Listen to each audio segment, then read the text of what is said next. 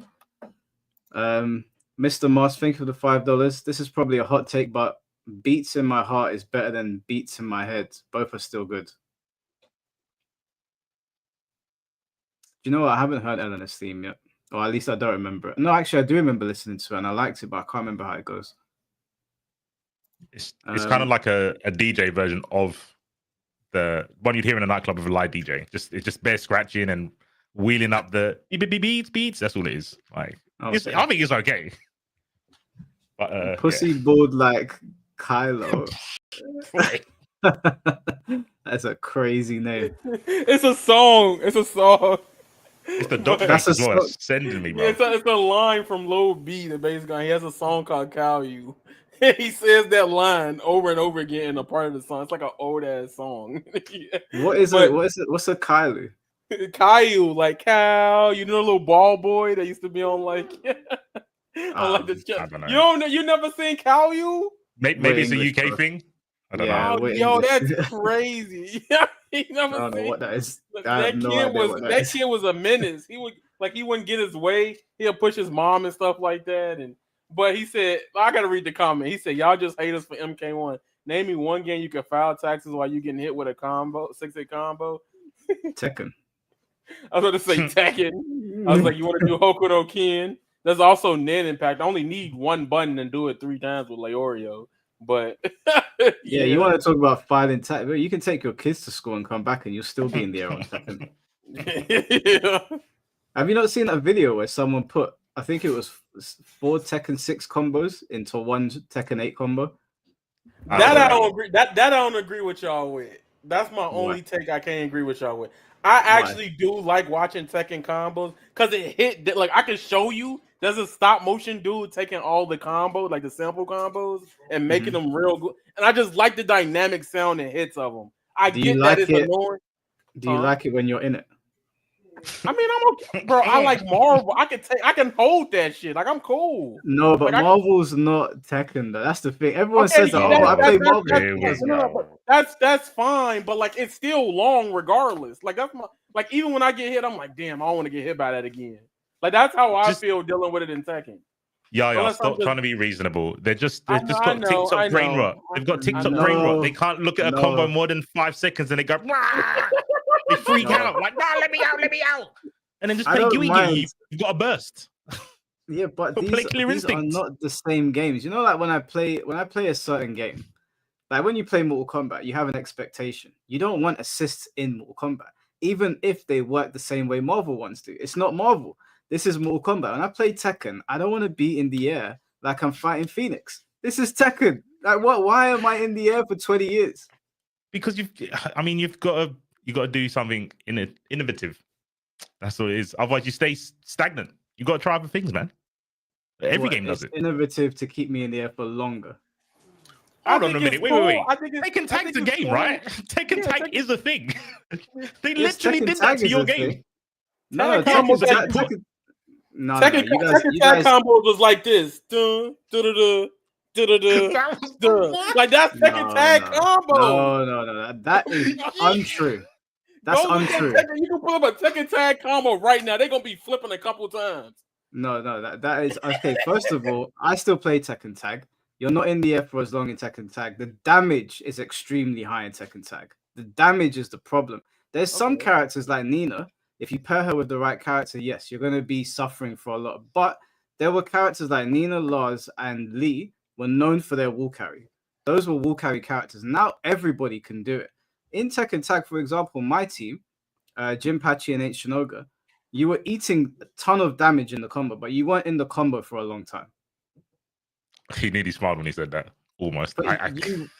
You weren't. Bro, the same goes for Tekken Tag 1. You weren't in Tag 2. You would do, for example, with Jinpachi, you would do down forward 2-1, and then you would do forward down forward 3-1, and then you'd bound into Ancient Shinoga. He'd do his, I think it was Horang's flip kicks, and then you drop kick with Jinpachi or air grab or whatever. The combo's over. That real quick, you know why Tekken combos bug me? Even though I like a lot of combos, like I'm like other games, it's the length of the combo where you're not getting hit. Why are the ground bounces so astronomically high? Especially in Tag 2. If you break a wall, you're basically bouncing back up to the first floor before you come back down. So it feels like there's 3 seconds of you in a combo, but you're not getting hit. That's why I think it's annoying in Tekken. Maybe the combos aren't long. It's the time of the float in the air that's long. No. Let me say this. I would rather have Tekken 8 combos instead of that one stage in Tekken 7. I don't remember the name, but it was the floor one. And it was just, people would just constantly do it. I hated it. Bro, I was at that Evo. And when that happened, when Arslan did it, we was like, bro, we finna take a nap. And then we were all asleep. I think it was the Forbidden. I don't know what the stage is called. Forbidden Temple or something like that. I would rather have what Tekken 8 got than what they had in 7. I couldn't stand looking at that. The bouncing is just you bounce wild, and it goes like boom, and then now you gotta watch them go down like a movie transition, and then the combo still goes, and then if the person's good, they're gonna get the extra bounce again. So now you gotta watch it. You go to the other floor again. And I'm like, bro, like check that out. I don't know. That never bothered me very much. But what does bother me is the Pac-Man stage. That shit makes me angry because you 1 minute or you're on this side of the stage, you crash through the floor. That side of the stage, you bounce up. That side, you bounce up. Then you crash. I'm like, this is too much. It's too much. Maybe it's the stages I dislike more than the combo structure because I know then you don't get all the craziness. Bless. That's fine. Some of the stages are just wacky. Yeah. Okay. Narcotic Dimensions, thank you for the £5. Yo, where is Mace gonna put Street Fighter across Tekken? You gotta wait and see, bro. Got no spoilers. Kero, thank you for the $4.99. Can't believe I pre-ordered this trash. Scream Mortal Kombat. I want my money back. God damn it. See it as a learning experience. That's how I look at it. Don't pre-order from them again. Moopersworth Ninjason 42nd. Thank you for the $5. No Killer Instinct. Oh yeah, I forgot about Killer Instinct. I'll put it on there. All right. Well, we've gone over Mortal Kombat. Somehow ended up on Tekken again, but let's move on to Guilty Gear. I'll let C4 start with this one because he's the most well versed. Cool. Guilty Gear started off as a masterpiece. Daisuke's taken some liberties with some of the changes, but I think the change from older Guilty Gears to make this Guilty Gear popular, I think it has to be Justified Glazing. It has to be. The only game that's done something similar to Strive, I would say, is Street Fighter 4, with the whole influx of 09ers, brand new to the scene. Strive did that with a very unknown IP. And they basically did the same in Street Fighter 4 with an IP. No one really knew about Soul Bad Guy before Strive. No one knew about Deadman. The whole lore was crazy. And they cut out a lot of fluff that I liked in old Guilty Gear. They cut out and they kind of Street Fighter-ized Guilty Gear, which, as an old head, I was like, I hate what you've done. But overall, it's got more people to enjoy the franchise I like. So I think it's Justified Glazing. I think it's revolutionary to the fan game community. Yeah. Oh, God. I'm also the accent core side of things. So if I want to be real,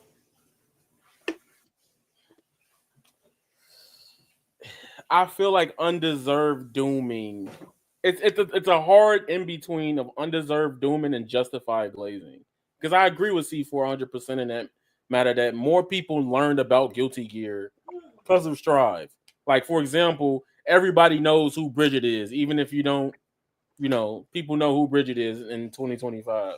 Outside of is that because of the game or is that because of the controversy?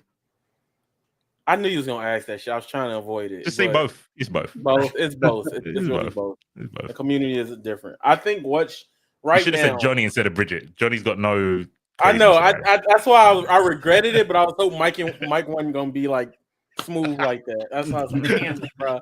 But this ain't your first time here, bro. But I think Strive as a game, like as a package, it does something that I would rather a lot of anime game packages to do. Number one, the story mode, it's not really playable, but it is a movie, right? You get a full-fledged movie that you can just watch and get all the lore of those characters that's in this game currently. And I think that's important because a lot of people, depending on who it is, you can't please everybody when you make a fighting game product. That's something we've been learning over the past couple years. And I think at least with Stride, they were like, look, you can watch it, bro. I know y'all don't want to fight CPUs, Paul CPUs, right? That only works so much for so many people. I think that game, also we got to give credit. You know what? I changed my opinion instantly. It is justified glazing because they made effort to push netcode in the forefront. That is a justified. Without this game, a lot of companies, would have been pushing off the idea of rollback netcode, and just because of the pandemic, you couldn't play shit. Like most games was trash unless they were indie online. Right at that time, we was playing Street Fighter 5, bro. Nobody wanted to play that shit online. But this game came out, and it just showed the importance of how good netcode can thrive a game. And more companies started seeing what Strive was doing, and companies have been pushing like reveal trailers with rollback netcode and trying to implement these little small gestures of crossplay. I think it did more beauty to the overall health and growth of the FGC than anything negative. For anyone in chat that's talking about mechanics of the game, I'm looking and I'm judging, just to let you know. Because I'm seeing some crazy takes. The only thing I don't like about Strive is when it came out, I was too mad about wall breaks. And the reason why I was mad about wall breaks because I was like, bro, I like making sure people die in the corner. But then as I've grown up, I've been playing Strive recently. I'm working on a little project about it. And I'm like, this is going to be in Tokon. Crap. So therefore, I've learned the benefits of doing it. Because in my head anyway, I think about like DOA, right? And I love stage transition to DOA. And I feel like I was being too unjust with Guilty Gear. So to me, it's a pretty good game right now. It's just outside the community, some of them. That's the only detriment to Strive, personally. Okay, well, in my opinion, I'm gonna completely remove the community aspect of this. Otherwise, this game will be in the toilet. So I'm gonna say that Guilty Gear Strive is justified glaze. I think Guilty Gear Strive did a lot of good things for fighting games, even if people don't realize it. The fact that they pushed online features and it working properly in an era where fighting games, we kind of got used to fighting games just being shit online for a while. We knew, it's a fighting game's coming out, it's going to suck online. But Guilty Gear did really push that. My one gripe is that it doesn't have ranked. It doesn't have a true ranked system. Now, I'm not going to harp on that too much because I don't play the game. But it must be said that Guilty Gear sales were always quite poor until Strive came along, and Strive sort of blew it out of the water. So it probably saved the franchise in some sense because it wasn't doing great before. Even though this Guilty Gear is not my favorite one to play. My favorite one to play is I think it's called Axel Core, something like that. Oh, Axel Core. Axel Core, yeah. That's the one that I played the most. It's not my favorite to play. It's also not my favorite to watch. But I think that, again, the numbers don't lie. A lot of people playing the game. It has remained consistent. At times, it's had entrants that surpassed Tekken and gotten close to Street Fighter. So I think it's justified glazing, but I don't know if you guys want to add. Huh? Yeah, I want to jump on your glaze and double glaze it up. There was a year where it was the last top 8 tournament bro, he was glazing. So after Glaze 2, when you're saying about it surpassed Tekken, there was a couple of tournaments where it surpassed Street Fighter in entrance. Not many times, but it definitely happened. And like you said, I think people need to realize where it came from. It wasn't a silver spoon in its mouth like Street Fighter.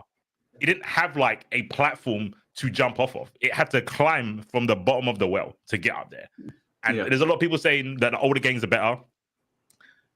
We have to accept. I put we in there as me as well because I love Rev. Rev and the previous ones are hard for weirdos. Like you have to be a little bit of a screw loose to enjoy the older games because what it asks you to do. Example, Xrd and Rev, every character had different wake-up timings, depending if they were facing down or facing up. So there was a lot of characters. It basically stopped you from doing set play. It forced you to have to either react, go back to neutral, or guess. Because throws were one frame in that game.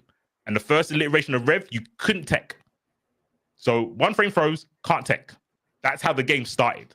So they tried to eliminate the point of steamrolling. And that's what they did with Strive. That's why wall breaks in the game. And wall break is a lot more acceptable to normal people than having different wake-up timings every character. They took out the fluff, which I found fun, but we have to admit that that's just weirdos enjoying really intricate niche stuff. Strive streamlined and mainstreamed the franchise by taking out all the little nuances that no one really cared about. Normal people didn't care about. Sorry. Would you say they're enthusiasts rather than weirdos? Nah, I call us a weirdo. I'm one of the weirdos. Okay. I am one of the weirdos. I like different wake-up timings because you feel like Johnny Big Bollocks when you hit someone meaty because it's like I had to time that. There was no like frame kill. And if there was a frame kill, I had to know in my head which frame kill worked on which character. You to do basic stuff in that game, you had to be big brain. You could not get carried in that game. Hence why no one played it. Hence why the franchise was kind of dead. But Strive took away all that shit. So I call us weirdos. Not a normal person wouldn't like that stuff, in my opinion. So let me add to that. Somebody in the comments in the chat said, just because the netcode was good, you don't ignore all the other things and aspects of the game. I'm not saying we are or we're doing that, but the game itself, if you look at Guilty Gear Strive, it's pretty. Generally, most people love the music. You can look at the views on both platforms, YouTube, Spotify, YouTube Music. The only big gripe that I have with Strive, like he said, was that it doesn't have an actual ranked, but ranked is finally coming for this game in a couple months. So like all my gripes with the game are slowly just going out the window. And every time they do update Strive, in a lot of ways, it does become a better product. They've had hiccups in the road and some questionable decisions, but I do think Strive, from a game that had nothing, like everything to lose and nothing to potentially gain from it, they overcame that. It is the top 4th best game at Evo, with this year coming up with most entrants outside of all the other games that's been coming out that's been trying to get to an Evo spot. You know, I think they did something really well at appealing to a demographic, and I think that's beautiful. And we forgot one of the most important things about Strive, the music. Yes. Daisuke is a genius. I don't know if Mike likes rock music. Yeah, I like rock. Guilty Gear has always had very, very good music to me. I do enjoy Strive. I've actually got some of Strive soundtracks in my gym playlist. So yeah, the music's always been really, really good. I can't knock it on that front. But and character design, genius character design. Yeah, some of them. For a game that I would say, aesthetically, I think they're whatever. They're not all super unique. Mechanically, to bring out a character like Gold Lewis, who has half circles in every direction from any starter, in 2025, to say, "Oh, that's not been done before," is fucking genius. That's genius. So I like the character that I don't know what his name is, but he opens his book and the universe just starts flying out of it. Asuka, my guy Asuka, yes, he's sick. I watched someone playing him in a tournament, and there was just like planets and shit flying. I was like, how do you even fight this? It looks mad. He's playing a TCG. Like you literally have a deck of cards at the bottom, and every card does something different. And you've got supers that reshuffle your deck, and you draw another 4 cards. Fucking Jeep, bruv, I'm telling you. No, that Genius. character design is very like I was watching and it almost made me want to play the game. And I saw a galaxy come out of the book or something. I was like, that's mad. He's throwing whole galaxies at you. That's crazy. However, the chat has decided that this game is unjustified glazing. The Yo, the bias chat is got some that's haters. wild, bro. The chat That's some says haters. They're incorrect. it was closer. This was the closest. This got 30. I think it was only a 6% difference between justified glazing and unjustified. So it was pretty good. But wait, didn't us three all say justified? We did, but I leave the last. I leave the ultimate vote because we make our points, right? We make our points to the Okay. chat, Yeah. and then they made a decision. So they've put I've in never seen unjustified glazing. that's such an incorrect. Yeah, chat. Don't start on me, okay? You guys voted. This was you, Yeah. okay? So if you don't agree with the votes, you gotta get in there and vote. To be fair, there was a lot of votes. Somebody said you can't ignore the community aspect of Strive, which is fair. But No, if you you let a can. community You ruin a product, that's kind of bad for you, especially if you spend money on it at that point. You Like, you ain't gotta 100%. You can ignore the community aspect, okay? Because if a game comes out, like let's say Expedition 33, the game would be fantastic. Let's just say the community are absolutely abhorrent people. Doesn't change the fact the game is good. Like I love Smash Brothers. Smash Brothers is a great series. Mm-hmm. I will never in my life go to a Smash tournament. I've been before, never again. Never in my life would I associate.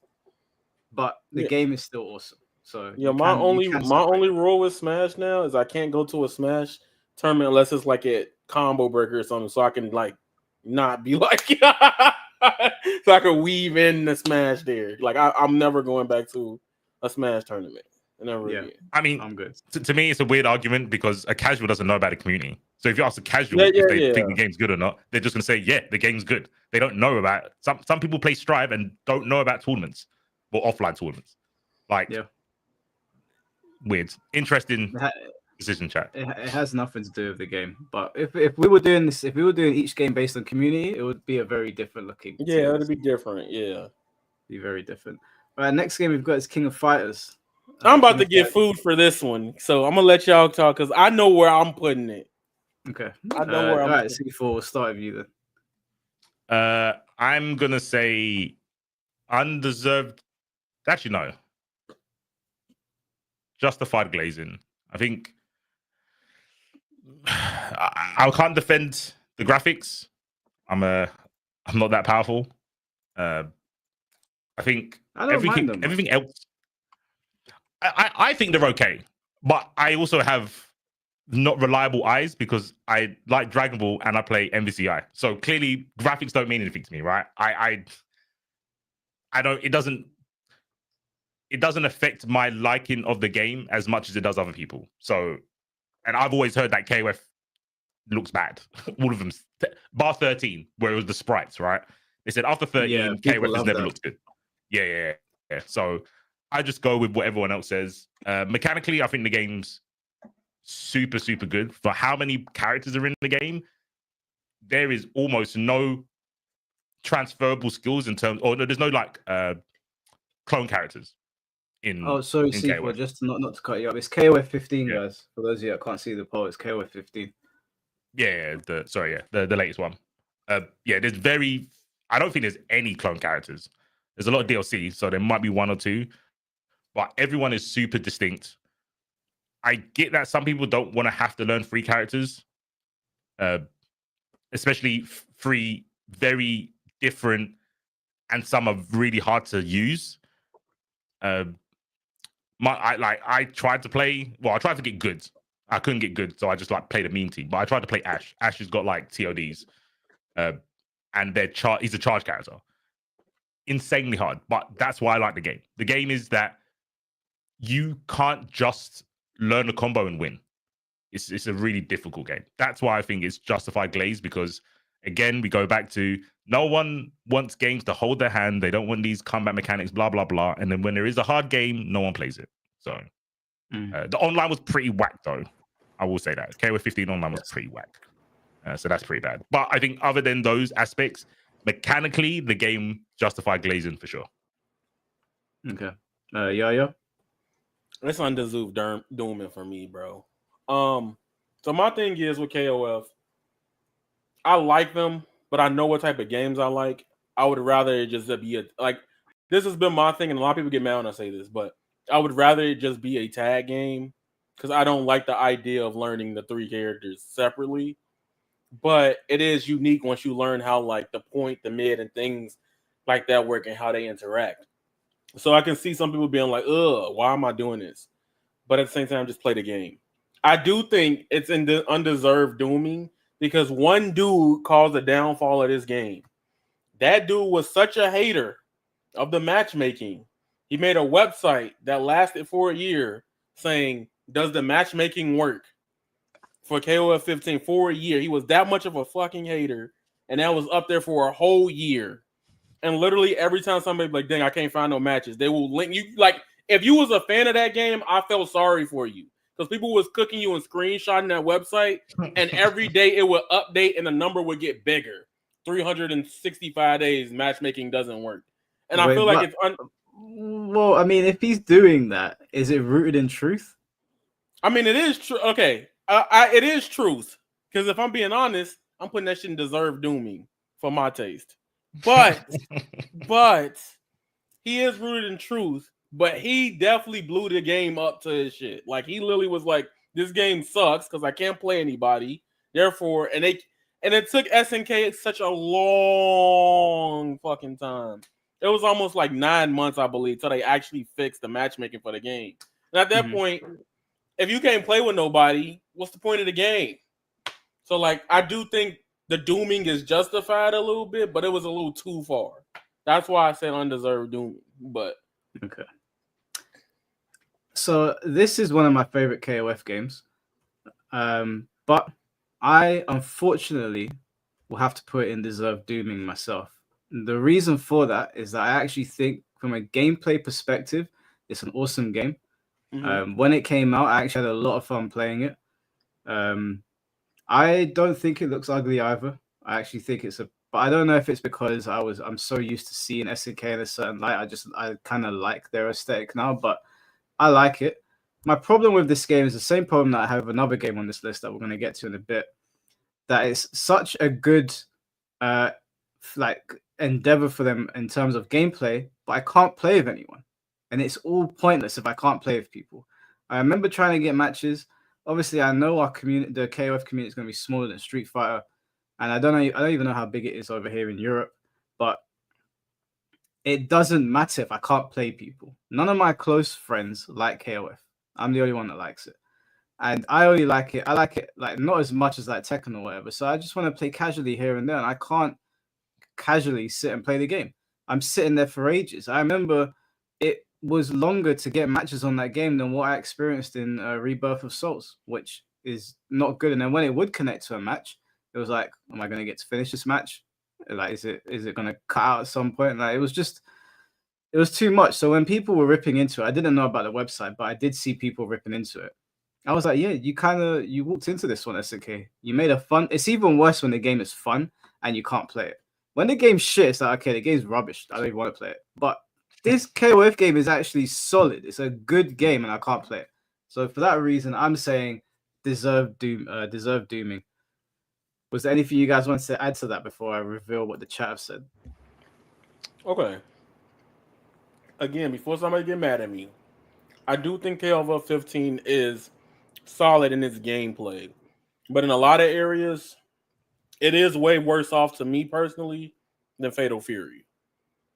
But I will say the dooming because of the matchmaking and the connectivity at some points, it did feel like, hey man, it was deserved. But at the same time, those people going out of their way to be haters. So I don't know. Well, we've got a tiebreaker. It's a tie between justified glazing and undeserved dooming.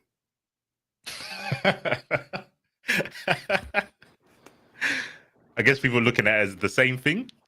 Yeah, kind of the say that. I mean, they do, but obviously we lean more towards were people talking about unfairly negatively, or were they just overhyping it? But Yeah. Yeah, it's a complete tiebreaker. I don't know which. I mean, if there's anybody else in the chat that hasn't voted, cast your vote because I can't really place it anywhere right now. So we're stuck. Unless if no one votes, then I guess we're gonna have to be the deciding vote. It is a tough one because I think because of the online, it is deserved dooming. Like, there's a reason for people to dislike it. I don't think the online makes it undeserved. Because, like I said, if it was a shit game, it doesn't matter if the online doesn't work. But it is a good game. So for people to doom, it's kind of deserved. Yeah, but they voted. 15 more votes came in. It's exactly the same. It's still even. They're trolling. Guys, don't type in the chat. You need to click on the poll. Don't type it. What am I going to do with your message in the chat? Click the poll. Okay. Justified glazing is only winning by 1%. That feels. Go ahead. Give it to it. Give them 60 seconds, or give it to it. I don't know. Okay. It got justified glazing, I guess. That was a tight one. Hey, they had Luong in the game, so I ain't too mad. Right, the next game is 2XKO. Now, obviously, this game is not out yet. However, it has been the center of much controversy. So I'll let C4 start with this one, and then we'll go to Yo-Yo.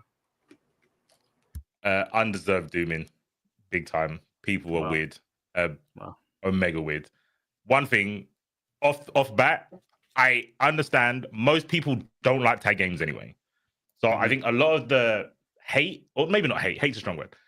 A lot of the not liking 2XKO, I would say half of those people aren't going to play the game because they don't like tag. They just don't like tag mechanics. First of all. Second of all, the education system has failed us. Because so look at the game and go, what, you've only got like 10 characters in a 2v2. The fusions, there's almost as many fusions as characters. And when you combine those three things, your options for variation are massive. You couldn't even do the maths in chat. You'd have to chat GPT it. When you're only looking at it as two characters, I understand. That's like kindergarten school maths. But you've got a fusion as well, which also changes it. And you've got the 2v2 aspect. So for people that are upset about the options, which is the low character count, they're just not using their brain, first of all. So that's why I think it's undeserved dooming. They're not going to play the game anyway. It's free. It's free. Don't have to pay for it. But before they saw the game, everyone's like, oh my God, Riot's going to save the FGC, blah, blah, blah, blah, blah. Everyone was praising that. It's got actual fine game players on the dev team. And still people are just upset because they can't pick 11 characters when they don't play KOF because you have to learn free. Make it make sense. Yeah. All right. So I think it's completely an undeserved dooming. And this morning proved it. This morning, they revealed Vi. And then they also said closed beta is coming. Now, this is what an FGC showed they don't read.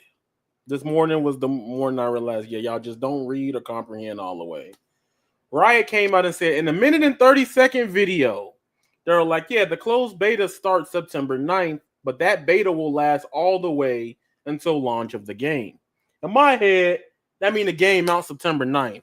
They just don't want to sit there and put the label that it's out because people like to judge things and justify things in other layers. Why would they do that? They still happen to multiverses. Why would they do that? That doesn't seem very smart. Hold on, wait. You could say that, but they've done it multiple times with all their other big games, with League of Legends to Valorant. That's what they did with those games. Mm-hmm. Now, again, it's still dumb because they should have just said the shit's out September 9th. Like, I feel like that would have been a better approach to it. However, do you think they're just saying that because the game's going to come out a buggy, broken mess and we're going to be fixing it in the closed beta? Yeah, well, more than likely. But to be honest, their closed beta is better than some of these games deserve dooming.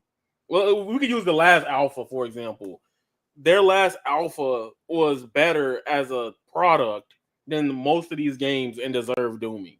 Like the online netcode is some of the god tiers netcode I've ever experienced outside of the few hiccups I had.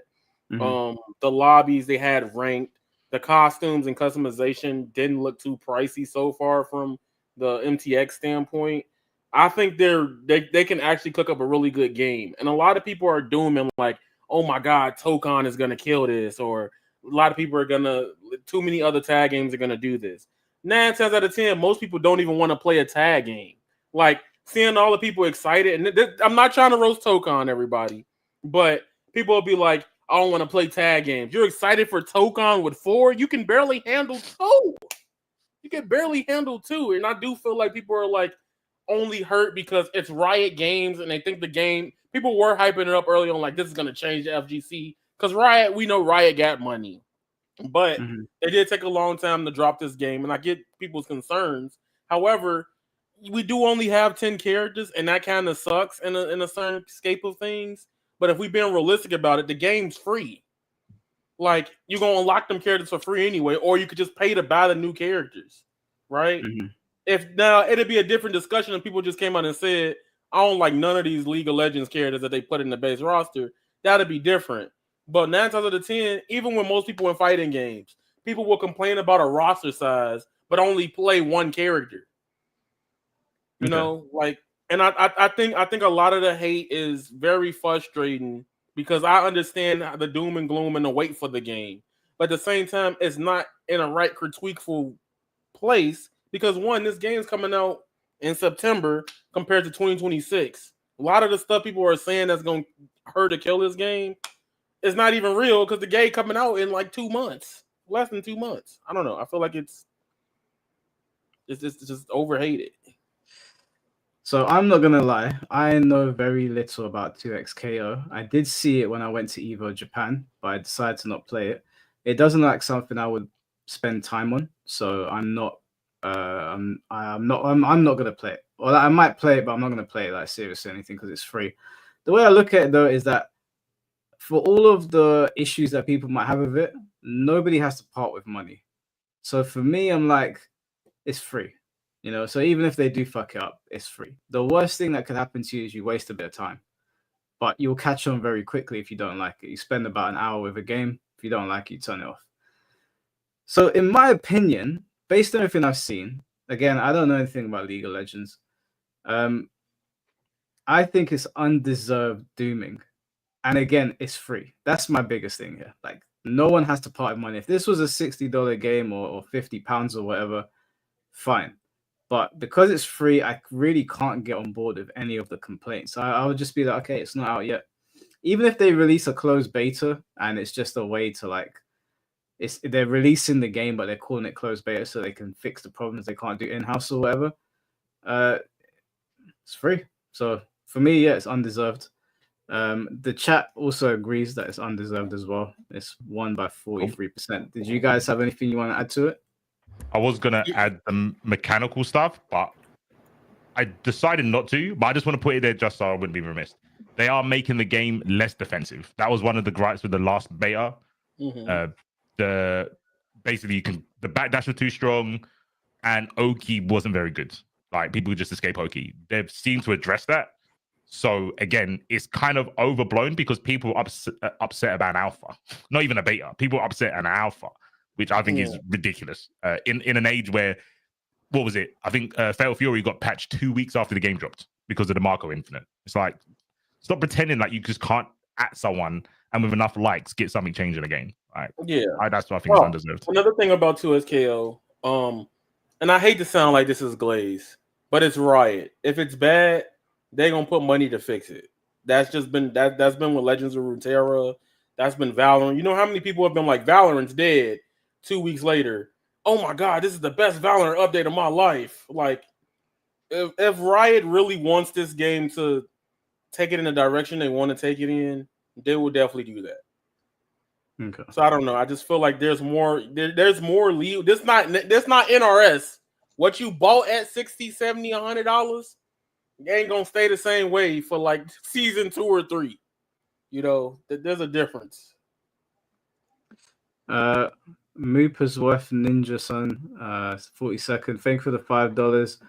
I'm a simple man. If there's no masked ninja, I'll film it until I see one or something similar to one in the roster. Did you add KI to the list yet? Yeah, KI is on there, bro. KI is on there. Yes, it is. I appreciate the super chat, bro. Thank you very much. Next game is Sparking Zero. Oh, Do you want me to go first? This is, I got it. I got this. Let's C4 go first. Because I Yeah. think me and Yaya are gonna have a lot to say. Yeah, I'll go get a drink after after I spit this. I didn't play Sparking Zero. I watched the tournament with Jake Ryan and Damascus. I saw very optimal strategies. I'm here for it. Fuck it. If someone fans a strong strategy, that's good. No, I guess for spectators, I can see why most people don't find it interesting. Again, I understand. I'm the weirdo because I can watch Foxy lane people out literally for hours. I find it hilarious. I like seeing someone get frustrated off a strategy. That's what I'm like. But other than that, I think the arena fighter realm isn't something I know too well. So I'm just gonna say, listen to the consensus, and I guess it's justified dooming from what everyone else says. Oh, deserved zooming. Sorry, deserved. Yeah. Well. Here we go. I see some of y'all in the chat. Yeah. Fuck Sparky. Let me stop. All right. But real rap. So I'll be honest. Sparky Zero today is a way better game than it was at launch. After that first week went by, the game had a lot of strategies that felt like the game was already solved. And outside of that, it was like, why learn this when instant spark key blast, Broly, you're dead. That was the game. That was early Sparking Zero. A lot of people hated the whole instant spark meta of the game. If you didn't have after image strike or something like that, the game was very volatile and like, why not? The same way Tekken is currently. And I will say, when Sparking Zero came out, the deserved dooming, when everybody started talking about everybody quitting and leaving, it was in deserved dooming for me. However, I think right now, Sparking Zero, like a lot of the stuff people are complaining about, if you look at Tenkaichi and like the content and stuff that had, outside of two modes that like nobody ever talks about when they talk about Tenkaichi being real, I do think it's an undeserved dooming. I think it does. The game right now is in a very better state. Right now, for once, I can tell you right now, people are complaining about gameplay for once. Instead of just, people still gonna complain about their costumes and missing stages. I even make the joke about the missing stages, right? But I think a big thing with Sparking that they're lacking is, one, the incentive to play, like battle pass rewards and stuff like that. A lot of people want Sparking Zero to be Fortnite, right? People want that type of thing where they want constant unlockables or rewards for playing the game. Battle passes, that community, for people that don't know, they've constantly been asking, can we get like a battle pass, like unlockable costume, a stage, or music, or things like that? That'll be healthy for the game. I think battle passes, that's the one reason why I like playing Tekken, because that one season they had that dumbass ball. I just want to see what I could do with the dumbass ball. And I was locked until I finished the battle pass. But I think at the same time, in terms of the game itself, I do think it is the undeserved dooming. Like right now, they updated the game to where it's in a beautiful-ish state. I just don't like the community. And for me, that is the one time I will let the community, I know that's hypocritical after we did Strive, but the community, the player base of it, is the one reason why I don't come back to it until it's DLC or something. But it is what it is. There's meta to deal with almost everything in the game, and to be honest with you, the game itself has its state, like how you said in the podcast the other day, or the Twitter space, and you were like, fighting games need to focus on their online features first and making sure the gameplay is good outside of trying to turn this into something else. That's my big thing. And I think Sparking already has its beautiful foundation. And people complain about the DLC, but they told you what was in the DLC before you paid for it. They showed every trailer at the end. This is a DLC, what was in it, what was coming to it, the amount of characters, what the two costumes might be with each season or update. They told you what it is. To be honest, it's a lot of community fault for not reading that. And I feel like the game set out to do what it needs to do, was to modernize Tenkaichi, regardless if you don't like the game or not. So in my opinion, I actually think Sparking Zero is a very good product. I think it launched with a lot of problems, but it did a lot of things right as well. It was the first endeavor for these guys going back to Sparking after 17 years. And for those of you that don't know, Tenkaichi 3 was a very, very like at a higher level. It was very difficult to play, and I don't think they realized that. And they tried to replicate some of it, and it didn't pan out because some of it was like an accident. As a matter of fact, when I was speaking to Grandmaster Hawk, he said a lot of Tenkaichi 3 was a happy accident. And unfortunately, with games like that, they're like moments in time where you can't really replicate it because it's a happy accident. So Sparking Zero tried to replicate a lot of that, and it kind of failed. What Sparking Zero did succeed in doing, though, is after Sparking Zero came out and it was embarrassed on the world stage by the people using the androids, the developers did something I haven't seen fighting game developers, let alone arena fight developers, do before, and they responded almost immediately. They nerfed the shit out of those androids, as far as I can remember. They nerfed the Yajirobe. They made general changes to the battle system, which I thought really benefited it. Like a lot of people were complaining about the vanishing and the parrying from the back shots, and they changed that. They sped it up so it's closer to Tenkaichi. So now it's more rewarding. They changed how meter works in the game. Like for me, the response from the developers was really, really good. They really, really did try it, and they're still doing it now. I think that what they're doing to the online is a really, really good sign that they're paying attention to people that play fighting games more than these people that are asking for offline stuff. Because for those of you that don't know, they've done a ranked reset. They've redone ranked. They've also changed it so that single battle now. So in Tenkaichi was known for if you pick Goldo and you run into Gogeta, you're dead. Like the chances of winning that fight are almost zero, unless the person is sleeping. But what they've done is they've realized that we're not in the PS2 era anymore. We're online now, and people are not just sitting in their room playing the game with their friend. They're playing with hundreds of people every day. So to alleviate that now, what they've done is they've made ranked more competitive so that you can use a character like Goldo with all of his weird quirks and his time stop abilities, and you can figure out a way to beat Gogeta now. So they've balanced it out so that there's not such absurd damage coming from one character. However, if you still want that, you can go over to DP Battle. So that's still in the game. So they're satisfying two markets there. Just in general, like the changes to Sparking Zero leave me with a lot of optimism going into the next game because they're actively making good choices. For someone that plays Tekken, it is a breath of fresh air to see the developers see a problem, listen to the community. And Yaya was one of the ones that was part of the. You guys are filling out the form. Yeah, the document that we all filled it in. We sent a document into the developers. They read it over. They made the changes that we asked for. Like that in a fighting game space is unheard of. These people don't listen. And if you need proof of that, just go look at Tekken. They don't listen ever. So Sparking Zero is going in a very, very good direction. It's much more enjoyable to play today than it was on day one. I still enjoyed it on day one. I think maybe I had rose-tinted glasses because it was the return of Tenkaichi. It was pretty silly, you know, characters like Jiren and Broly were dominating the meta. But they've made leaps and bounds to make the game better, and they're focusing on what is important, the battle system and online. They're not listening to these people saying, give me new custom battles.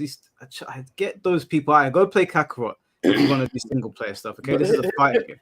Hold on, not to cut you off there, but custom battles, like people that complaints done to me, just tell your homies to make another custom battle. Like I don't know. Exactly. That's the whole point of it. You make it yourself, dummy. Like, do it yourself. They literally created a system where it's like make your own story, and people will like update custom battles. Like for what? Do it yourself. Like you can make the stories that you want. So yeah, Sparking Zero for me as a package is a solid package. It's got decent music, decent. It's not up to par of old Dragon Ball games, but yeah, I like Sparking. I think it's a good game. I think in terms of like, especially in the anime space, where like I said earlier, they just disrespect their player base. The Sparking Zero developers have not done that. They've listened to what we wanted, and they keep on making changes in the right direction. However, unfortunately, the chat has said that it's deserved dooming. I can't get too mad at that because when the game came out, there was a lot of problems. Like number one, big problem was the controls not working on classic controls. There was glitches, there was bugs. Like there was some bugs that are unexcusable, like the control scheme not working, and it was promoting people to play on standard. For people that don't know, imagine in Street Fighter, right? And I'll give y'all an example. Imagine Street Fighter, you were doing a Hadouken input, right? And that's or let's put it like this. Let's say in Street Fighter you were doing a level 3 input for your super ultimate whatever, right? But you only get Hadouken. And that's what Sparking had. Well, if you wanted to do like the another move, it would only lock you to a specific move. That's unexcusable. It made the game less fun and you couldn't even do nothing. I don't know. I feel like I'm okay with the deserved dooming to an extent, but I will say right now, after the December patch, I can understand somebody saying, I like this game, undeserved dooming, because a lot of it's not a thing, right? Yeah. All right. Well, they put in deserved. Again, guys, I know some of you are saying you refunded it. It's actually a very good game now. I would, in the beginning, I said I won't recommend Sparking Zero because there was too many problems. The developers did something we haven't seen fighting game developers do in a long time, and they actually listened. So you gotta give props where props are due.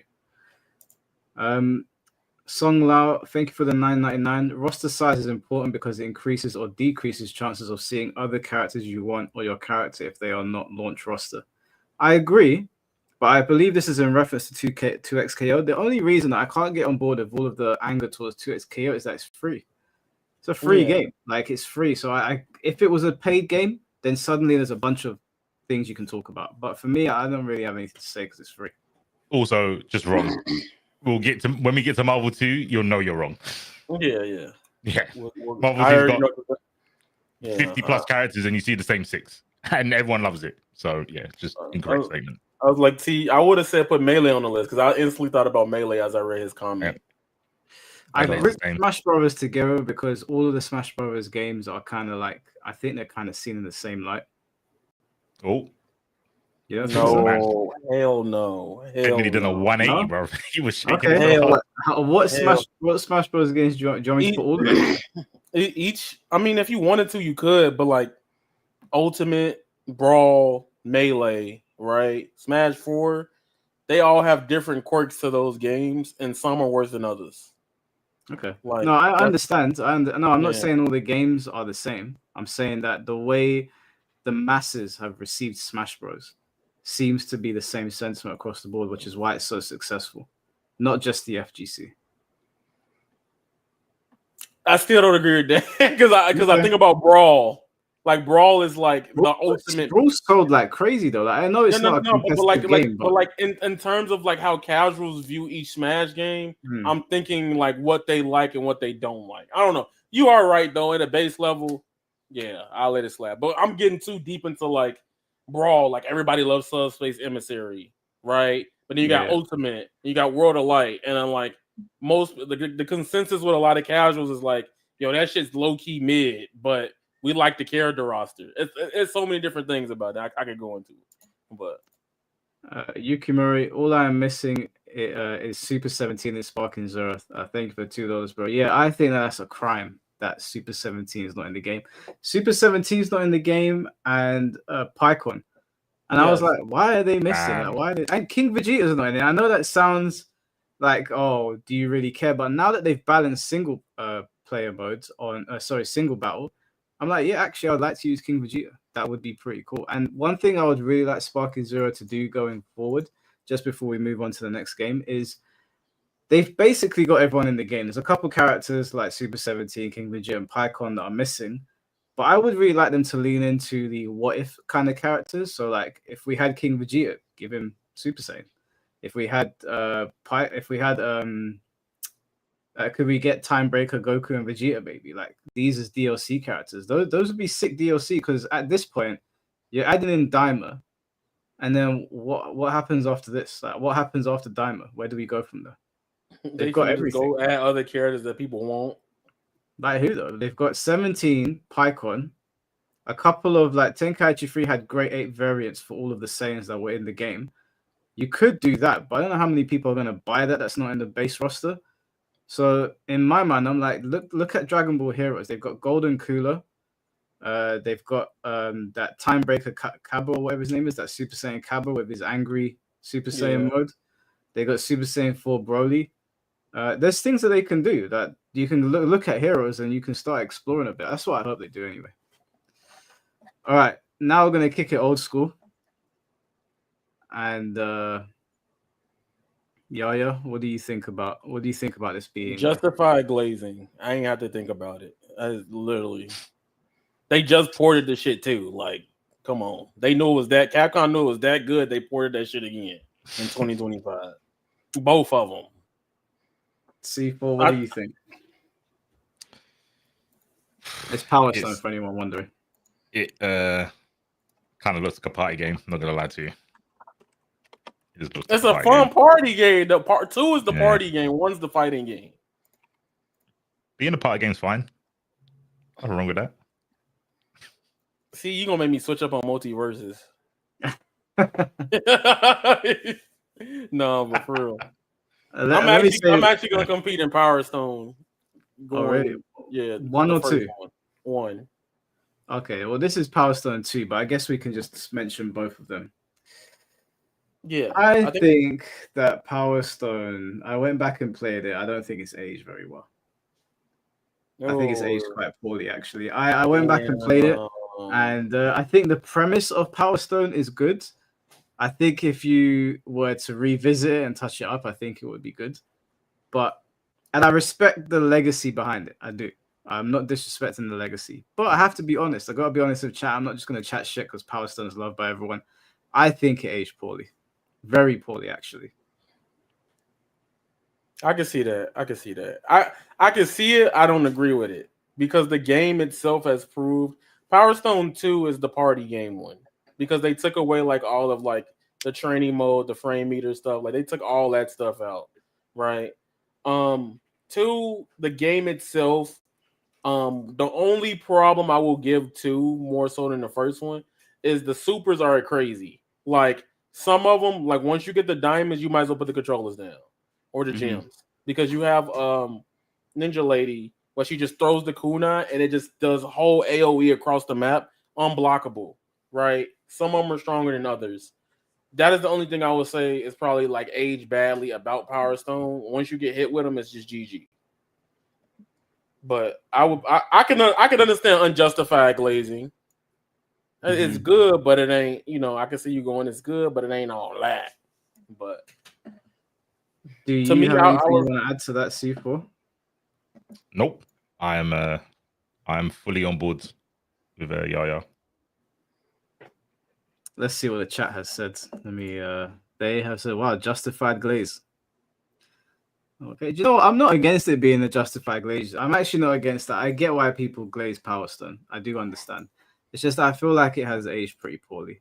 Like Ayame Super is dodgeable. Yeah, it is, but like in 4-player, people not gonna correlate to dodge it. In 1-on-1, I can deal with it. But when you playing with 4 people, somebody getting hit. In Power Stone 2 stages, they have a lot of elements where they fall off the sides like Smash Bros.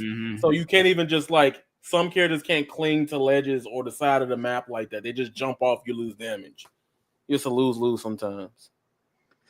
All right, so we're going to do Third Strike next because this game is quite controversial for some people for some reason. I know why I'm putting it, but we'll start with C4. I don't know how well versed are you in Third Strike? A fair bit. I'm not good at it, but I played it. It was difficult for me to play because I play on hitbox, and playing Third Strike and hitbox is frowned upon. Probably more than playing hitbox in Tekken. Like they do not like that shit. I played a bit on arcade cabs. It's got the whole old style fighting games where there's a lot of preemptive stuff, a lot less reacting because the game is so fast.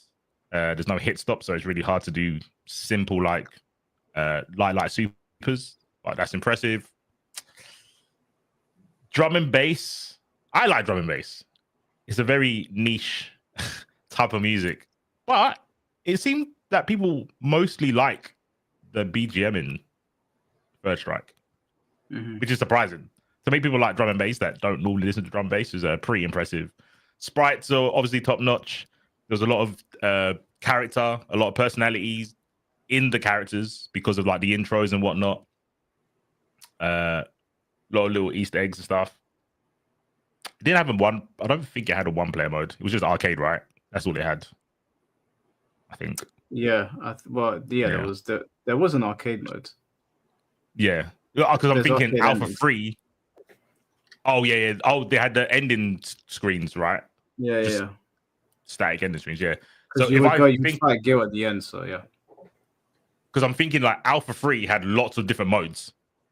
I don't know why First Strike didn't do that, but maybe they didn't care. Maybe they were like, "This is the hardcore fighting game." I think it was good. I think it's justified glaze. I think it's justified glaze. Okay. Yeah. That shit going in unjustified glazing. All right. Wow. Now let me tell you why. When Street Fighter 3 came out, I did not even like original Street Fighter 3. Like, I don't like none of them games. Right? Third Strike, game's amazing, soundtrack's amazing, the aesthetic, I love that. That is my favorite character select theme in the history of the genre. I think that's cool. But that game, a lot of people that's complaining about shit being broken in modern games, man, y'all ain't fought a person that know how to grab you with Makoto. Y'all ain't dealt with Gi for Gil. Like this game, when I was playing this game, when I was first trying it out, and I was on stick at the time, Hori Rock V, that was my first stick. Playing this game, I'm like, yo, this game's some bullshit, right? However, I would go and say outside of the own impersonal things that I just said with the game is outstanding. It definitely deserves the justified glazing. I knew somebody's gonna say that shit in the chat. KH3 apologists. I hate you. But I knew that was coming. I knew somebody's gonna say that. But literally, man, Third Strike as a game, when I see somebody say something broken and I see them hop on Fightcade, I'd be like, bro, don't lie to me, bro. You just like this game because you grew up playing it. All right. But Third Strike is everything about it is what everybody should strive for. It has its own style, right? Like Third Strike is a Street Fighter game, but it takes it up further. You know Third Strike, when you see Third Strike, you know the music. Everybody like Sean. People are still asking for Makoto. They never say I want Street Fighter 4 Makoto. They want Third Strike Makoto. Like that game has impacted the genre in so many different ways. And outside of fighting games, from like you said, drum and bass and fight scenes to movie, it's so much about it. I think it deserves to justify glazing. It's an iconic game. Also, fuck Chun-Li, and that's my favorite character. But no, I agree. Fuck Chun-Li in that game. Yes. So I am actually going to say that this game is undeserved dooming. And the reason that I'm saying that is that I believe it deserves more glaze than it gets. I am also taking into account when this game came out, people didn't like Third Strike when it came out. They didn't like Second Impact. They didn't like First Generation. It took them I think they added Akuma into Third Strike. Because they had Ryuken and Chun-Li, and then they added Akuma in after. People didn't like it. And I think that this is probably the best Street Fighter game ever made, but it got shat on so hard. And as far as I'm aware, after like Street Fighter 3 and Alpha, Street Fighter went away for a long time. It wasn't until 2008 that we got a return of Street Fighter, and a lot of people attributed that to Third Strike. But as time has gone on, people have realized that Third Strike was actually peak. Like it was actually so sick. And although there's a lot of broken stuff in it, the game is insanely fun to play. And a lot of the stuff that is like really, really, I'd say egregious, most of it you can parry it. So if you get to a certain skill level and you can read your opponent, you can kind of get rid of a lot of those problems. I know I know some people don't like that reasoning, but it's a fact. You can do that. I'm not justifying. Now, if I say that in Street Fighter 6, they're gonna look at me crazy. No, I'll tell you why.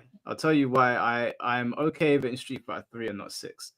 Street Fighter 3 comes from a time where in order for you to balance the game, you had to release another version of it, a whole other game. So when they released the game back then, I was like, okay, they've dropped a game. This is our game now. We don't have online. We have to deal with it. Now when they drop a game, they can update it. They can go into the office and update it. So I can't look at them in the same way. If Street Fighter 6 was from that time, then I could give it I could show it that grace because that's the time it came from. So in my opinion, Street Fighter 3 is one of the greatest fighting games of all time. Its presentation is one of the best. Its music is one of the best. I never had an issue with the roster. I know people hated the roster for a long time. I've never had an issue with it. And over time, people have come to love these characters. So I would put it there. But the chat is saying justified glazing. I think it should be glazed. I really do. But I really feel like there's too many years of insulting this game for me to say that it wouldn't go in undeserved dooming. They ripped that game for my entire childhood. I just remember hearing Third Strike and they were cussing it out. Now they love it. And maybe there's some people that don't know how badly Third Strike got ripped on back in the day, but the arcade cabinets were empty. Now you were at Trocadero. Third Strike might as well have been wheeled out onto the main road. Nobody was going to play it. So yeah, it was a barren wasteland. It was bad. It was a barren wasteland. I remember a little bit of the hate when Street Fighter 4 came out. You had the whole old head saying, "Oh, this game is just easy mode Street Fighter 3. Like this is just easy Third Strike." I remember that. Yeah, and that wasn't even remotely true. Yeah. But all right, so they've put it in justified glazing. So Third Strike. Cam, thank you for the $2. Street Fighter 3 is a game that got more love way later on. That's exactly what I'm saying. It gets a lot of love now. Everyone loves it now. They didn't love it back then. They used to rip it to shreds. All right, the next game, I saw Yaya smile. The next game is Ultimate Ninja Storm Connections. So I'm gonna let C4 go first because I don't. You said you don't know much about arena fires, and then I'll let Yaya go. Yeah, I don't know much. I know a little bit through shouts to Globku. I know he was here earlier. And Treya. I see Treya in chat. Watching the tournaments they do. I'm pretty sure that one has a limit on how many substitute jitsus you can do, right? You can't just mash it. Yeah, you after a while you'll not be able to do it. You only get 4, and it's a cooldown. So it recovers. Yeah, it recovers. Game's garbage. Throw in the bin. Yeah, it's trash. Deserve dooming. I hope people are doing that. It's a terrible. Explain yourself. Explain that, please. Having a mechanic that you can mash to avoid and it replenishes is bad. Most mechanics that revolve around passively gaining a meter, I don't like. I think there's a couple of games that do it. Obviously, Street Fighter 6. One of the MKs has it on the defensive meter, right? Is that 10? MK11. Is it 11? Yeah. That I'm okay with. I'm okay with it in 11 because the defensive meter isn't as good as the fucking, oh, I'm just gone. Peace out. Fucking fade to black. Like, that's dumb. That is party game mechanic. So, yeah, just for that mechanic alone, it's a party game. So, yeah, It deserves, if it's getting doomed, it should get doomed more. It should get doomed more. Take that shit out, bro. Before I say this, I got to ask Mike, are you asking when it came out or are you asking now? The whole journey. Put it all together and put on a scale and weigh up. All right. When this came out, this was like the worst iteration of all time, like of Storm. That shit was dog shit. Like they took all the like depth part about it and made it for Hadur. Essentially, that was Tekken 8 for Naruto Storm fans when it came out, right? Now, 2 months later, patch comes out, they fix a lot of things. And me personally, from a gameplay perspective, I am now in the undeserved dooming. Because I would rather play, and y'all not going to agree with me. Y'all going to be mad. Even y'all not going to be mad. I still play. I just turned it on yesterday. You could go look. But I think when it comes to Storm Connections, I feel like if Stormfall was on this list, they both got to go and deserve dooming. But I'm going to keep it a stack. The way the game came out, this was the biggest fumble. Honestly, y'all don't know this if you don't cover these games or talk about them. Storm Connections is probably Bandai Namco's biggest fumble in the last decade. I would give it to that. Because we had Storm 4 that sold 10 million. I don't even think Storm Connection hit 1. I think Storm 4, and I'm low balling, is what, 14 million? Yeah, personally, my favorite one is very profitable. Yeah, this one, they didn't even try. I think CC2 magically, they was like, yo, we need to get rid of Naruto. We're tired of making this shit. Then like just put that out there. Because that is disrespectful. I'm putting it in deserved dooming. Okay. I believe that this game should go in deserved dooming as well. I think, first of all, giving this a named entry in the series when it's clearly just Naruto Storm 4 with a few add-ons and worsening the experience is kind of hilarious. It came out years after 4, and it looks exactly the same. So for me, it's just DLC. This game, they sold DLC to us. I didn't buy it because I looked at it and I said, why is this called Connections as if it's Storm 5? This is not. And this is not a new iteration of the game. They're just selling us Storm 4 with a few extra characters and no lobbies. I'm sorry, yeah. Why are you selling a fighting game with no lobbies? After, it's not the first Naruto game, it's the 5th one. So you have it in your previous game, which you already caused a big problem with to begin with. You fix problems. It's the 7th one. 7th. Okay, it's even worse. Yeah, it's even worse. Yeah. Yeah, because I forgot about Generations and all that. And Revolution. Yeah, so you release 7 Naruto games. This is your 7th one, and you don't have lobbies in the game. And then you wonder why your game's not selling. Like, what is going on in these offices when they're putting these games together? And on top of that, the online was trash still.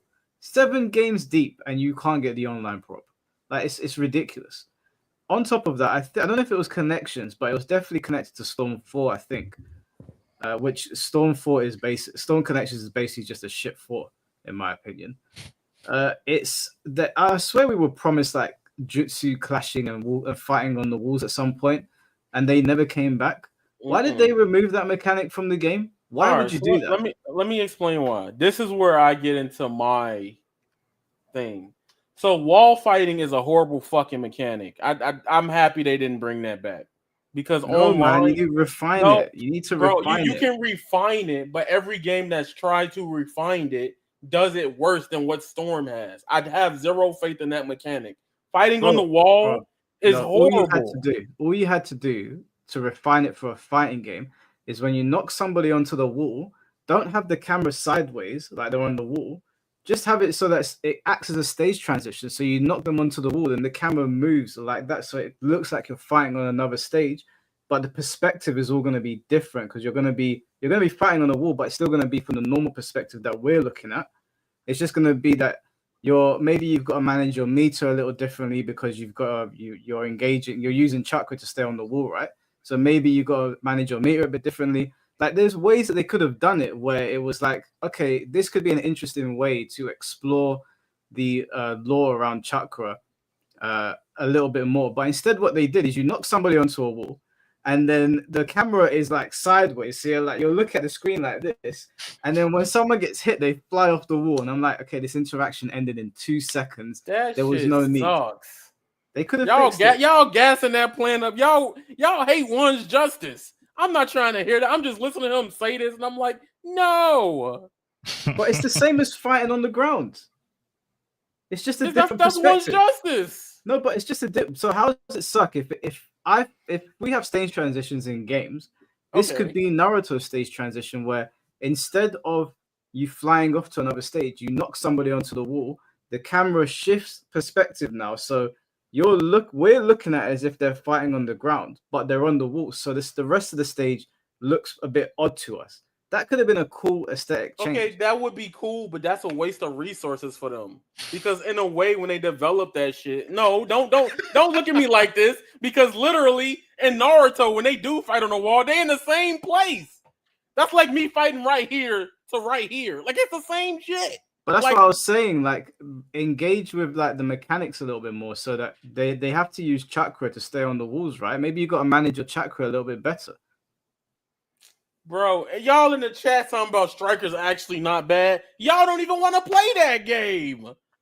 Every solution he's gave, there's games that do it, and y'all roast the shit out of them. I don't know anything about Shinobi Strikers. I That's played it fine. once. You don't know. It's not really a fighting game anyway. So. Yeah. So like, I get that, but like again, okay, cool. That stage, but my argument towards that is the beauty of Storm. People that don't play Naruto Storm, the beauty of it is it's very octane. It's very fast paced. It's back and forth. It's like the mind games. The closest thing I can relate to it in 2D would be like Dive Kick. It's an intermediate back and forth, right? But the strategy comes into how you approach because how guards work. There's the minus and there's the plus advantage points of them. So like what that would do for Storm, while it was really bad in Storm 1, if you go look at it, the Storm 1 had the stage transitions, but then the game would have to like slow its pace down, transition into it. And if they couldn't get that on PS3, they damn sure was not getting that on PS4. At least with One's Justice, my hero, what they do is that it's a continuous hit that transfers to be another combo, right? And you can play off of it, right? And even then, like, I don't really like it because in the first one, I didn't like it. I was getting headaches, especially how often and how small the stages was. They were designed to have those wall formats, but I don't know. I would like for them to just do general stage transitions like Class of Ninja, like you brought up. That's what I want. I just want my Class of Ninja stage transitions or my DOA stage transitions. Because in Naruto, when they were first talking about doing it, why they didn't add it was because most wall fighting scenes in the show, they was just in the same place when they transitioned to the wall to the ground.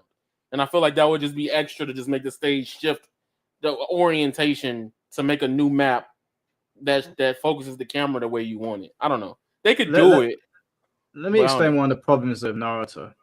Okay. Naruto has a similar problem to Dragon Ball Sparking Zero. There is, and I'm gonna admit that I was a hypocrite in this because I was also like put everyone in the game. But now that we've got it and we're in the modern age, there's too much bloat in Ultimate Ninja Storm in general. You don't need that many characters. What you need to do is bring the roster size down a bit and focus in on fleshing out the mechanics so characters feel truly unique and that we get several mechanics, because Naruto is an anime where they do so many different things with their jutsus. You can get very creative with it, and there's a glimpse of creativity, like when you are on a water stage and you use Sasuke and like the electricity will sort of go across the water and it'll do like extra hits or whatever, or extra damage.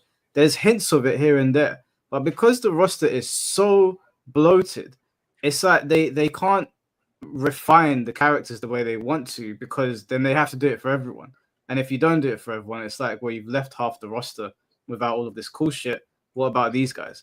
So they need to bring the roster size down and focus in on the very popular characters. The same way that JoJo's All-Star Battle War. I've been asking for that for 12 years. Yeah, the same way that game, you can, like, everybody plays differently. Everybody's doing their own thing. They all have their own quirks. That's my biggest problem with the Storm series. In my opinion, Storm had a very solid foundation and they fumbled.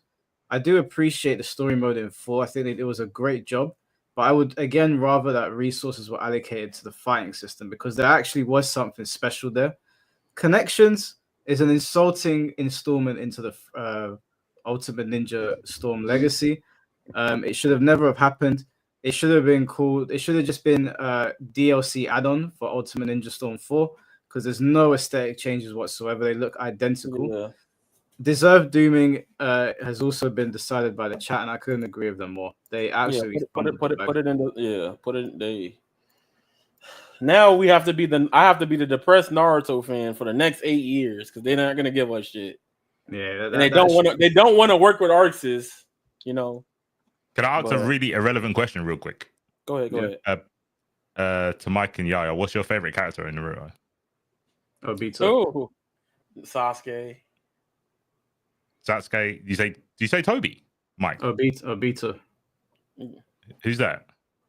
Well, he's technically Toby as well, but okay. He's the one that was Kakashi's friend, and he got crushed by the boulder. He's the one where Kakashi got his eye from, basically. Yeah. Oh, okay. Yeah, because he's like, the reason I like him is like I like Naruto's character a lot, but he's like holding a mirror up to Naruto, and this is all the mistakes you could have made if you went down this path.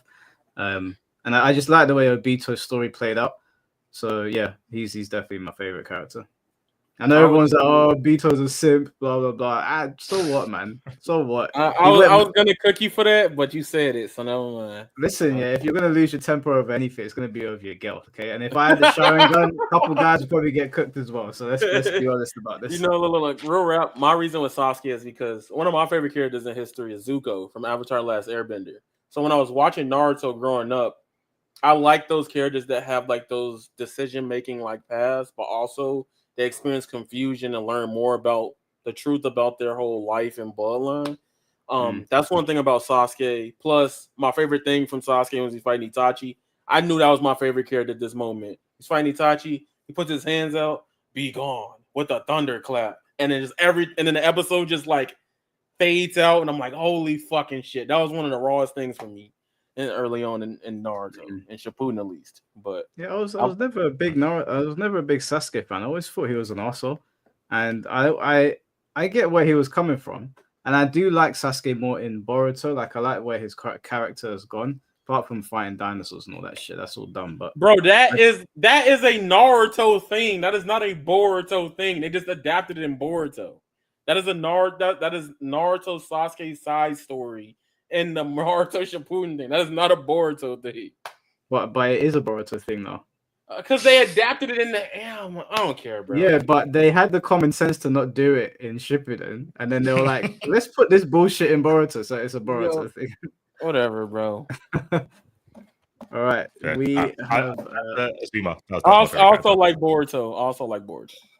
Yeah, well, that should tell you everything you need to know. Anyway, let's move on. on. No, because you didn't even let me say. I'm talking the time skip, y'all. All right, whatever. Just keep going.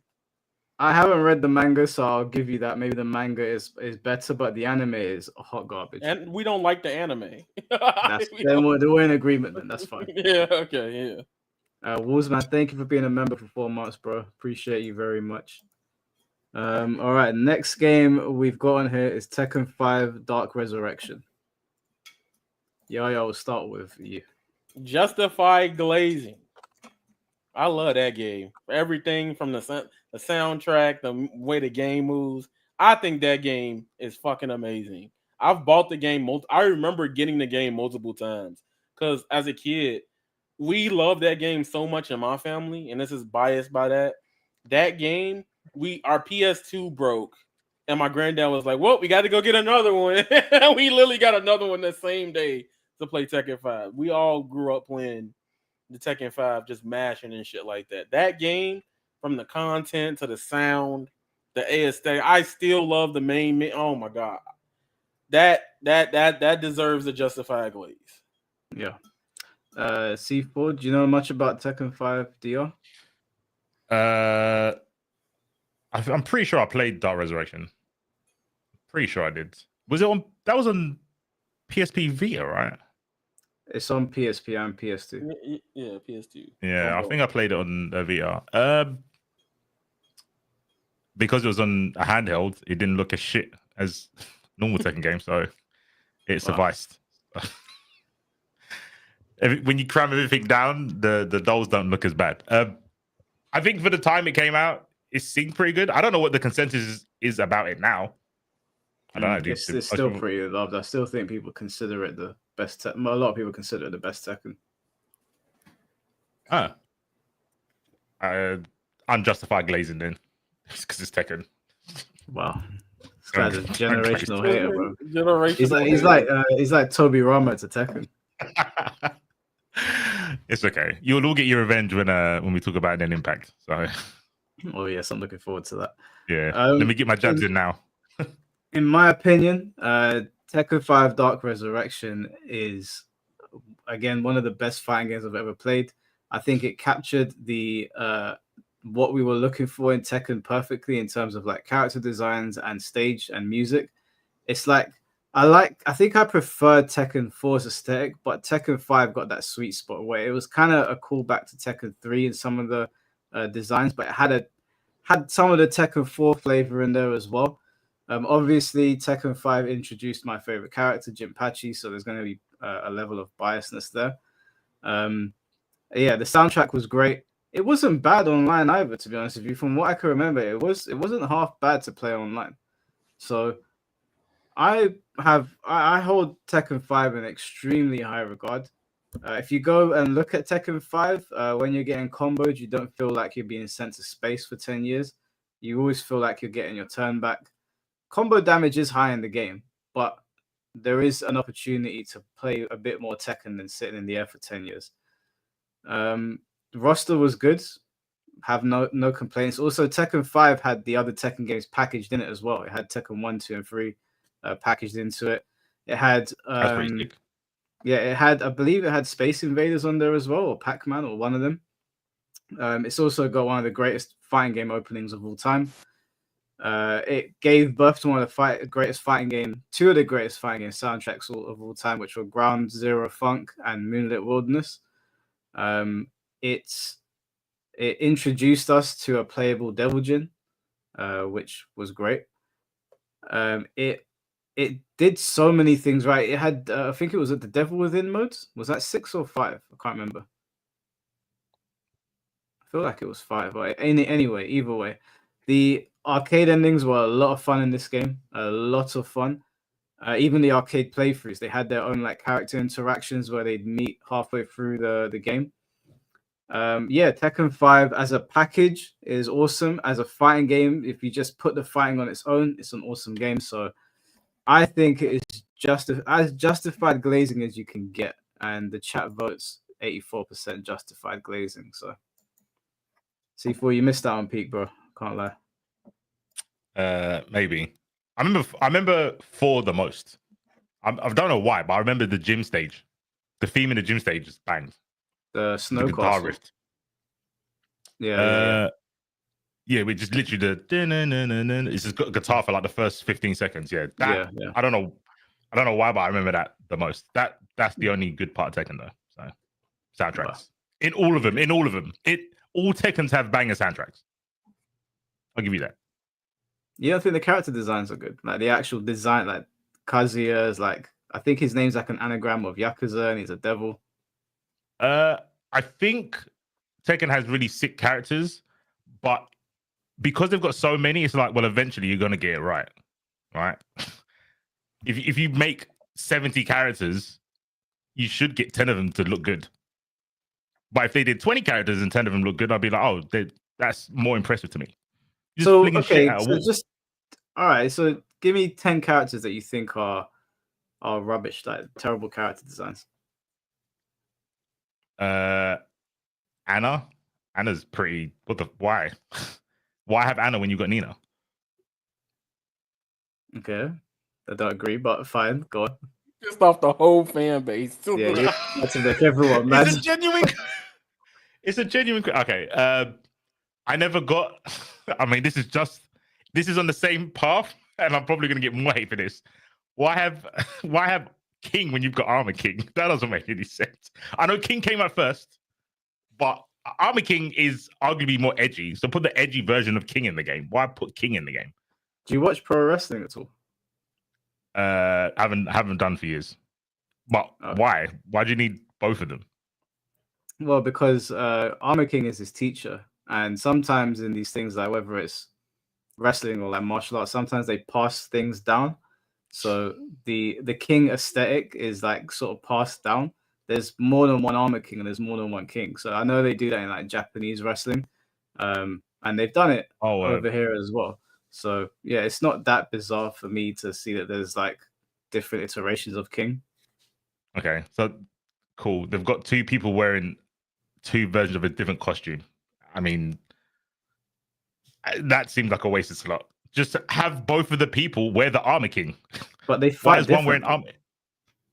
But they're different people, so they don't even need. Why are they all doing the same move when they're different people? Just wear one costume and be Mocha. All right, let's move on to this character. Okay.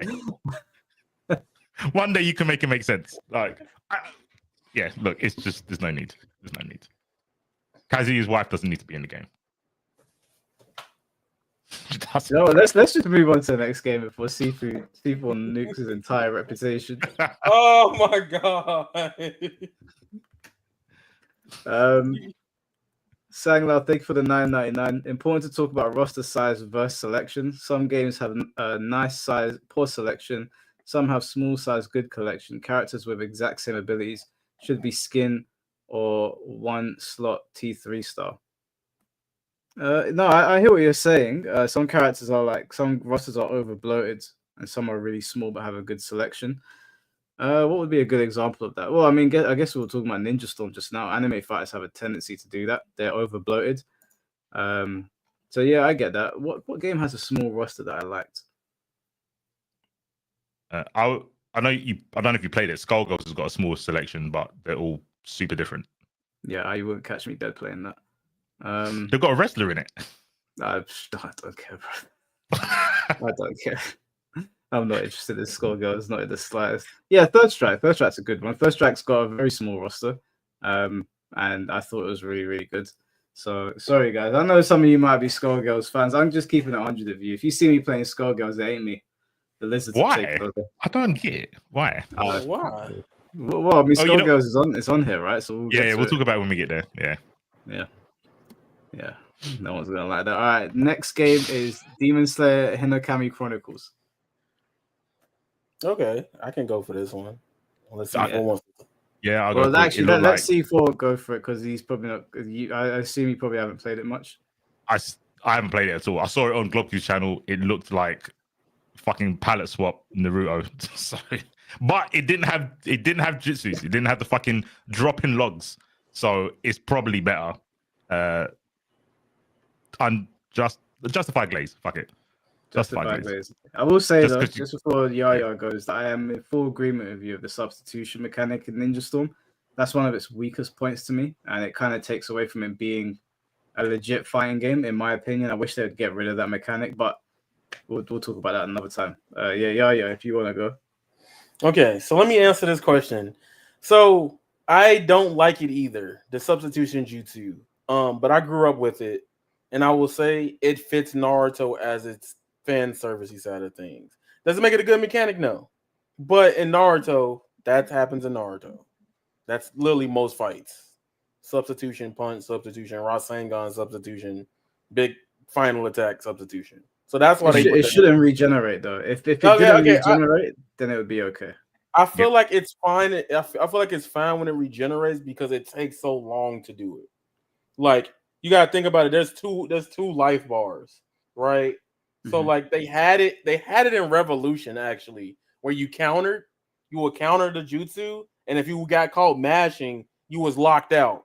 Yeah. So you couldn't sub anyway, right?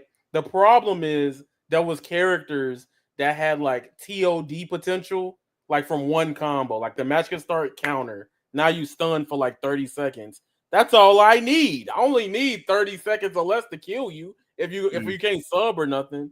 And I think for Naruto, I think like as a fighting game fan, it's a bad fucking mechanic. But as for what Naruto is, it just makes perfect sense, right? So I agree with y'all how y'all feel about it. It does suck as a mechanic in fighting games. Sometimes I'd be like, bro, I'm turning this shit off. I'm gonna play something else. Mm-hmm. But Demon Slayer, this is my hot take. I think Demon Slayer has refined Naruto Storm's gameplay. Number one, you don't have that in the game. You have your assist gauge, right? And if you want to break a combo, you get one.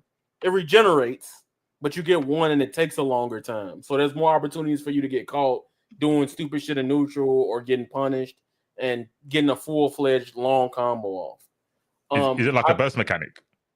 Yes, it's kind of like burst. Yes, okay. It's kind of like GG in its way, right? And I think Demon Slayer, I think the game is a solid product. A lot of people complain, like, what do you do outside of fight in a fighting game? In my brain, that's like, I don't ever really agree with that type of shit. But a lot of people feel like fighting games need to be another component, right? They want like Fall Guys, like in Rising, but also have the fighting game as well. And I think the single player content, like the story mode, it's a one-time playthrough. They walk slow. But the online, when it first came out, It was horrible. It was pretty much connections when it came out. It didn't have the lobbies. Obviously, it doesn't have rollback, but the game itself was that fun. And then they added demons. And the reason why I stopped playing Demon Slayer was because they didn't do the Naruto Storm thing. I was kind of being a big baby about it, I won't lie. Well, like you can't play the demons with the humans, right? You have to pick demons only or just the Hashiras or Slayers. And that pissed me off because in Naruto, imagine them telling me out of all these years, you can't pick Pain with Naruto. You can't pick Sasuke with Rock Lee. Like that kills some of the character combinations, and the roster was smaller in the first one. But overall, I think as time went on and we actually got those demons, a lot of the demons, some were very stronger than the other Slayer combos, some were weaker. And I think it made the game as its own thing. When we got to the December, it came out October, 3 months go by. They didn't update the game anymore, right? And it disappeared for like 6-7 months until summer. And then they added the lobbies and things of that nature. I think personally, if I had to give it, I would probably give either between unjust glazing or undeserved dooming. Like at the same time, it didn't have those features in the beginning. I can understand why people was mad at the game. I'm in all three of the categories, to be honest with you. But if I had to say at the end of it, Demon Slayer is looked as like right now, because 2 is coming out in August, that community is like excited, and we already got like 12 plus tournaments happening for the game. That's more than most anime games have, and I can think in the last 2-3 years. People want to play this game, especially the community. So, in my opinion, Demon Slayer is a very solid fighting game. I was very impressed with the first game. I think that I don't mind the separation of demons and Hashiras much because the demons have their own little mechanic to alleviate that. It's not like they were just left alone. They have their own extra 2 special moves, and they were very powerful as well. Like I remember Susumaru and Akaza were just like wreaking havoc for a while. I think Susumaru still is. But I think I'm going to say that this game got undeserved dooming. And the reason I'm saying that is that I would have said that it was deserved dooming because it was a lack of lobbies when it launched and the online was poor. But that wasn't what the sentiments were online. People didn't want to give it a chance straight away because they looked at it and they said, oh, it's a Storm clone. And I was like, that it's not. And even though I tried to explain it to people, they didn't want to listen. And I was like, I'm not just an arena fighter player. I played conventional fighting games as well, so I see it from both sides. And when I played Demon Slayer, I was like, do you know what? This has taken a lot of the stuff that Ninja Storm did, and it's made it better. It's refined it, and it's taken away some of the mess. And as for the substitution mechanic, which I think is rightfully, you should rightfully point out that it's shit. Demon Slayer did a much better job because you get one chance, and then it starts to regenerate, but it's fairly slowly. It's not hit, substitute, hit, substitutes, hit. That sequence in Naruto is painful. Yeah. And then in Naruto, obviously, there are ways to punish somebody in really, really extreme ways when that situation is going on. So it all just became a mess. Demon Slayer got rid of all of that. And the demons lose the ability to use 2 of their special attacks, and the Hashiras lose the ability to call in their partner. So they did a good job of balancing that. The game is beautiful. They took all of the aesthetics of Naruto Ultimate Ninja Storm and they turned it up to 100. I think Ultimate Ninja Storm's supers are still a little bit more creative, but overall, I think Demon Slayer is a really, really good fighting game. I'm very excited for it. I'm just worried that the game is going to launch and there's going to be issues with the ranked again because it is CC2, and no matter how much work they put into a battle system, they are just masters of having shit ranked and shit online services. So that's all that I'm worried about. But I would say that this game got undeserved dooming. If people didn't give it a chance, I think now with Hinokami Chronicles 2, people are being a bit more open-minded. And I actually think Maximilian did the game a big favor when he reacted to the super moves, when he did rate the supers, because I saw a lot of people in the comment section saying, oh, do you know what? This is actually a cool looking game.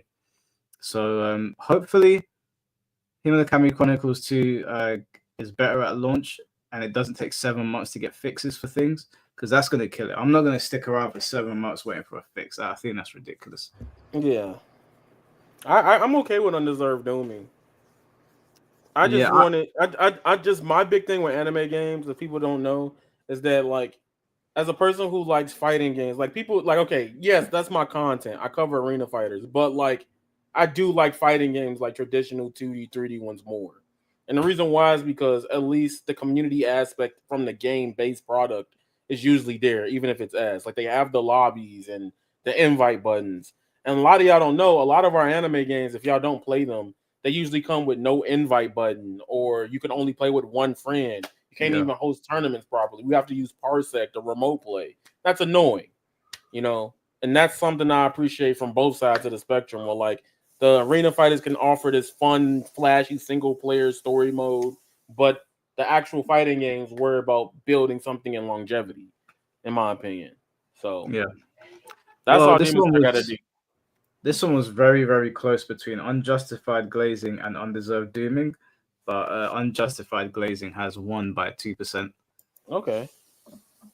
So I don't think it's unjustified glazing personally, but Yeah, I don't either. I feel like the chat, it earned its strides because it dismantled years of what Naruto Storm was known for and recreated it to where like, all right, people can play this.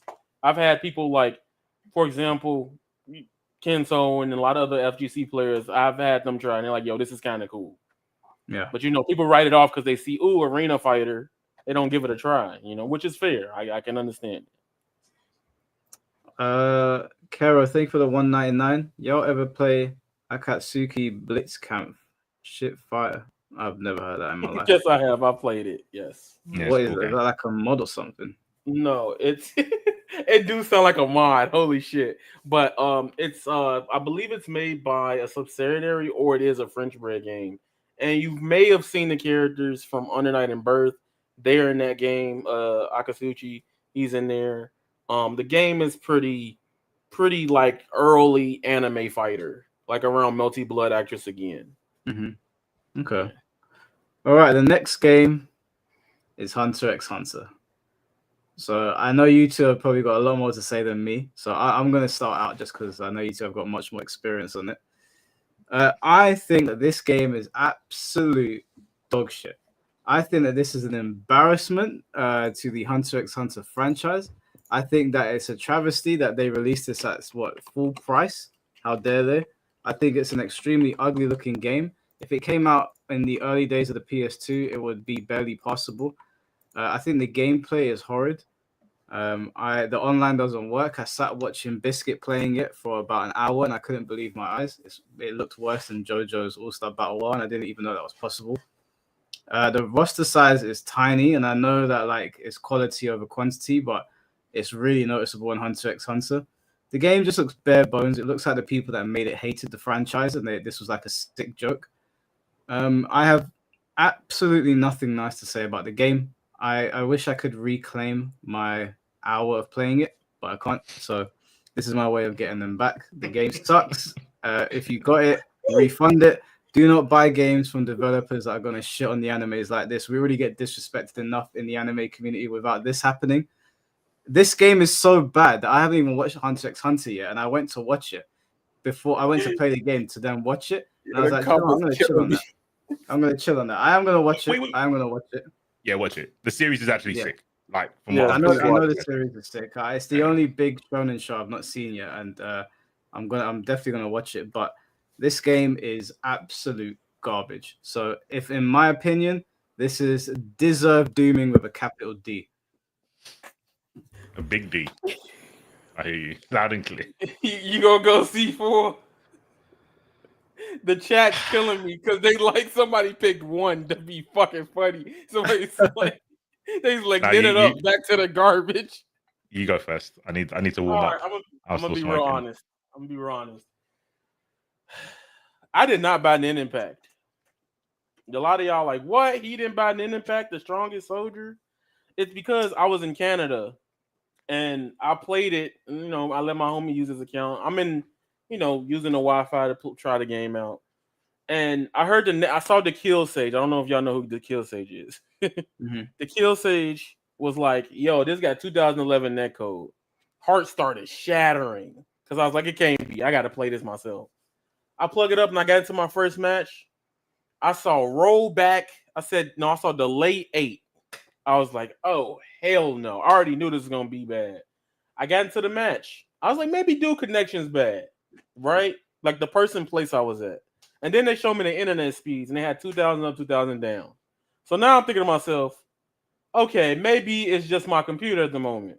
So I switched to my other homie's PC with a 5090 in it. So I'm like, all right, we going to see if it's just me. I'm in the Lulu phase. So literally, I'm playing it next match. People pick Netero, the old man. He's teleporting with the teleporting move, but roll backing. So it's like boom, boom, boom. I'm getting mixed. Like this is fucking Akuma. Like block this whack ass mix up. So like now I'm mad because like now I don't want to buy the game, right? And Yaya is the yapper because I gotta let you know that shit is ass. All right, I'm sorry. I love the gameplay. But the fact that they delayed this shit for 9 months and the netcode is still bad is insane to me. I can't support it. I'm sorry. That's it. C4. Go on, you gotta say some dumb shit now. I'm gonna say no. all reasonable things are gonna come out right now. So I know about bad online. I was a Dragon Ball FighterZ player. And I think the Tekken players know when they got told they got rollback when it wasn't rollback. So we've all been there. We've all had shit games to play online. That's nothing new. This game is new. 8in have always had bad online. 8in have never made a good online game. So I was not bamboozled when they said, "Oh, we're putting rollback in the game." It's like, it's 8in. They put rollback in DNF. That also didn't work. It's just how it is. Marvel, even though that was the lay base, Marvel 3, they never had good online. To this day, they play it on Parsec. Play the game on Parsec. Parsec's free. I personally do not put a price on fun. Maybe because I'm old. And I also didn't pay for the game. I don't understand. If you like the mechanics of the game, I will say tag games aren't for everyone. I totally get that. I like sandbox, like freedom games. That's normally what tag games are. The mobility on the ground, super fun. Plink dashing, super fun. It's like, I guess it's like Korean back dashing, but requires skill. So I like that kind of thing. I don't see the issue with online as much as other people. That could be because I'm used to playing Discord fighters, maybe, and I don't play ranked. In any game that when I was like competitive in a game, I never played ranked. I just played the good players. I didn't need to play ranked. If you need those like shiny bells and whistles, I understand. I'm an adult. I don't need that shit. I need T mode and a good few people to play, and I can have fun. I feel like you are catching strays right now. Why? What did you? I didn't mean to shoot anyone your way. What is wrong? What's wrong with working towards something in a game? And they goal orientated products anyway. I would say, I think you would agree with this. Offline matters more than online, right? Because you've won tournaments offline. No. I mean, not for me now. Playing online matters more because I have a YouTube channel. I mean, I guess if you're a content creator, playing offline doesn't matter to me at all anymore. Okay, if you're a content creator, you can make the argument. But most of the people in the chat, or most of the people that don't like the game, don't create content, so they don't need to play ranked. They probably, maybe some of them.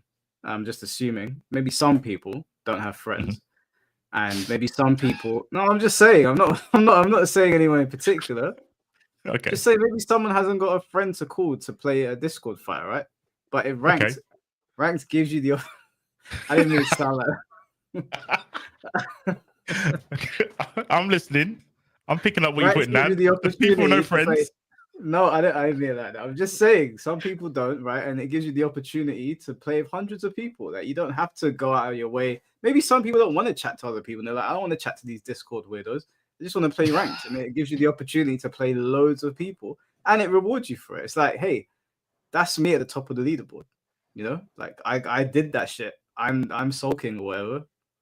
There's no wrong with that. I think it's. I don't.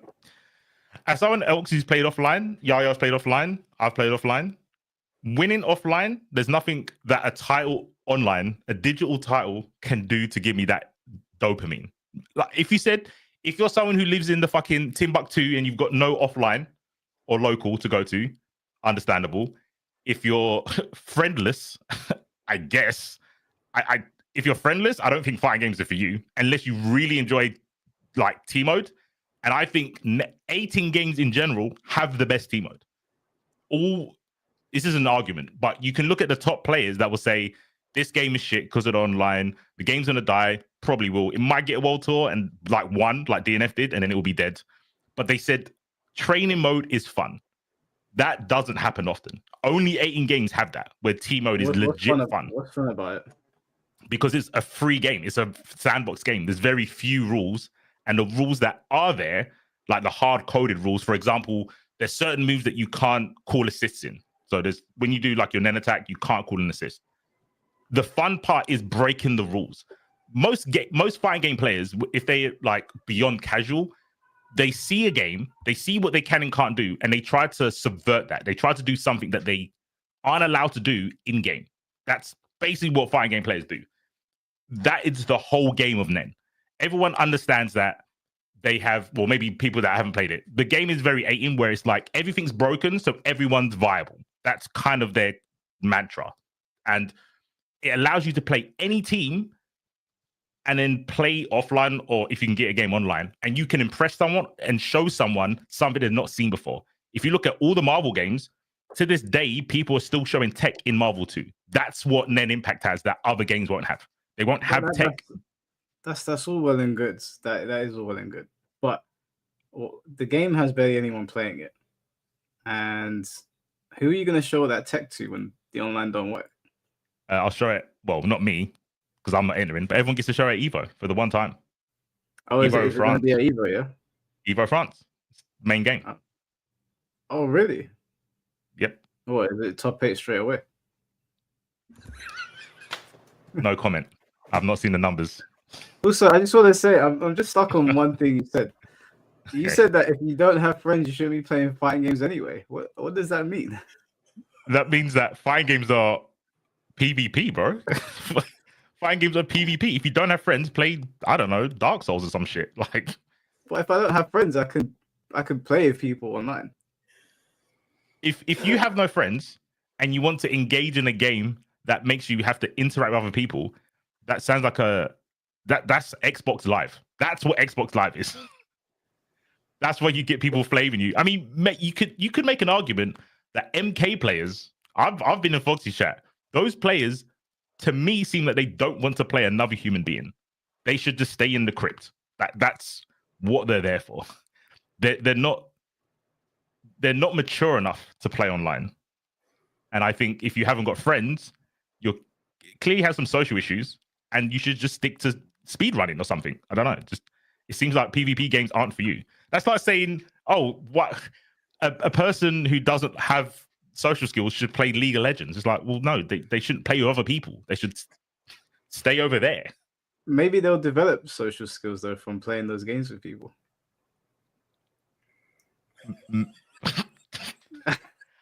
The maybe's doing a lot of heavy lifting. You're right. Maybe they will. Maybe. Maybe they are the Discord weirdo then. Maybe they should be the Discord weirdo. Bro, C4, you gonna get clipped, bro. Look, let me jump in, bro. All right. My biggest problem with Nen Impact is that they did my biggest rule that I don't like. If you're gonna delay a game and then promise something and you don't follow through with the promise, at that point, I don't want to spend the 60 on you. Right? Now I'm probably gonna spend the 60 anyway. So before y'all come at me, if y'all see me later this week, because I do want to host events and stuff for tournaments, AGC and stuff. But if I'm being real concrete honest with you, the game is fun as fuck. Like, the beauty of the game is a sandbox game. Those 50 to 100 hours of me playing it, what C4 said, the creativity and the accessibility is there. That's why I like aiding making games. From Class of Ninja to Bloody Roars, one of my honest favorites. I'm always there for that commentary each year. I love the free form. ideology that they have in their games when they make certain functions, right? It's like Nin Impact is like, even in the game itself, I've seen it. They have those combo trials, but the combo trials are really, bro, figure this shit out here. That's so Like sick. that's literally the combo trials, and that's cool to me because it just lets you be creative. And one thing about Nin Impact that's funny, even from shout out to Diaphone and watching a few people that are playing it, there's people doing like kite loops, and then you don't see kite loops day one, you see them day 4, and I'm like, why do you do that? But it's working, right? That type of stuff is interesting to me, and I get that's not interesting to the masses.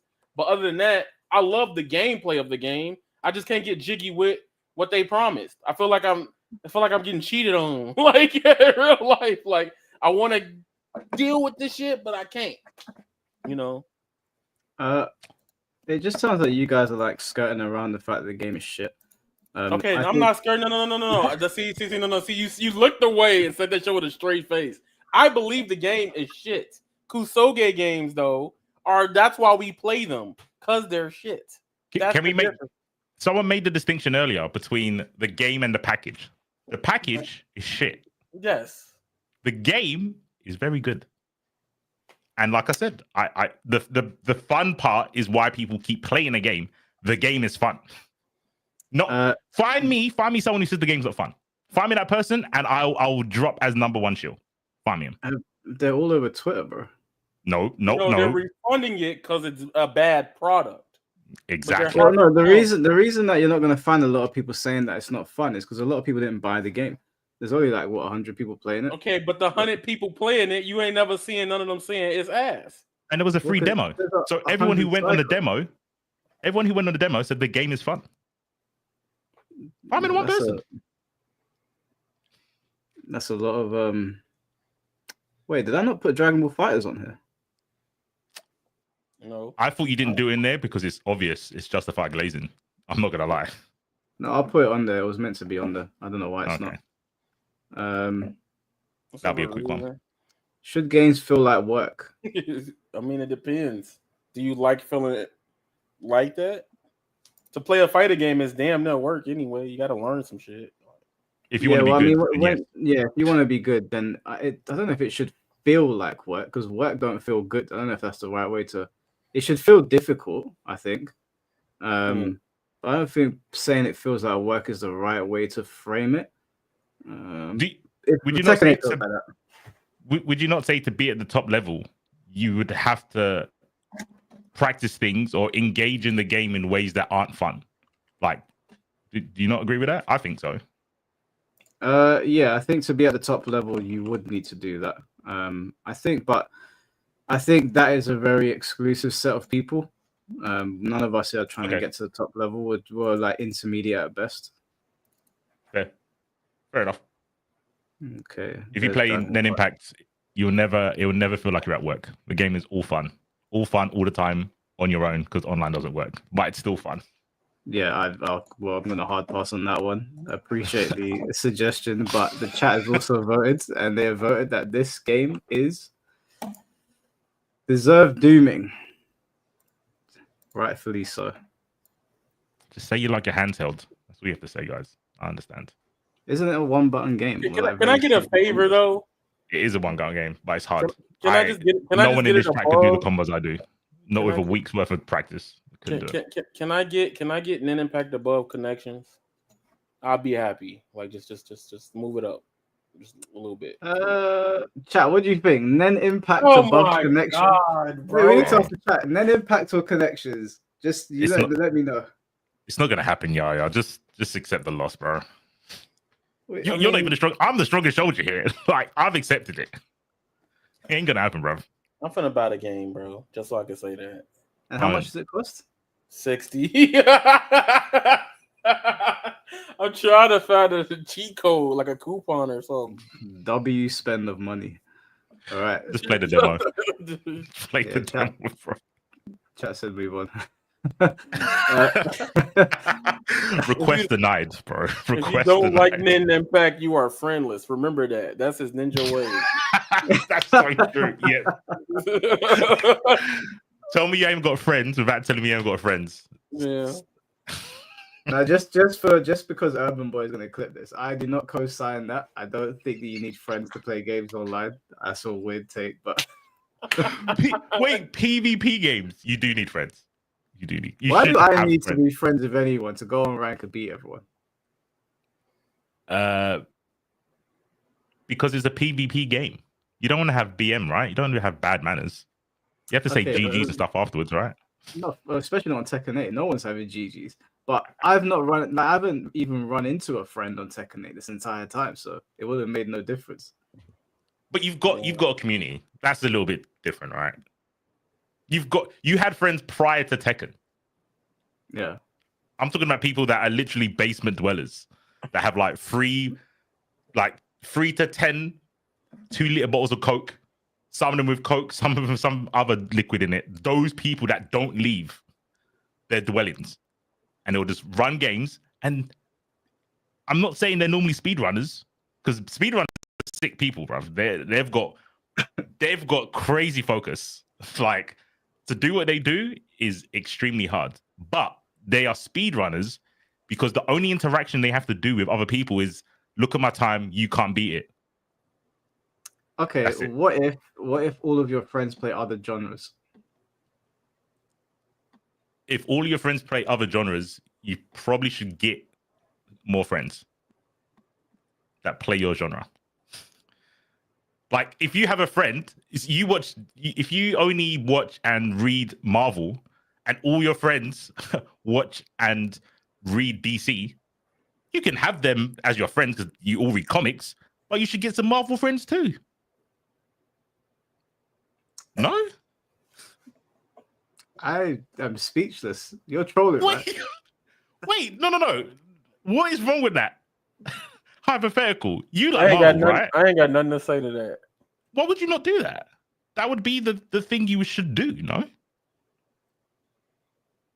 I am genuinely speechless. I don't know what to say right now. You know what? I'll give you an example. Let's move on. Wait, real quick. I like Keegan Ashura. Most of the people I talk to What don't did you like call it. it? Keegan Ashura. Keegan. I'm not a weeb, bro. It's Keegan. It's Keegan. Oh my god. I'm not a weeb. I don't watch. Bro, the first name is watch Ken. sub. Oh yeah, you're right. Yeah, you're right. Kengan. My bad. You are right. So that's why I told you we should have just moved on. You didn't have to do this to yourself. I like Kengan and Keegan. I like both of them. And you are the only person who's openly said that you like it. So now you're my friend. But you were watching it before you knew that I liked it. Yeah, and I was waiting quietly, Bro, not making my... Go to the next game, bro. Go to the next game. Let's walk away from this. We not gonna let you go in this hole, man. Watch Keegan no, and he's Kengan. in the hole. I'm trying to make sure he doesn't get to the center of the earth. Let's move on to Dead or Alive. I have a lot of things to say about Dead or Alive, but I'll let Yaya start. Justified glazing. Do you have reasoning for it? Instantly, no. That's one of my favorite fighting games of all time. Okay. C4, what's your take on DOA? I don't. I know it's got the legacy, but I think it's so slow and floaty. You think DOA's slow? Are you sure you're thinking of the right game? Are you thinking about Virtual Fighter? No, Virtual Fighter's fast as well. I play very fast it games, is, but so to me it's slow. To me, it's slow. Maybe it's not a slow game. To me, it's very, very slow. Say VF slow, like floaty-ish, because of the combo. Just for anyone that's asking in the chat, it's the whole DOA franchise because I it's like Smash Brothers for me. I feel like they've all been kind of treated the same. Right. So the strikes are fast. The way characters the air juggles are slow, and the movements slow. Like, it's more clunky than slow. The movement, the strikes are fast, but the floatiness of the juggles, they're very slow. It doesn't cooperate with me. Okay. Interesting. Yeah. We doing all the DOA. I'm putting it in justified glazing. I think it's underappreciated, especially with what we dealing with right now with Tekken. I think we definitely need that shit back. But big problem. The reason why I don't like that you said the whole franchise is because of 6. Yeah, Six no did some- 6 is. yeah. Do you know what? Yeah, I played 6. I get why people don't like it, but I don't hate it. I'll be honest with you. Right, I'm in that boat. I'm in that boat. My problem with 6 is we let a weirdo say core values and then let the game die. Yeah.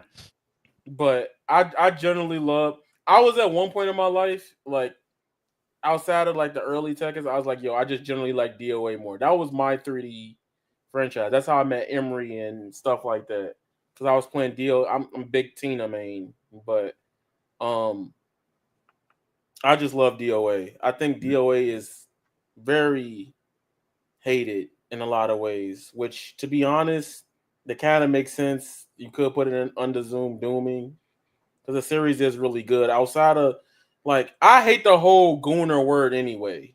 Like, I absolutely hate it because what it used to mean was like, oh, that man's a thug. But now they turn into this motherfucker's horny. But like, people didn't even know that. I used Goon in the original way on a post, and they were like, "What do you mean you're like?" Because I put on my way with a bunch of goons to do something because these guys they were all oh yeah, I wearing saw that baddies. tweet. Yeah, and they were like, "Oh, what do you mean? What are you guys doing?" I was like, "No, goon means like gangster or thug or something. That's the original term." Yeah. So like I already hate the word goon and like he'll be acting like I get like being weird about it, okay, but like a nigga can't say something look good, look cool to them no more, you know what I'm saying? But DOA is a game that's like, yeah, you got titties in your face, but at least it play good. It has style to it. Like you're lying, but like that's how it is. Like, am I supposed to lie? Like that's literally DOA. DOA got a cool backstory. I got into DOA because of Ninja Gaiden, by the way. So I don't need titties in my game, bro. You don't need titties in your game.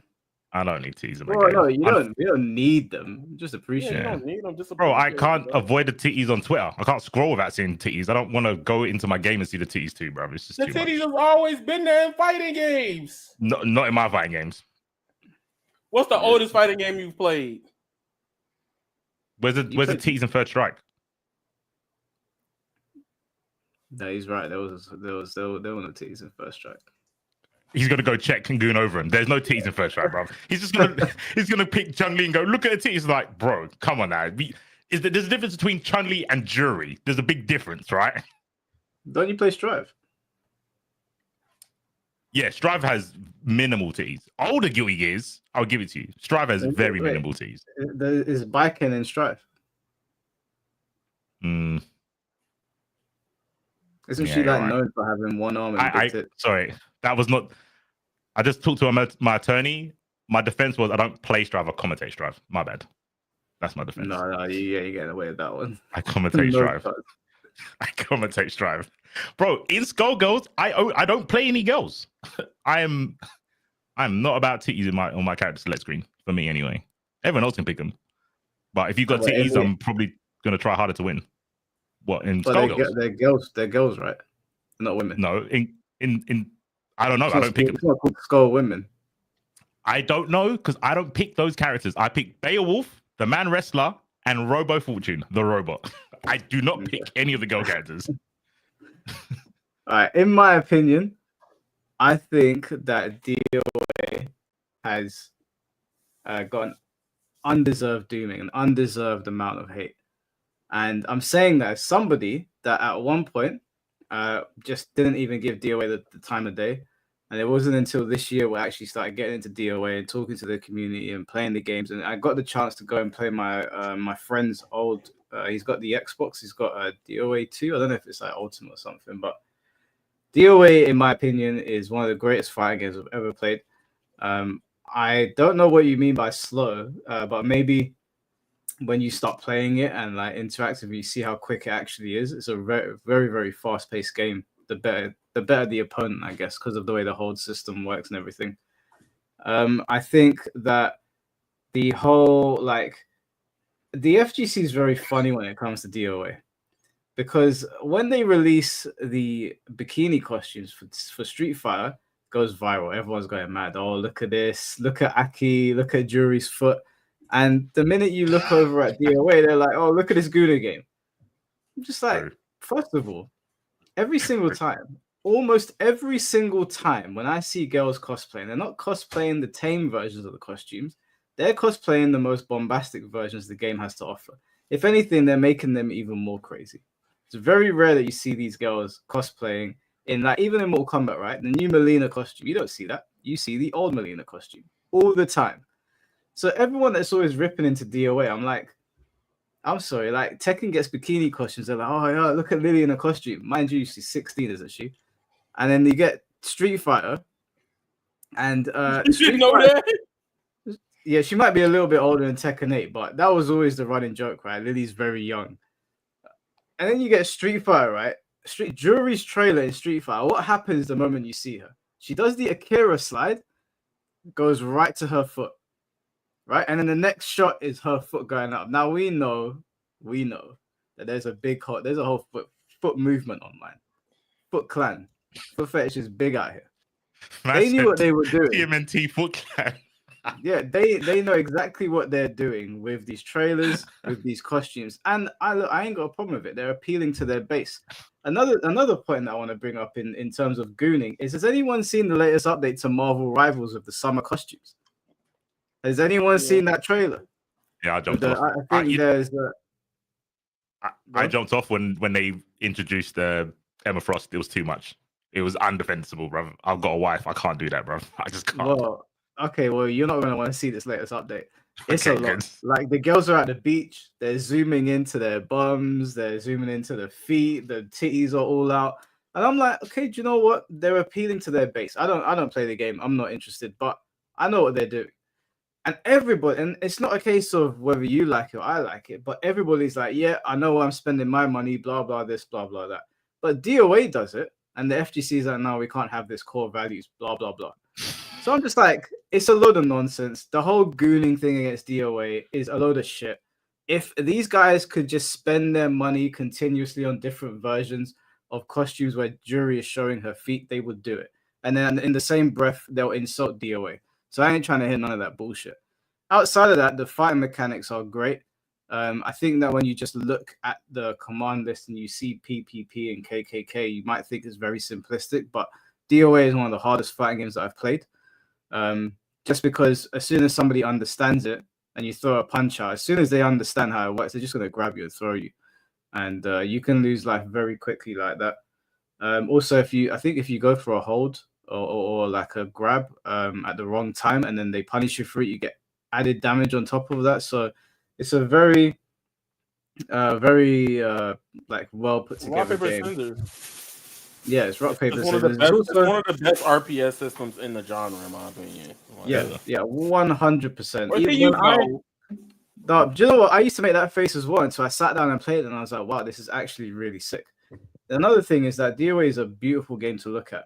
I know people don't like 6, but it's a really, really like good-looking game. 5 is a really great game, just as a package. 5 is one of the best fighting game packages that we have. It's got so much shit to do on it. The crossover in DOAs are some of my favorite. All of the crossovers made sense to me because they crossed over with Virtua Fighter and DOA 5. Mai's in there. They've got an Attack on Titan stage. The music in DOA, I had no idea. I was only put onto it recently. Is DOA's music is top fucking tier stuff, like high tier. And then I think it's DOA 2 and DOA 5 that I've experienced it the most in the tag system in those games are just like the action. You were talking about 2v2 and DOA has a 2v2 system. It's so much fun. So and everyone's got their own little custom grabs and everything. So for me, the game has been undeservedly doomed for a long time. It should be supremely glazed, but it's not. They doom it all the time. I don't know how the chat has voted justified glaze since DOA has been getting insulted by the FGC for years now. I think it's undeserved glaze. I think the chat is wrong in this instance. I'm going to put it in justified glaze, but you guys are 100% wrong. Wait, if you have the power to overrule chat, You have to put Strive up, bro. You gotta put Strive up. Well, just for that, I'm not going to. I'll be petty. We'll Democracy. leave it out to the chat. We'll leave Okay. it to the chat. But I think chat's completely wrong on this. It doesn't even make sense to put justified glazed. They've been ripping on this game forever. It should be justified glazed, but it's not. But we'll put it there anyway because that's what they voted. I thought Mike wasn't petty. You knew. Oh no, I'm massively petty. Sick. See, friends. GGBHTG Keegan Michael Asher.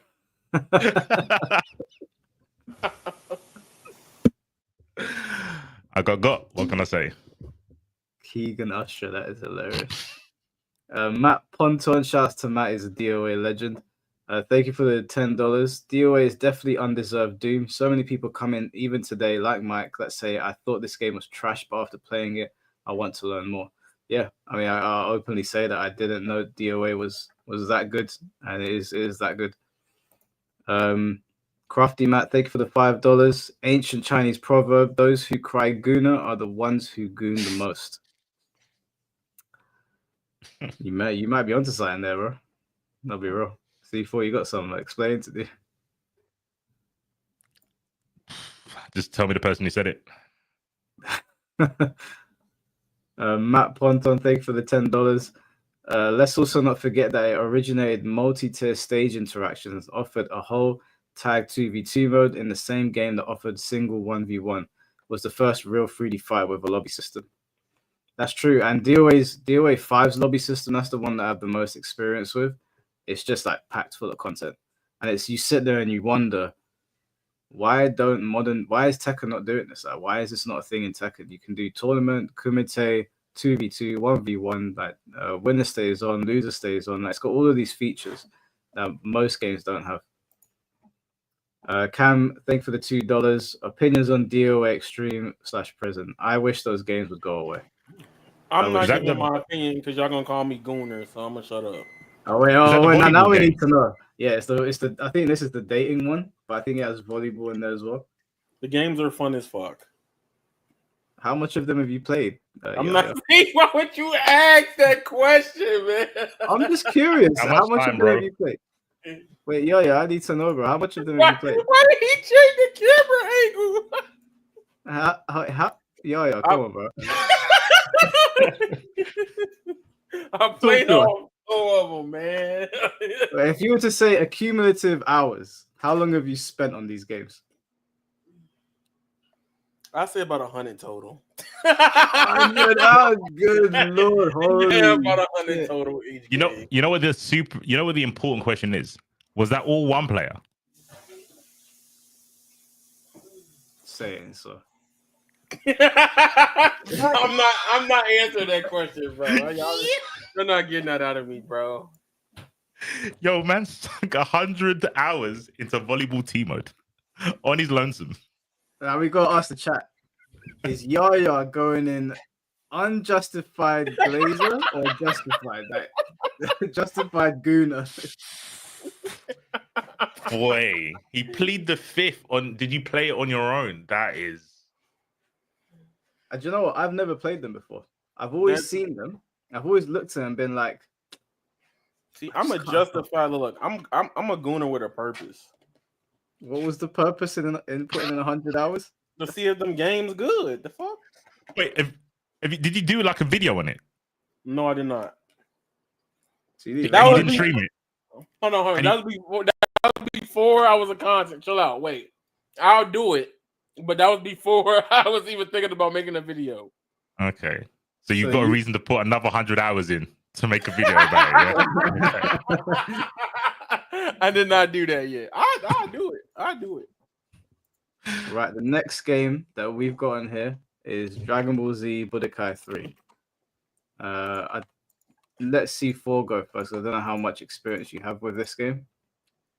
Actually, after was it Grandmaster Hawk? I watched a lot of his content. This is Budokai 3, not Budokai Tenkaichi 3. Oh, okay, then yeah, I don't know. I don't know enough. It looked cool.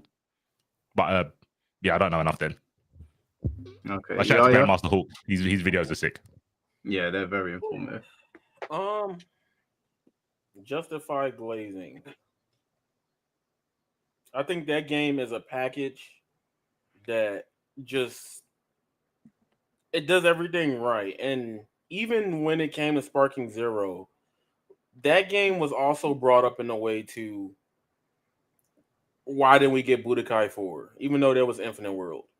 For me, I just generally like Burst Limit. Burst Limit's my favorite. So yeah, Burst Limit's my favorite as well. But I didn't put it on here just because it would have been the same shit. Like it's the same shit, and this one's it's more of a fleshed out, well-known product. Yeah, this game was the first time, if I'm not mistaken, in a fighting game that we had super. Like, if you were there when this came out, this was groundbreaking because this was around the time after we just got Super Saiyan 4 Gogeta and GT and stuff like that. It was a very impactful game because the roster was very big, and the combo system. Found out years later, the combo system you could get cooked in this game. Like you hate Tekken combos, you're gonna be watching somebody kick, until you die. It's got like roaming canceling. Yeah, roaming canceling and like I don't know. It's a really solid game. There's some things about Infinite World, the one that came later, is better than B3, but I think this game deserves its recognition for being one of the best Dragon Ball games, or at least Dragon Ball fighting games. I think it deserves to be here. Yeah, a lot of people glaze this game, and I think it deserves it. I think Budokai 3, like you said, it was pretty groundbreaking at the game, but the Budokai series was groundbreaking in general. Because for those of you that are like, old enough to remember, we always had Dragon Ball Z games, but when Budokai 1 came out, I had never seen anything like that before. I hadn't even seen anything like that from a fighting game. To this day, Budokai 1 still has one of the best story modes in any Dragon Ball fighting game. By far. Like, they recreated Goku versus Frieza so well, and the music is legendary. I don't know if you remember the Planet Namek / Challengers music. Yep. I just replayed it actually last year on stream, on the hardest difficulty. Man, I was going through it, but that story mode, I was like, hold on, nobody's topped this really. Like Kakarot, it doesn't have Kakarot's good, and there's a lot of moments in Kakarot where I'm like, wow, like when he fights Ultimate Buu. Or Buhan, and he's Vegeta. That is like all-time fighting game cutscenes. Or when Goku and Vegeta have their final battle again, and he does Gallic Gun into Final Flash. Those are great, but Budokai 1 has like it's just got this special flavor that they're never going to be able to replicate again. It also had what ifs in there as well, which were really good. I think it was like what if Raditz turned Super Saiyan, or what if Vegeta turned Super Saiyan the Saiyan Saga.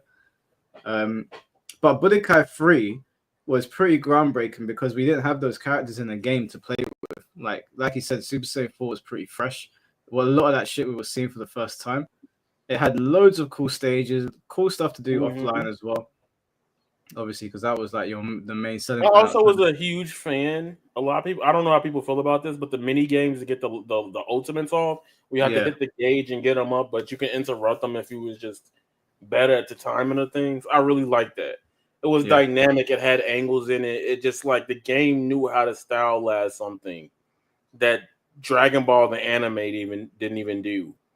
Yeah, there's a lot of things. There's and also when you boot up this game, and I feel like this is really important for fighting games. When you boot up the game and you get hit with a really cool opening, Budokai 3 has one of the best openings in any fighting game that I've seen. It's fully animated like a Dragon Ball Z anime, and it's got like Goku versus Frieza, Vegeta versus Cell, I think, Gohan versus Buu. I think Cooler might be in there, and then all of a sudden Broly pops up and there's Gogeta. It's a great opening. So from top to bottom, I think this is a great product. I would put in justified glazing. The chat agrees. The chat agrees. Definitely justified glazing for this. Any final thoughts on that? No. Okay, the next one is the entire Virtua Fighter series. Now, the reason I put the entire Virtua Fighter series in there is that I actually think every Virtua Fighter game is good. I don't think there's a bad one. I've never played a bad one. But I'll let you guys decide. We'll start with C4 because again, I don't know if you know much about Virtua Fighter. I think. Oh well, I'll find out. Is Virtual Fighter the game that allows you to parry on hit? Is that a thing? If you're standing, I think that is a thing. I think I'm not that good at Virtua Fighter. I'm still like a bit of a noob at it, but that does sound like Virtua Fighter. Maybe I'm wrong. I think I saw Chad. Chad can correct me. I don't know if I'm mixing up the games, but I'm sure if you can parry on hit, I think the game's good. If you can parry on hit. If you can't parry on hit, I think to me, it's the inferior 3D game. I think the best 3D game for me is Soul Calibur. Sorry. Okay. So I'd say unjustified glazing. Unjustified glazing. Okay. Yo. There's a 2D one, I think, right? Isn't it like a 2D iteration? 2D Virtua Fighter. Like I thought it was like no. Well, what I'm not really saying is 2D, but I know the one I didn't like growing up. I didn't like the very first one. I did not like it. I remember it was like, turn this shit off. 2 was great. 3, I didn't play 3. 4, I played because I remember the tutorial. The tutorial is so god tier. Like no fighting game closest to is Uni in my head has a tutorial that good. And then Revo, right? There's some gripes I personally have with VF, and it's just because I was so heavily deep into Tekken when I switched to Revo. It was like some of the tutorial was unclear, and some of like how I know what you're talking about. The parry on hit, the guard thing, was very weird. But after I got over that initial hurdle of just getting into it, I was like, damn, this shit's pretty good. I feel like we got so much shit in Justified Glazing. I think that series is what defined. That game did a lot, not only just for fighting games, but for games as well, especially VF2, I believe. A lot of people talk about how impactful it was for like the 3D landscape of video games on the PS1, I believe. So I don't know. I could take Justified Glazing. Revo, I don't think all that. I'm gonna be real. I like the netcode is okay at best. The customization, but it's an old game, so like I'm looking at it from like a new person perspective versus the people that have been playing it for like 13 years plus. But I do think it's a high tier series. It's just been gone for so long. Re-ask this question when 6 come out. Yeah, no, that's fair. We'll reevaluate when 6 comes out. I actually think that this game is undeserved dooming. For a long time, like I always play Virtua Fighter casually, but I always liked it. I always thought it was a very pretty game, whichever one it was. Obviously, a lot of time has gone on now, so the latest iteration is like 20 odd years old. But a lot of the time, whether it's like a big content creator, like when we saw the main man was doing his whole spiel with Virtua Fighter, or like just people that play Tekken, they just shit on it unnecessarily. And I'm always like, well, have you played it? Like it's actually a very rich battle system. And I only understand it on like a very surface level right now. I think it's undeserved dooming. I don't see Virtua Fighter getting the glaze that it probably should. It's a pioneer in the 3D space. A lot of the stuff that we have in like other 3D games, I think they came from Virtua Fighter, or they were like loosely inspired. I've always thought the characters were pretty cool, though I can definitely see why they're bland and why they're getting a redesign. Virtua Fighter's music's always been pretty good. It's not ever been standout amazing, but it's got that very arcadey feel. Whenever I look at Virtua Fighter, I'm like, I feel like I'm back in Trocadero Arcade. Like Virtua Fighter always has that feel to me. So yeah, I think it got undeserved dooming. I think people have I will say just to jump in here with VF, you could put it in undeserved or unjustified glazing. It doesn't matter to me. I just don't think it's the worst here. But when it comes to VF, I think a lot of the character designs are really ass. Like a lot of them kind of suck to me. I'm not a big fan. Like Akira pisses me off because like he was just in his general gi, and then you got Dengenki Bunko fighting climax. I'm like, why does he not wear this in this game? And then I learned it's a certain iteration in the game, and I'm like, okay, like Gene is probably the one character that's cool. I hated Wolf. Like I hated. Cool. I think Gene is cool. Nah, But I'm a Kingdom Hearts fan, so that's why I think he's cool. I mean, so is Mike. Oh yeah, Gene's cool. But literally, who else?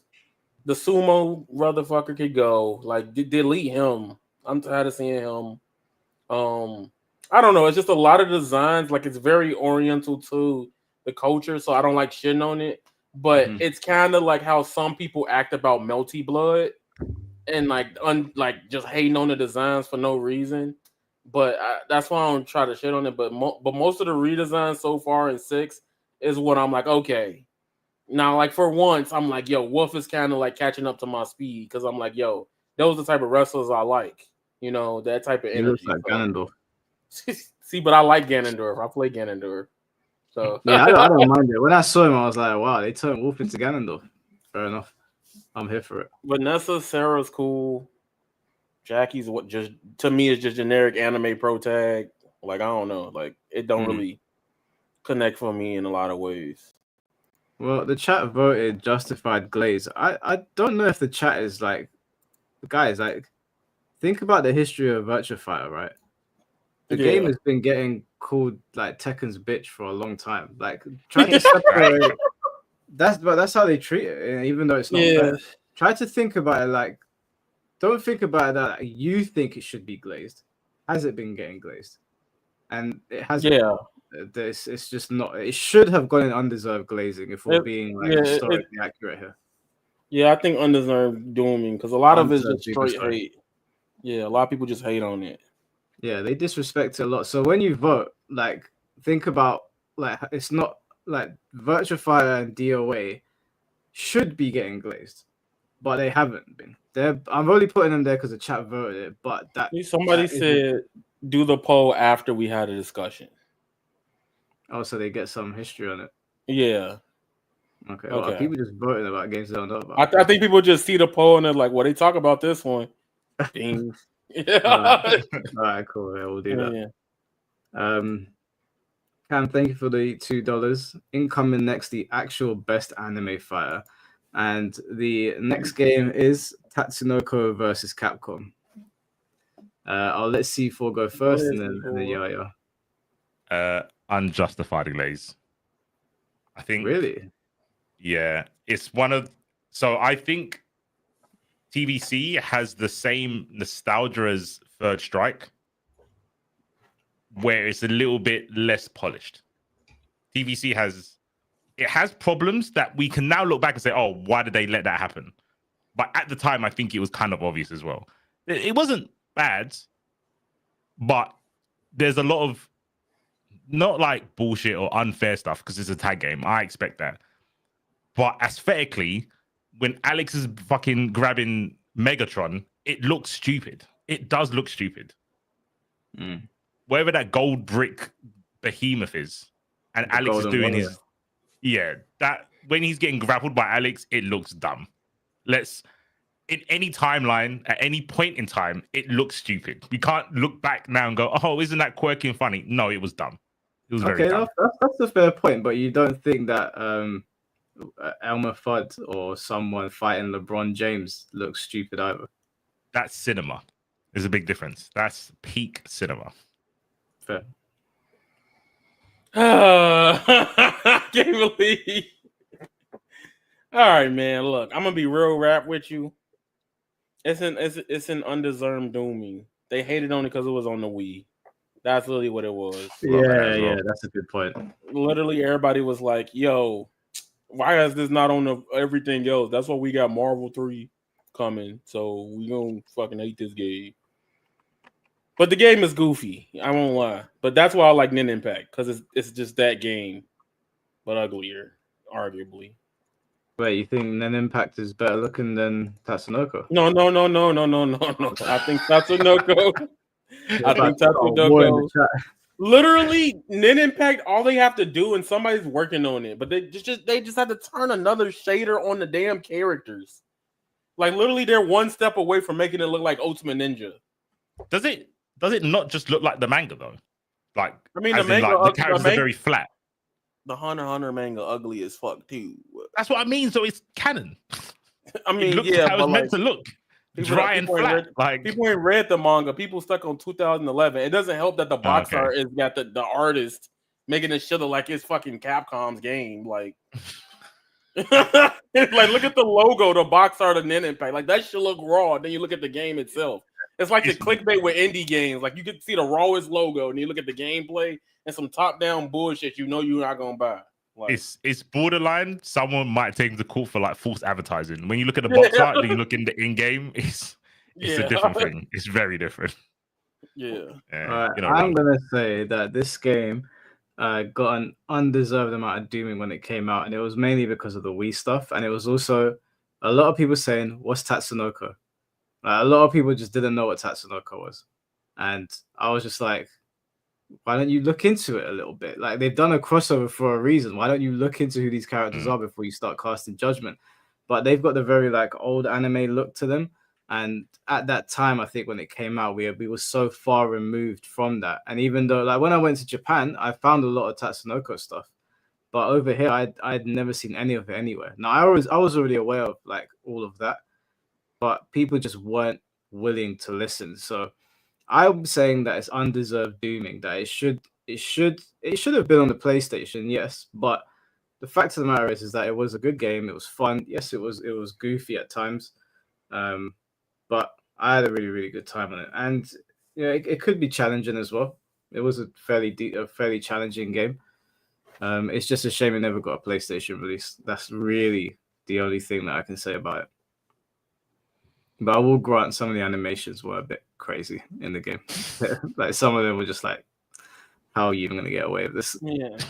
I just remember everybody was like, bro, I want to play that shit. It's on the Wii. I was like, I ain't got no stick for the Wii. Fuck, I'm gonna play this. And I remember people saying that. Like, it's definitely undeserved dooming.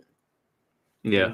Well, I mean, it seems to have won. Yeah, undeserved dooming is the landslide victory in this one. It may be announced in the poll after we finish talking is the right way to go. Yeah. Undeserved dooming. All right, the next game is Rebirth of Souls. I'm gonna have a lot. You gotta go first. You gotta go first this time. All right. So obviously, you guys know, and this is justified glazing on myself. I got to rank 1 in the world global. Oh my God. I was smoking me. Yeah, all of you online that I encountered, I beat you after you ranked me.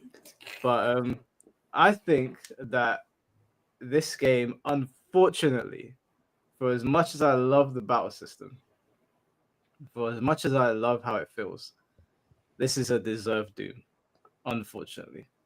The game has such a good battle system. There's things that need to be tweaked, but it's a very, very interesting battle system. It's very, very satisfying to play. It's one of the most satisfying games to play that I have ever played. However, it didn't launch with ranked. It launched with a lobby system that had no spectator mode. You can only have one person in there, so it's not really a lobby. We had to host tournaments with Gloku and Biscuit and Yaya and the Anime Game Network, or the community through, what was it, SharePlay? Yeah, SharePlay or remote play or and it was just fucking painful. Like it was, and we dragged our faces through glass trying to get this game over. And do you know what the funny thing is? This game had giant tournaments when it came out. Gloku hosted the tournament. There was damn near 400 people in it. Your boy came third. And then Kuyon hosted the tournament, and there was 500 people in that one. And I was just like, there's interest for this game. People like it. But the developers basically abandoned it.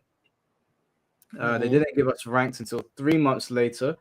The ranked mode does have death matches, which for Rebirth of Souls is a good thing, because getting a match on Rebirth of Souls is like trying to bleed a brick. Like you're there for ages waiting. So having a system where I can just keep playing someone, I know it's farming, and luckily I didn't have to do that until like I think right at the end of my run to the top of the leaderboard, the player base was really dying out.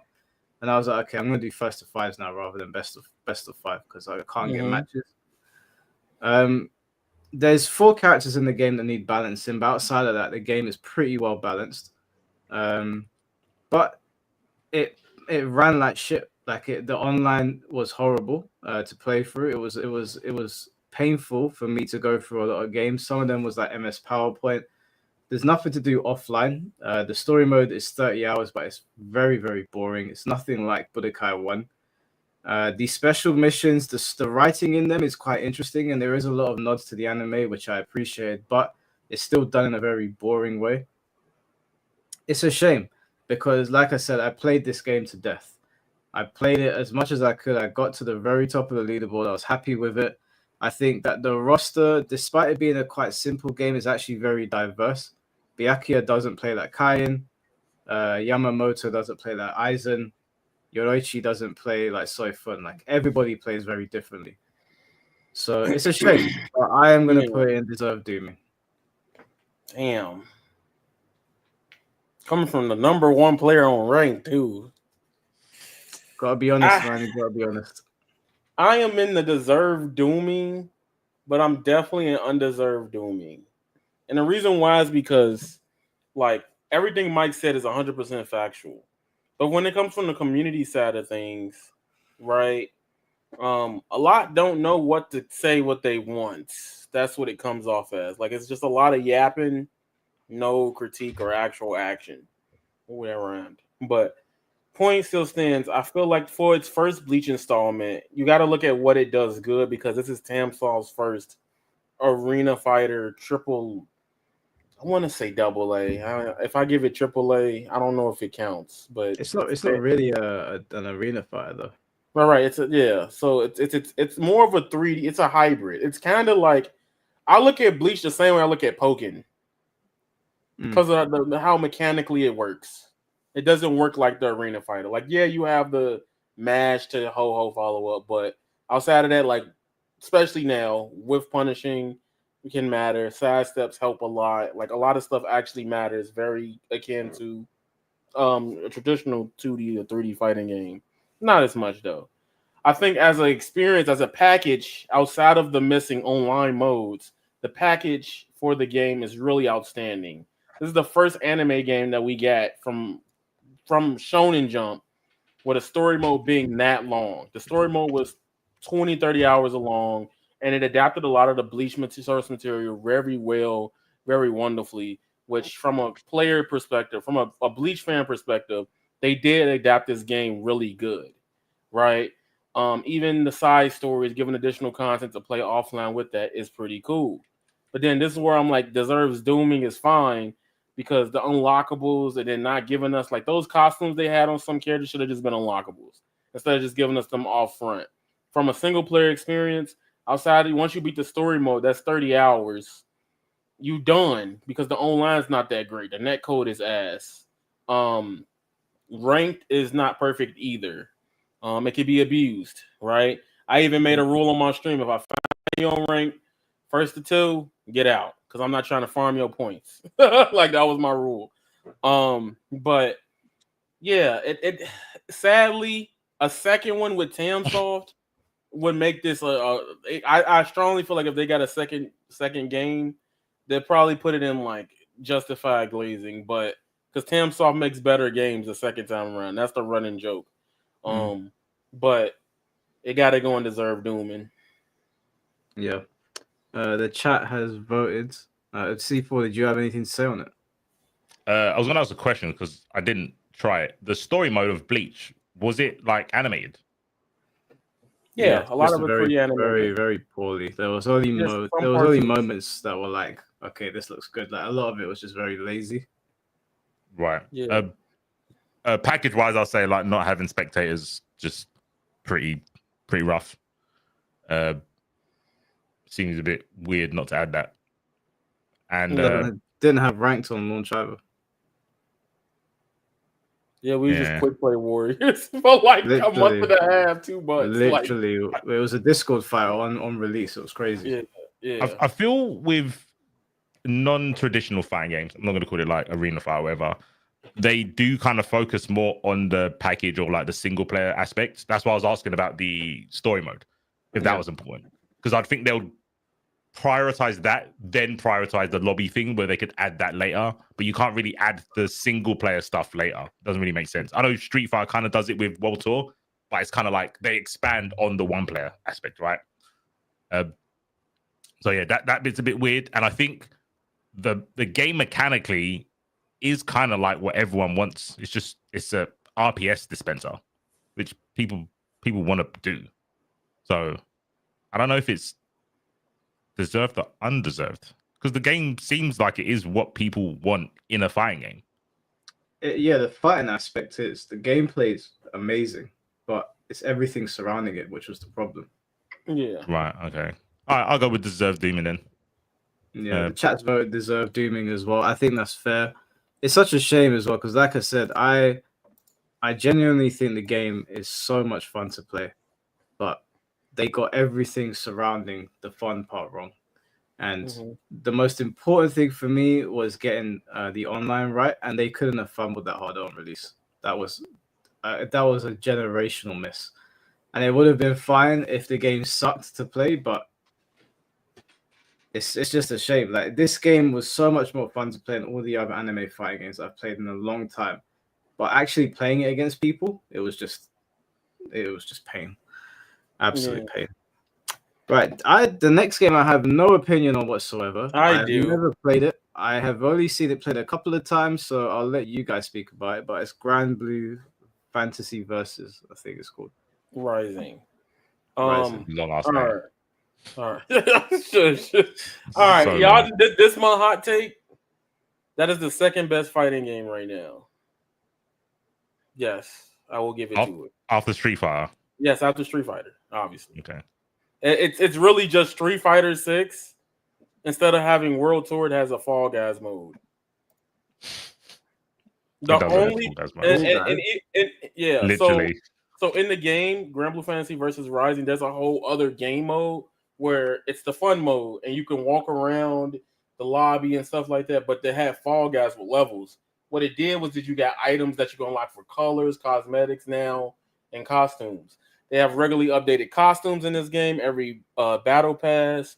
The DLC is still going on. The only major complaint about the gameplay was obviously if you just don't like simple inputs, you're not going to like it, of course. But 6XL was the thing, the dash attack. And when the game came out, the dash attack was very, very strong. And in some cases, it can still be very good tool to use in neutral, but they completely nerfed it down completely. I definitely think the game is honestly the only reason people are not playing it as much is because Street Fighter 6 exists. It does everything right. The net code is good. I will even honestly, I like that game way more than Strive. Damn, I see C4 catching strays. I mean, that's understandable. Yeah. I mean, it's a very simple game. There's also, not much to dislike about it. There's a free to play version every week, which I wish more fighting games would do as well. Is have a free to play version, a supplement to get people that probably are interested to go to the full game. Characters do rotate. The free to play version is not perfect. You can't just buy a specific character, but you can play like every character is on a weekly rotation, and they tell you who it is. So you can still try it out on all platforms if you want to try that game out. I think the game's beautiful. Okay. Do you have anything you want to add to it, C4? Yeah, I think I'd put in Unjustified Glazing. I think it's a really good game. I think the package is probably one of the best in terms of what you get. The lobby system is basically it's anime lobby system done right. Like Rev, not all of them, but Rev had the same lobby system where you have like the whole 3D aspect and you walk up to a cabinet and then someone joins with you. Before Street Fighter 6 did it, they just did it in the anime way. It's got the Fall Guys mode. It's got like the old one had like a Street of Rage thing where you could pick up items. Yeah. I don't know if Rising's got that. I don't think so. I think it's in the game, but it's not as in depth as the first one. Okay. But, aesthetically, it's okay for like a 2D game where you can like change your weapon to like a fish or something like that, or a bouquet of roses and stuff like that. It's quirky, but mechanically, it's good because there's not enough things to go wrong because it's so simple. They did the right thing with easy inputs, so you can do the easy input like forward and the special attack, or you can do the motion. If you do the motion, all your specials are tied to a cooldown. So if you play like League of Legends or something like that, or even like Marvel Rivals, you have a move, you use it, then you've got to wait for it like a certain amount of time before you can use it again. If you do the normal inputs, you wait a little bit less time than doing the easy inputs. So you're rewarded for doing inputs. You just don't have to. I think that's the best way to do it. So other than that, they didn't do anything super special, but it also stayed in their lane and did nothing wrong.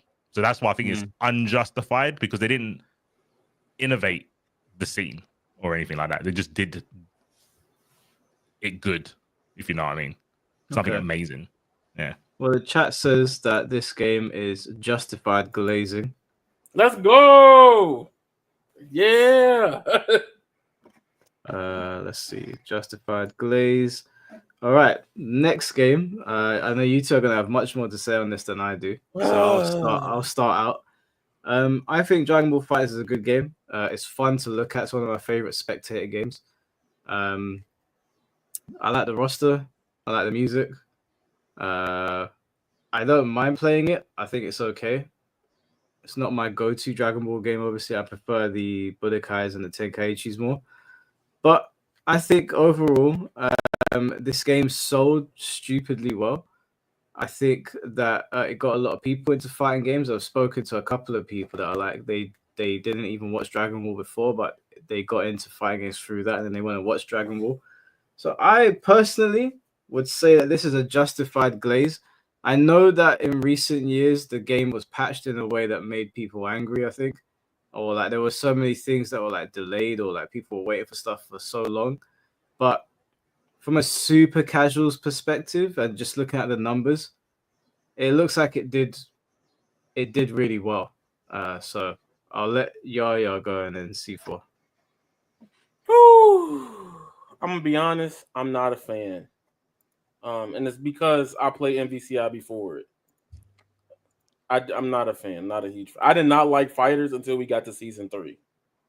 The beginning part. When they gave me the option to pick the other assists, that's when I was like, okay, now I'll fuck with this game. And it doesn't mean it's a bad game. It just wasn't mine on the cup that I would like want to play 24/7. But I get why I do think it is justified glazing.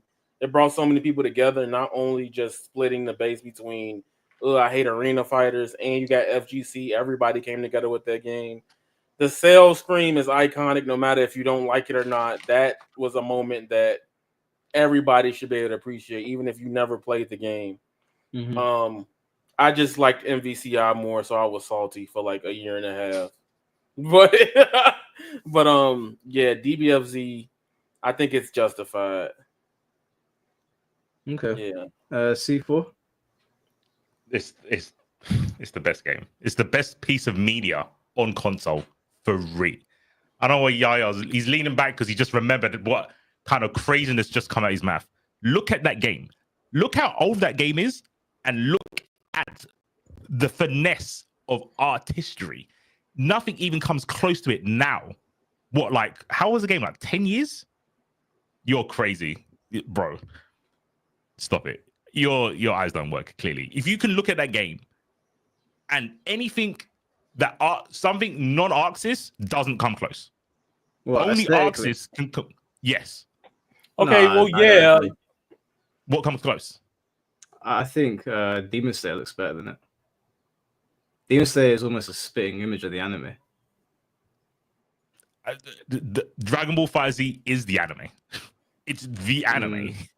No, Dragon Ball FighterZ looks great, and it obviously came out a long time ago, but Demon Slayer does look prettier than it. I saw a bit. I haven't seen a lot of it, to be fair. I saw a little bit of it, and I will say it looks. I would say it looks on par, but that hasn't even come out yet. Dragon Ball's been out. It should have passed. The original one. I still the Hinokami Chronicles 1. It looks better than FighterZ. I haven't seen that one, I'm assuming you're lying, but I haven't seen it. Sorry. Why would I lie? Because Dragon Ball is the best thing ever seen, fighting game wise. No, I agree. Dragon Ball is my favorite thing, but Demon Slayer looks like the anime. The anime already looks incredible. I'll check it out. To be fair, I'll check it out. I'm clearly biased because every character I pick in a fighting game has to look like Vegeta. I only pick Vegeta coded characters, so I'm super biased. I respect that. What's wrong with Avatar, bro? You've come off a gooning streak. You need to relax, bro. You played 100 hours of bikini girls playing volleyball. I'm gonna let you. Let cook. me play Vegeta. I'm gonna let you cook. I'm gonna let you cook. So it's also when we was talking about Strive and Street Fighter 4, what it's done to the FGC. Dragon Ball did it in an insane way. It got a summit. I have to do the maths, and I remember I tried to calculate it, but I think Dragon Ball might have got the most Evo winners from different games playing one game. No other game has done that. You get normally like 2 or 3. I'm pretty sure like Dragon Ball had 5. People that I don't want to name because drama and controversy and stuff. But the top players, champions. I don't want to say. Oh fuck it! I was gonna say Leffen. Oh, okay. No, I mean, he won, so it is what it is. Yeah, he's Evo champion, and the Killsade and other Evo champions all played that game. The crossover from different scenes, I don't think could happen again because the only other chance we had was Multiverses, and that's dead. So Dragon Ball was the last bastion of the crossover of the fighting game community coming together. And there was a lot of people that didn't watch Dragon Ball, the game, but because the player that won their game, like their best player in their game, was playing Dragon Ball, they would watch. I heard Max hadn't watched Dragon Ball before or something like that. Was it Max and he played Dragon Ball Fighters and he thought it was incredible? I think that's right. I was surprised. Like, to me, it's surprising someone's not watched Dragon Ball. That doesn't really compute, but obviously that's just me being ignorant. Obviously, some people haven't watched it. It's crazy. I mean, I think the IP was big enough that some people didn't think they had to watch it because they knew the characters. Goku, you don't need to watch Dragon Ball. Like, you just know Goku, Vegeta, and stuff like that. So yeah, IP wise, the players in it, like I said, it had a summit. Bum's Birthday Bash was pulling in more than like the winner from Evo because people would donate. People would travel from France to America for literally like a one-day tournament for Dragon Ball. The best looking game. It's old and it still laps most other games. Maybe not all of them because Demon Slayer, but all the other games it laps. Not even close. Single player content was okay. I know. Is it Lothario? Lothario, yeah. Yeah, he was doing that battle frenzy stuff. I don't know what it was. Yeah. The shenanigans. Yeah, where you can like team up with your friends and play some. Yeah. I don't know. I don't have friends, so I didn't play that mode. But yeah, there's loads of different content in there. The one thing they fumbled on is not doing costumes. I don't know why they only gave one Videl costume the whole time. I would have paid copious amounts of money for Vegeta in the Badman shirt. All of them. I would have paid for the game again. That's how much I would have paid 60 straight up. They don't do that in any games, man. People have been asking for the Badman shirt in every game, and we never get it. It's that and Farmer Goku. You know how much money they would make from doing those two characters, but all they want to do is give Videl pigtails for free. And I'm like, okay, if you want to fumble, that's cool. That and the rollback. They took way too long for rollback to drop in the game, but despite that, even when it was crappy delay based, people still played. They fought through it. Like, and I'm talking it when rollback came out, we had like a little resurgence because we had France versus NA, where in delay based they wouldn't even attempt that. It was like, look, it's just not going to happen. But because of the rival we had for like 4 years before rollback with Asia, Europe, I say Europe, but it was mostly France and NA. That was kind of I feel the good drama that the FGC needed because everyone could pick a side and be invested. And yeah, I think Tekken's close to that. Yeah, I think Tekken's close to that kind of worldwide country kind of rivalry like Street Fighter 4 had. But I think Dragon Ball had it in spades. So yeah, I think it's the best fighting game that's been done. Oh yeah, it got justified glaze from the chat. I do think it deserves justified glaze. It's a very impressive game. I still wouldn't mind playing it now. Was there anything you want to add to that, Yo-Yo? I ain't got nothing else to say. I one day I'm gonna drop that video on fighters. I'm gonna be the world's hatest man. Just letting y'all know, it's just in the chamber. Well, the next game is JoJo's All-Star Battle War. Now, I'll just start with this because this is I think this is probably my favorite anime fighting game. If I was to just sit down and play this, this game is incredible in my opinion. It's got a massive roster. It has assists, which are done very well. It does have stage interactions, but you can turn them off. There's so much to do in the game. It's got team battle. It's the one thing that let this game down, and the reason that I'm gonna have to put it in deserved dooming is because once again, for all the work they put into this game, all the love and care that went into the character designs, all of the Easter eggs, the rich battle system that like sort of mirrors a weird hybrid of like Tekken and Street Fighter, the online doesn't work. You can't play with anyone. So all the shit I learned in training mode was for nothing. This online is as bad, if not worse, than Hunter x Hunter. It's absolutely atrocious. To the point where I don't know how they even ship this game. It's a scam. This is a scam. I love this game and I hate it at the same time. I love the fact that they created this game, and it's got like JoJo's is like one of my favorite animes. You can see behind the amount of JoJo's figurines I've got, but I can't play with anyone, so I can't put it anywhere other than deserved dooming. Once again, CC2 have created a very fun game that no one can play.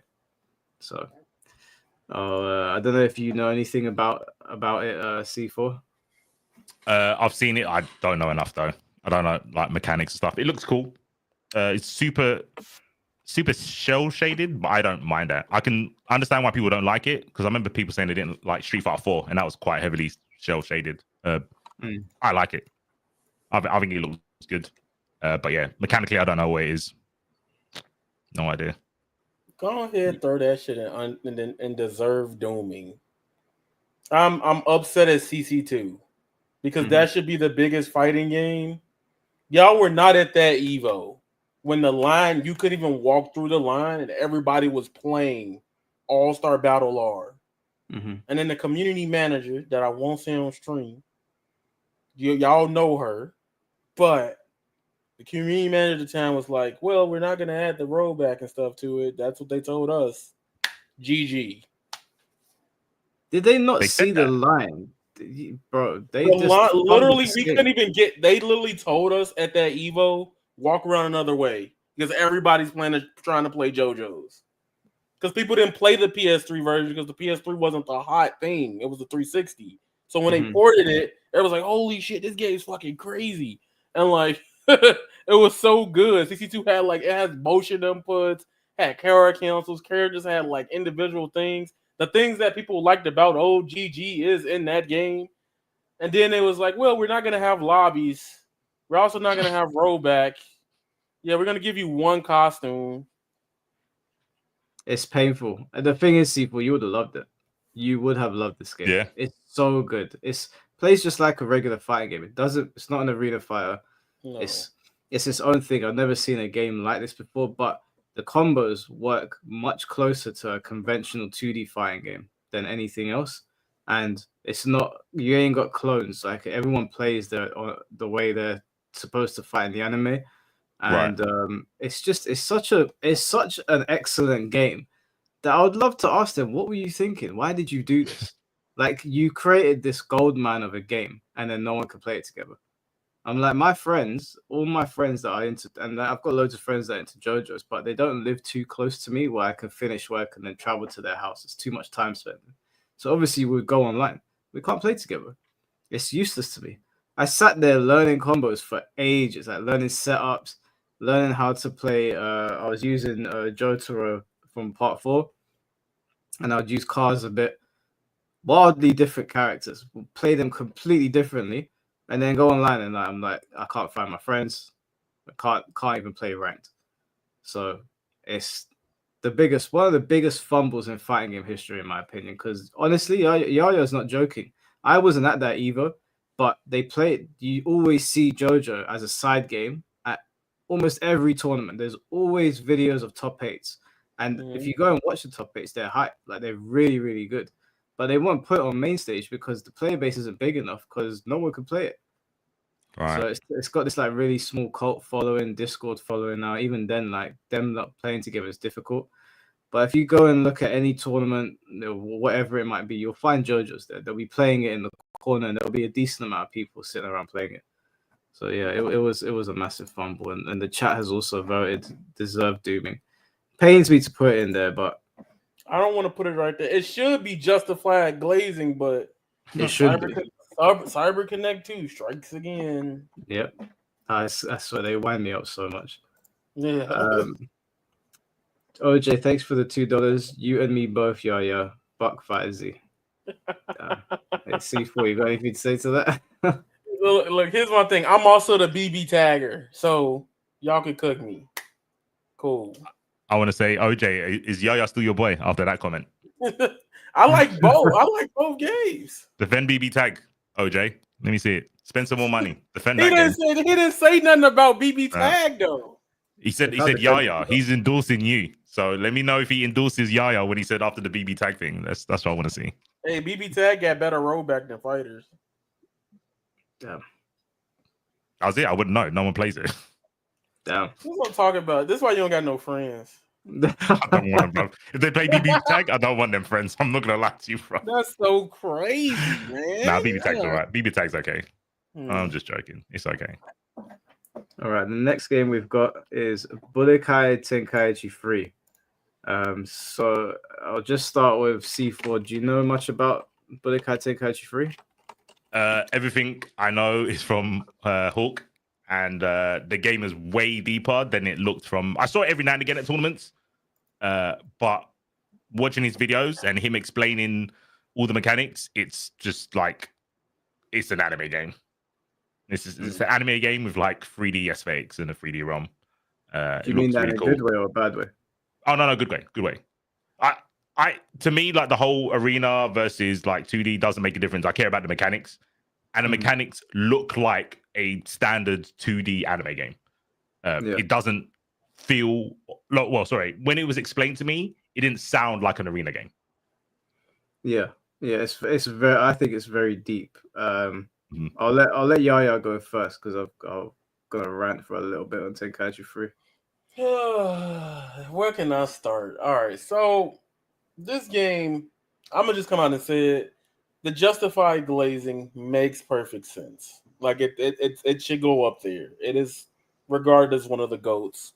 I, however, is one of the people that played the game after everybody moved on. Like I found Arashi boards or Geo, those type of places, and learned about the ingrained tech in the game. And the game is it can look as simplistic on the surface, but the game is hard as fuck. There's a lot of stuff really you gotta deal with. Yeah, it's a lot of stuff you gotta deal with when you fighting people that know what they're doing, because you would just get mauled.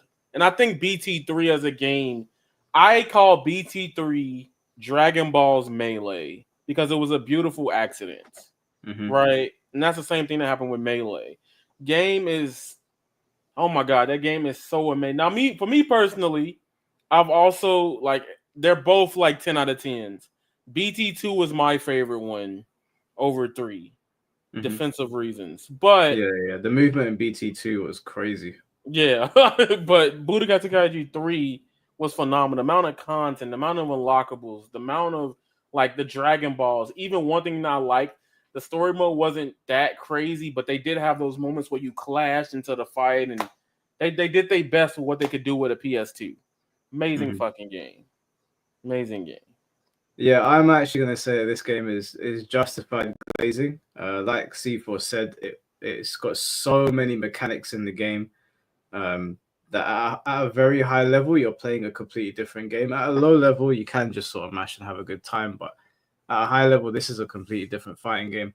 I think it deserves its glaze because it came out ages ago. It still holds up, in my opinion. The music is really good in it. It's still a good looking game. You know, it looks like a PS2 game, but it looks like a really good PS2 game. It's still done a lot of things that Sparky Zero hasn't. One of the things that bugged me about Sparky Zero, this is a really, really small nitpick, but you know, in the cell game stage, when you would punch someone in Budokai Tenkaichi 3, they would fly through the entire stage and it would sort of like explode as they'll fly through it. That doesn't happen in Sparky Zero. There's just one little impact and that's it. And it really pissed me off because that was one of my favorite things. But that's like a minor nitpick. Yeah, it's just a great fighting game. Like, it's a really, really great fighting game. It can be played competitively because of all of the happy accidents that occurred in the game. I don't think you'll ever be able to replicate something like that. Single player content was good in the game as well. There's really nothing bad to say about Budokai Tenkaichi 3. It was a gem of a fighting game. It's a moment in time. I know Sparky Zero tried to recapture that. It did a halfway decent job, but it's not on the level of Tenkaichi 3. So I'm saying justified glaze. Chat is also saying justified glaze by well, that's the most overwhelming justified glaze I've seen. 88%. All right. On to the final line. OJ, I retract my statement.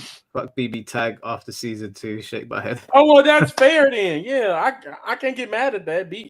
Season 2 BB tag kind of whack. I can't be mad at you. Like, they Kero, thank you for the 199. I played Budokai Tenkaichi. Played so horribly, to be honest. If you're talking about the first one, I don't think any of us liked the first one because the first one came out after Budokai 3, and we were all like, what's going on? We had a perfect formula here. Why have you changed it? So the first Budokai Tenkaichi, I would agree with you. It's a bit of a hot mess. Second one, however, is incredible. So if you mean all of them in general, then I'd have to disagree. If he means 3, you meant 3. Yeah, you need to pack it up, bro. You need to pack it up. On the Xenoverse. I see it. Pack that shit up. All right, the next game we've got on here is Soul Calibur 2. I'll let C4 start because you did say you thought it was the best 3D fighting game. Yep, I think it's the best 3D fighting game. It's self-explanatory, which I think is super important in most fighting games, especially when you're doing the 3D. When you're in the 3D aspect and you don't have many other games that are 3D that are spectator friendly. Mike was against the season 2 change in Tekken, showing combos and stuff as a spectator. That's really helpful. And I think in Soul Calibur, it wasn't needed as much as it was in Tekken, just because of how the horizontal and vertical stuff works. I think it's sort of got the Grand Blue thing where it's so simple, it's really hard to fuck up. The one player content, from what I remember, I played the one on the Dreamcast, so that would have been Soul Calibur 2. On the Dreamcast.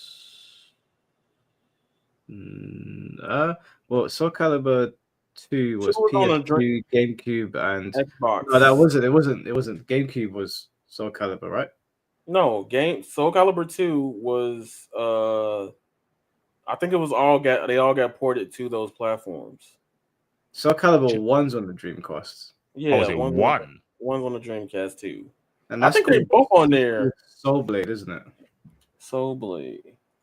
Or Soul Edge. Oh no, it would have been Blade. Yeah, I think you're right. I thought it was Soul Calibur 2. If it's Soul Calibur 1, then yeah, I'm mistaken. I thought it was 2. Yeah, the one player content, I was engrossed. The whole like level up system as well, super good. Yeah, I think it's the best 3D game. I think it doesn't get glazed though. I feel it doesn't get glazed. Really? Don't think so? I don't know. Link in that game. Yeah, like this.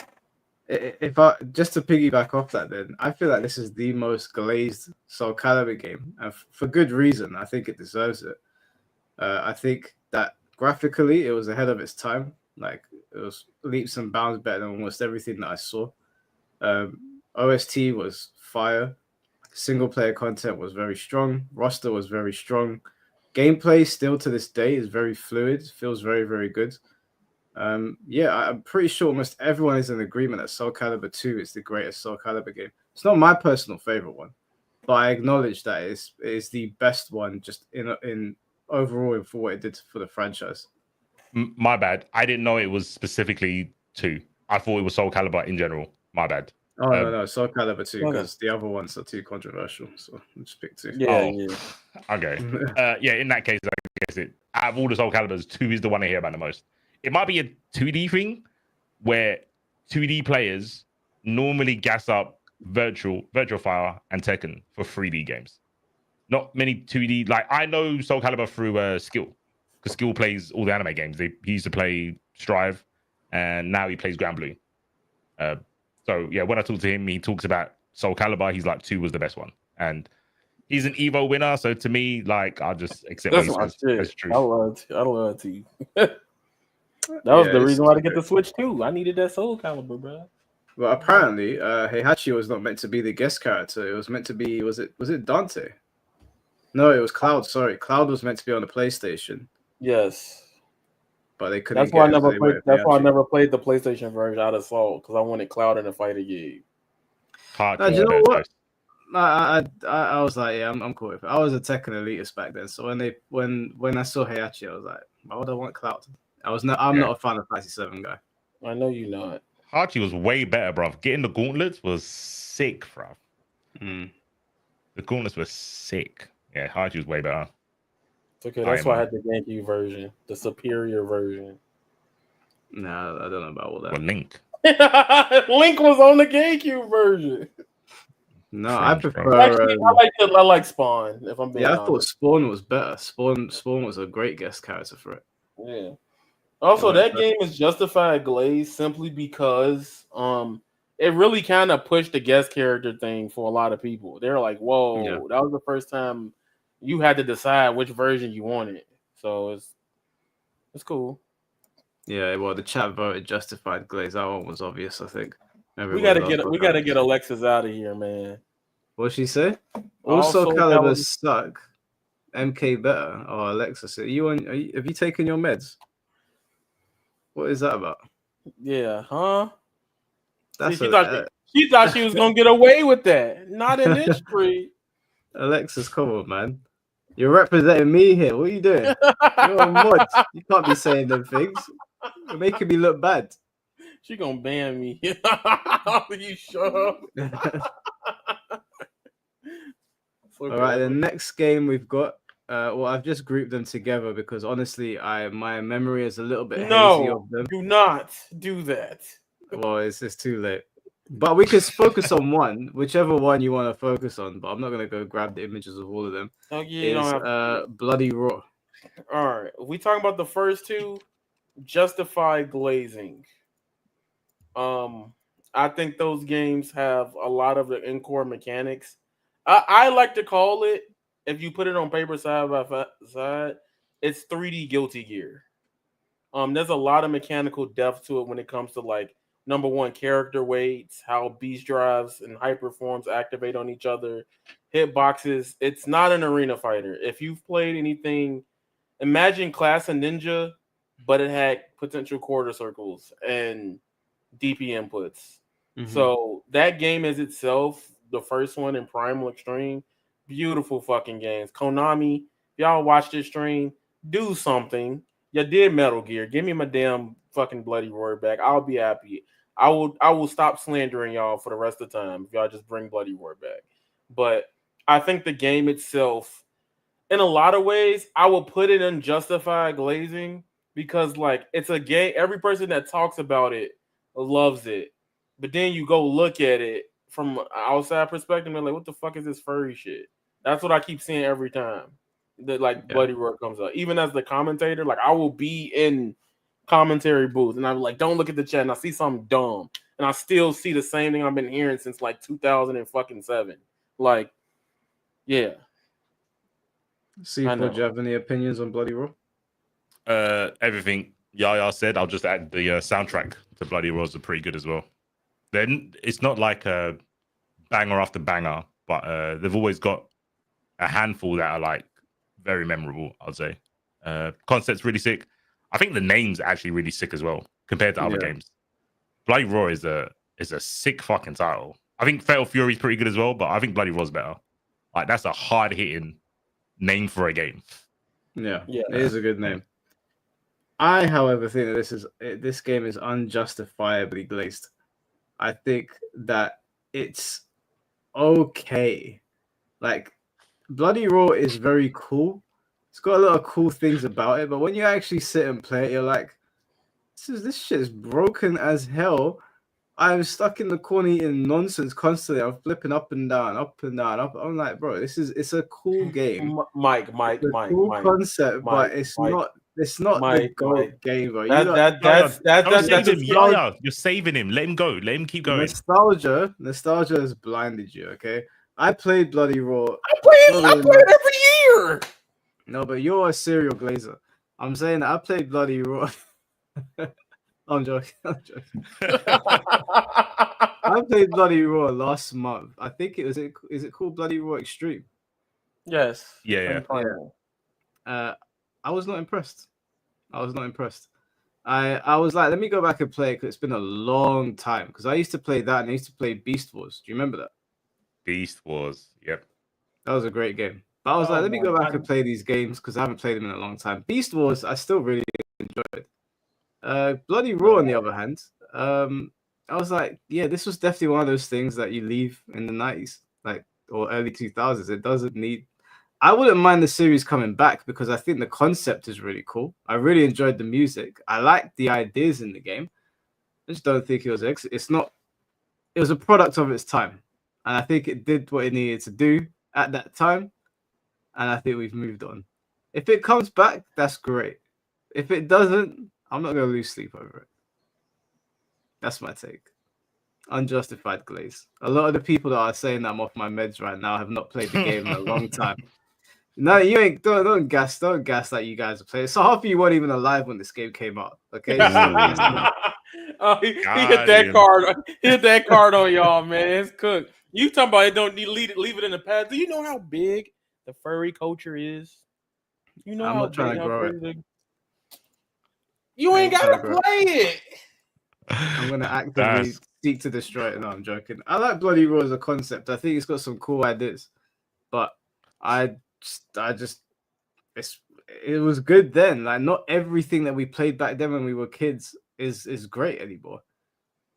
Some things you just move on. You know, they're like, it was fun. I've gone back and played it. Now I can understand why people don't want to play this anymore. Sorry, guys. Just put it in unjustified glazing, bro. Well, the chat is saying justified glaze. These guys, they're just glazing everything.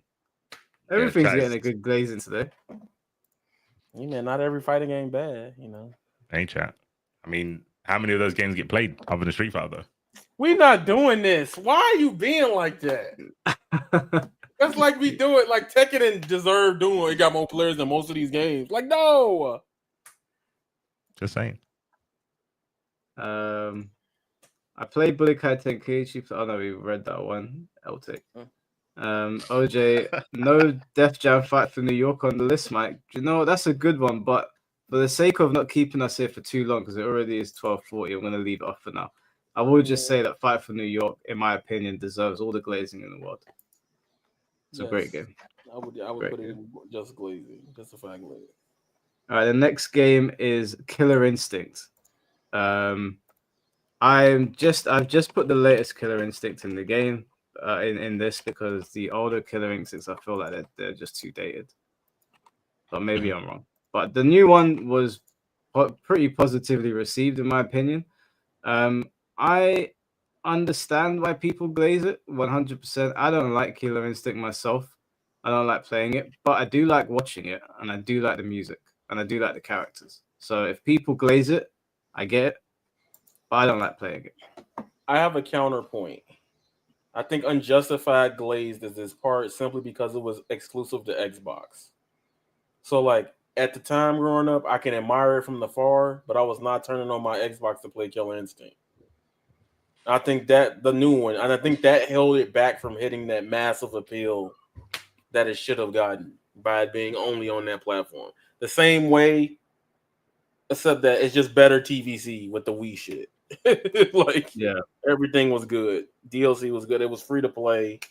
Honestly, that's the free to play GOAT before 2SKO, but we'll see. We'll see. I don't think it's that bad because you could play it on PC. It was only PlayStation basically that you couldn't play on, but that was when everyone transitioned from Xbox to PlayStation for like offline tournaments. Oh yeah, Yeah. you're right. Yeah, You're right. but it was playable on PC. It's still not great. But yeah, I hear what you're saying. I think it's justified. Everything Yaya said. Rotating character like a Grand Blue. Yeah. Free to play. Good. yeah. I mean, the one bad thing, and you can see it a little bit in Invincibles, Invincible Versus, is Killer Instinct is very stop motiony. That doesn't really bother me. But the animation is very like, here's the punch, look at the punch, here's the next move, look at the next move. Like it's not very fluid. Yeah. It looks horrible to play, I'll be honest with you. It looks so unfun to play, but it's very fun to watch. Watching someone get comboed and the commentator just shouting his head off is fun. And the music is really, really good, but it looks like a nightmare to play. Fair. It doesn't look good. Right, the next game is this is a bit of a controversial one. I know people were requesting it to be on here. I don't know if you really does Xenoverse count as an actual fighting game? It's an arena fighter. I guess, but but it is. It's a weird one. I will say though, See the problem. See, this is the thing. This is why it should be in deserved dooming. What you was about to say, because literally people forgot about the fucking gameplay. They threw so much content to hide how shit that game plays, right? That's how they got away with it. I think Xenoverse 2, from a gameplay perspective, is garbage. Like, it is the worst thing I've ever touched. The net code, if you vanished in the middle of somebody's combo, the combo would just completely drop or it would reconnect from full map. I hate Xenoverse 2. Right? Xenoverse 2 content-wise is so good. That game is the capital definition of anime dog shit. I do not like it. I am actually the world's biggest hater of that game. I got cooked last night. I muted the two. I ain't even checked Twitter most of the day. I just let them cook me. I do not care. That gameplay is horrendous. However, they got content to feed people as long as GTA 6 been out. Xenoverse 2 has survived 3 presidential elections over here. But the game fucking sucks. I think the gameplay is straight trash. I think it sucks. See, first shirt is where I was looking at this shirt too. Xenoverse. Oh, my bad. I was stretching my legs. No, you're fine. I get it. Because Xenoverse 2, I mean, GTA 5, you know what I mean. I'm thinking about 6. But point still stands. The gameplay, they added a mechanic in Xenoverse 2, and I cannot fathom what Dimps was smoking making this shit, right? And it's a mechanic where your character's health is low or you're in the middle of a string, right? And you could be like the game-killing blow. But if I pop L3 and R3, it activates this cosmic little burst that goes on the screen and knocks the opponent all the way to the other side of the map, and you just get a free turn. Y'all thought Storm substitution system was bad? I can have you in a finishing command grab, and if they pop it, nothing happened. Literally. The gameplay of that game sucks. And the only reason it gets glazed is because, I could create my character. I can create my character 24/7. And then that moves are unbalanced as fuck. Like, they just put the moves in the game and then was like, well, it's lore accurate. And they let you use it on ranked. People was playing Xenoverse 2 for money. Actually, you know what's funny? You can even roast me for it. I played Xenoverse in those tournaments that they had in the United States for money and got fourth without playing it because I just picked Super Saiyan Goku and just mauled everybody that didn't know how to deal with what I was doing. That game is ass. I hate that game. That is all. I'm putting it in deserved doom, and I'm a fucking hater. C4. Do you have anything to say on Xenoverse 2? I've been convinced by Yaya. The game sounds bad. The game sounds bad. I forgot. Yeah, I just echo Yaya. Fuck it. Do you know what? You know what? Put it in unjustified glaze. So when you post this on Twitter, I could be like, I told y'all Xenoverse some bullshit. Y'all just brainwashed. Go ahead and put in justified glaze. Come on, chat. Nah, 10 toes. 10 toes. You said deserve dooming. 10 No, toes, you know what? bro. Fuck it. No, but I want to be able to fight people. That's the thing. Because I don't want them to come in Mike and be like, damn, why he put Xenoverse 2 and deserve dooming. But fuck it. Put it wherever y'all want to put it, chat. No, when this goes on Twitter, we need to clarify this was not me that made this tier list. It was the chat. Okay? Because some of you put games in some very strange places. But I know what's going to happen already. This tier list is going to get cooked and then go, look at this dumbass Michael, another one of his dumbass takes. And I'm going to be like, oh my God, I'm not even going to defend this. Whatever. I'm going to say that Xenoverse 2, despite having pretty poor gameplay and a shit netcode, actually deserves its glazing. And the reason I'm saying that, hold on a second. Let's yo, chill, bro. hear me out. Yes, the gameplay it leaves much to be desired. Yes, the online was crap. But I remember playing with my friend and we did like the Broly boss fight. And I remember having so much fun. And I remember flying around like the semi-open world. And I thought, oh, this is kind of fun. And when I was playing it, I remembered how much content was being updated into the game and how much they zeroed in on that. And I'd already accepted the fact that this was not a fighting game, like a proper fighting game. This was more like an RPG. So it's not in like Sparky Zero. I'm like focus on the fighting game aspect. You really fumbled out and released it. The fighting aspect is not good. But everything else in the game is really good. And actually, the storytelling in Xenoverse, the story scenarios they put in are so much fun. The raids or the boss battles are so much fun. The creator character is not bad. You know, it's not terrible. And being able to mix and match moves is not terrible either. I had fun on the game. I think what they tried to push on the game was actually really, really good. I didn't play it on ranked or anything because I'm not stupid. I played with my friend and I had a fantastic time. So I would say that, you know, Xenoverse earned its stripes in my opinion. They fumbled in one area, but it was never really a competitive fighting game. It's an RPG. Ain't even gotta be, bro. So I like it. Would you like the game if you didn't have friends? Would I like the game if I didn't have friends? Hold on, he might be cooking. I would still like it, but I would like it less because the DLC they added into the game, all the what if scenarios or the branching storylines and the hero stuff, I think it's all sick. Like I really enjoyed watching the cutscenes that they added to the game as well, and then playing through those stories. I really enjoyed that. I get why people don't like it. I 100% get it, but this is probably another. And they supported the game for a very long time. Maybe they didn't support in the areas that Yaya wanted, but they did in mine. So I like it. Okay. The bar is low. It's in hell, but okay. It sounds like the opposite for Nen Impact. No, Nen Impact has no support. This got more support than World of Warcraft. So, you know, like say what you want about the Xenoverse's battle system, but it did a lot of stuff correctly. It did a lot of stuff correctly. Stuff that I wish Sparky Zero would do as well. But you know what? This was pretty close. 1, 2, 3, and 4. So all the tiers got voted on quite a bit, but it did get deserved dooming. Thing is that I think the chat is wrong. I think Yaya's actually right. Like, are we still on stream? Yeah. Hello, we still up? Oh, okay. Yeah, no, my computer just went haywire. I think that. Oh, that's why. I think that if anything, this would be unjustified glazing because this game does receive a lot of like praise from people. It doesn't really get doomed. So I would have thought the chat would have said unjustified glazing. Deserved dooming doesn't really make sense. They didn't really doom this game very much. That's why it got supported so much. Do you think a company's going to keep on pumping content into a game if it's not selling well? Yes. Which game?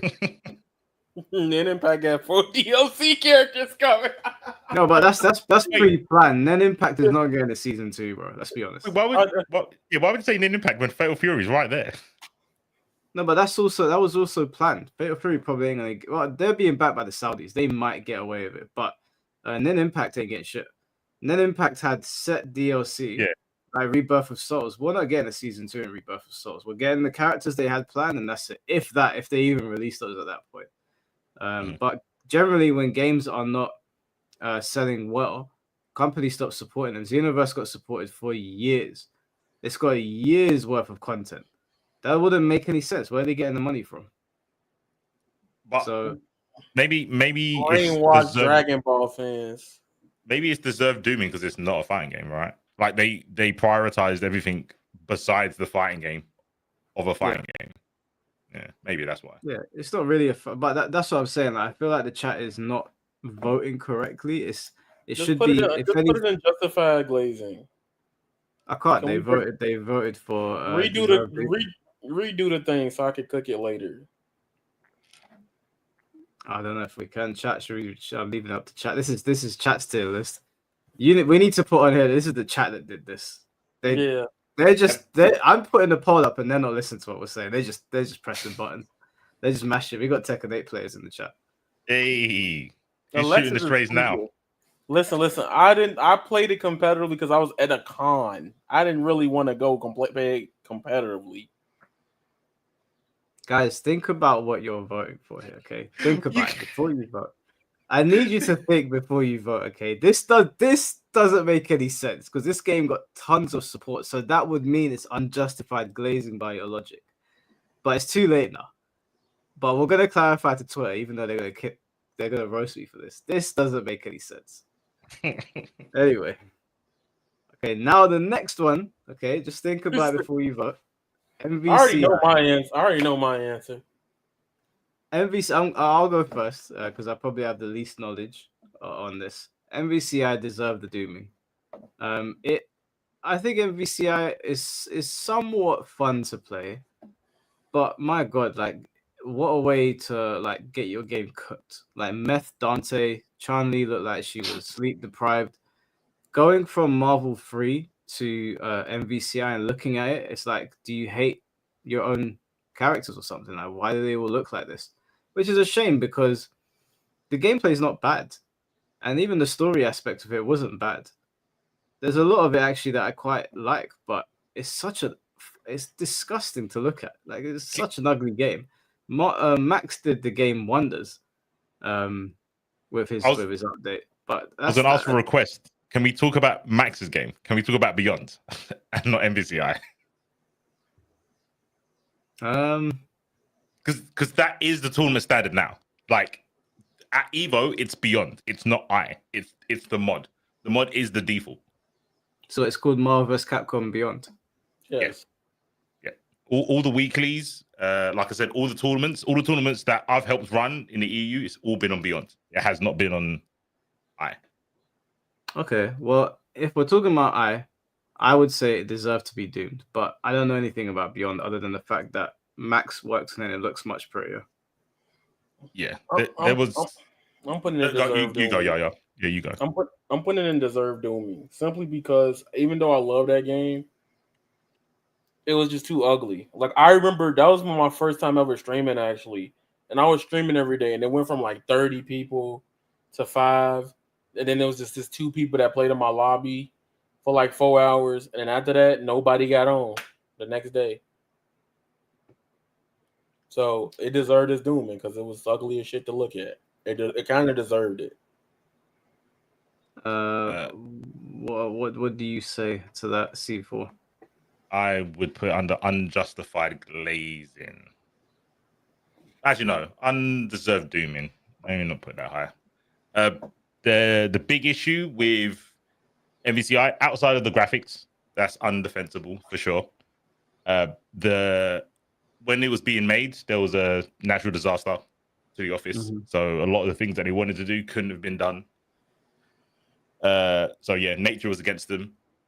Also, I would say, and I think Mike would agree, and Yaya would probably agree, they had the best tournament ever for a fighting game with the stones. And the trophy was the best trophy. Maybe I remember that.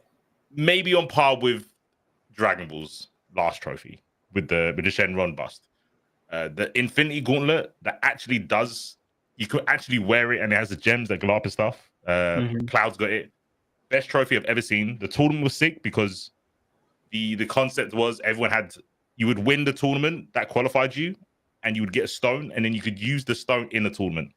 And the stones made it pure cinema. If you got like the power stone, you could use it in a round, and that would allow you to get the first hit. So the person had to let you hit them for the first hit of the match.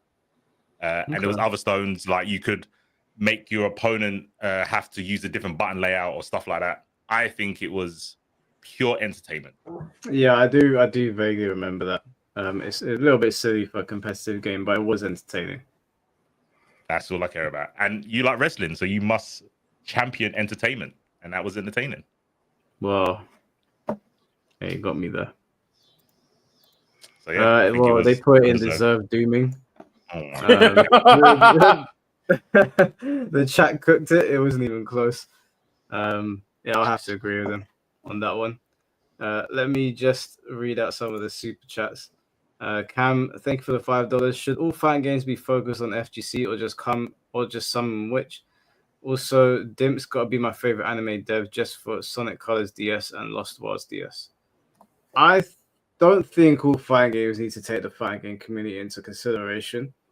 I think that maybe they could look at conventional fighting games and how they do their ranked and maybe take that. But in terms of like gameplay, they don't have to look at like tournament standards. They can do their own thing.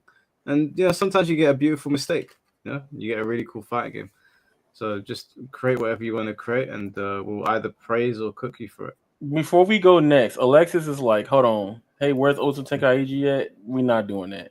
But Alexis is like, I don't like the glazing from Xenoverse 2, and I hate it on MK. I don't necessarily hate on MK. I'm just saying based on MK1 specifically. Based on what NRS does, we're talking about that. I don't necessarily hate on. I love Mortal Kombat. That's all I love the franchise, but Mortal Kombat 1 deserved what it got. Yeah, it deserved it. Even though I like it, it did deserve it.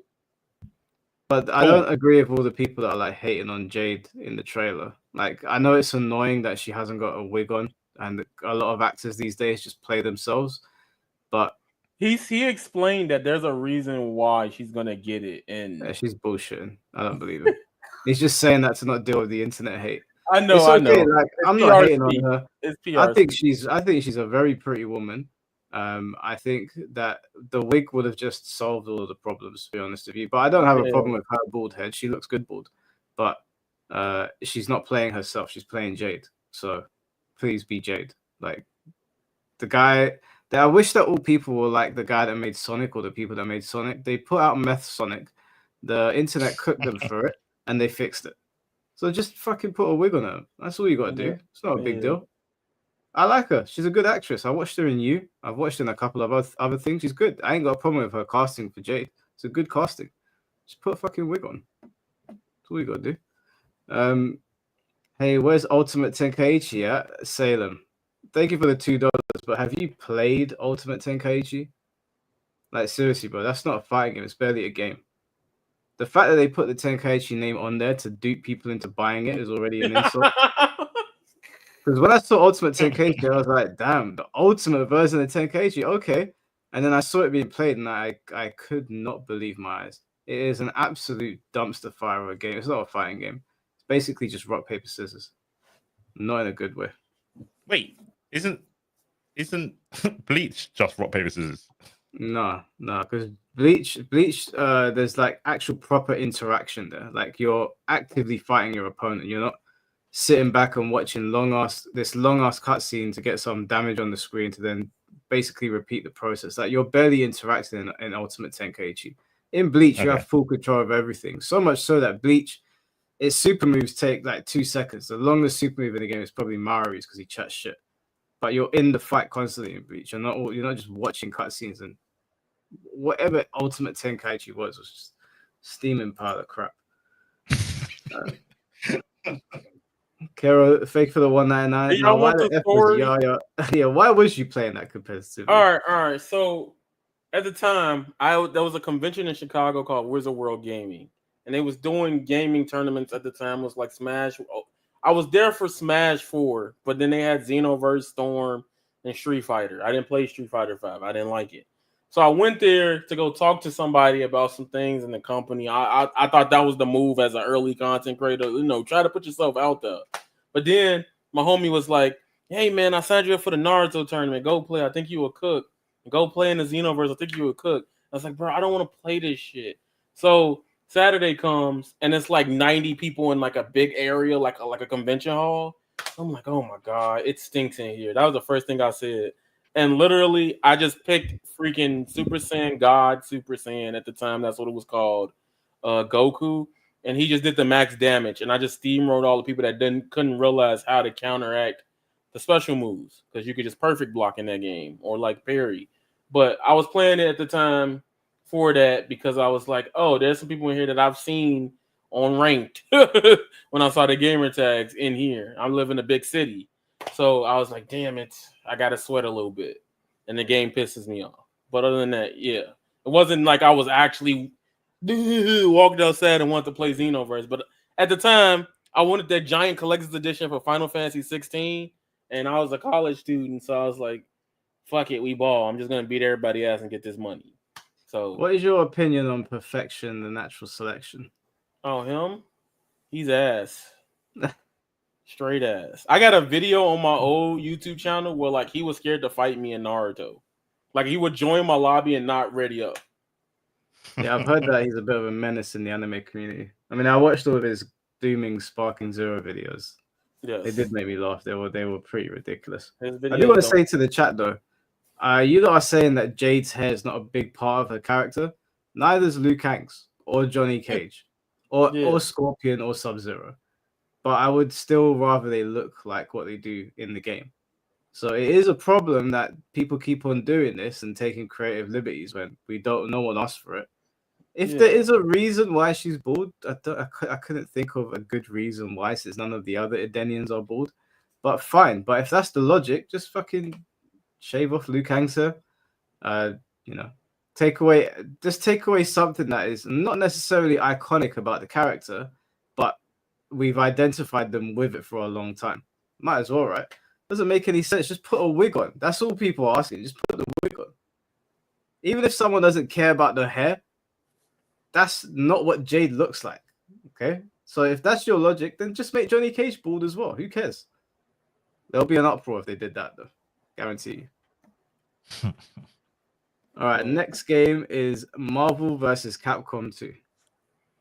I'm just going to quickly say that I think that this game is unjustifiably glazed. This game is an absolute broken mess. It is so unfun to play. Like, I do not like playing this game. I think that it's got a great soundtrack, a great roster. It's super nostalgic. It still looks pretty. I like watching it, but I only like watching it because the person on the receiving end of the offense on this game is just funny to watch.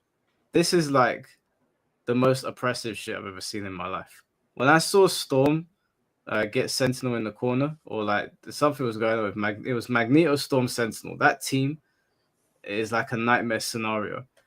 So for me, I feel that MVC2 is iconic, but I also don't think it's as great as people make out. I just think that a lot of the people know it's considered a great and they go along with it, but when you actually play it, you're like, nah, fuck this, man. There's 6 characters in this game. Everyone's basically useless outside of that at a high level. I think it's unjustifiably glazed. I think it's mid, to be honest with you. Damn. Yeah, do you want to go? I don't know how you got it in justifiably glazed. That shit's peak. You think it's peak to be stuck in the corner in Hellstorm all day? Don't get hit. That's the point. You're not getting hit. You're just there blocking until you die. All right, you get out of it. Then You can't. you got ways. You better have. You better play MSP. Literally got push block. You got push block, bro. We've watched block. tournaments at the highest level. Guys are just stuck in the corner. Yes, and I've played with some of those guys recently. Like I know you just push block. Just get out the corner. So you're telling me all of these pro players, top of the cream of the crop, had a way of getting out, but they chose to sit there and die. Because if they make the wrong decision, they die. So sometimes repercussions for taking that action. Yeah, the repercussions of moving forward ever so slightly or push blocking is death. Like there's just like pick a better. Don't get in that scenario. Slowly. No, sit here and die slowly, or try to escape and die quickly. No, I'm good. Play Sentinel. You might not have to deal with that. I swear Sentinel had to deal with it. You can fly in the corner. I mean, yeah, but like you can stop them first. Like it's all about just knowing your spacing. No, I'm sorry. You guys can take it away. I've said my piece on it. I think it's justified glazing. Is that it? That's all I'm gonna say. I ain't gotta say nothing. I know it's goated. You ain't gotta tell me. That's in my top 5 greatest games of all time. You ain't gotta tell me. MVC2 is a kusoge. It is, but it's raw. I think I wish there was a tier between unjustified and justified glazing. I think it belongs in there. I want to say justified, but I can't justify the competitive nature of Marvel. The only way it's justifiable is when you only look at the money matches, because the money matches were like first to 20s, 30s, 40s, 50s. The game is so volatile. I think it's silly to think of it competitively when it's first to 3. I don't think that makes sense. How many viable characters are there?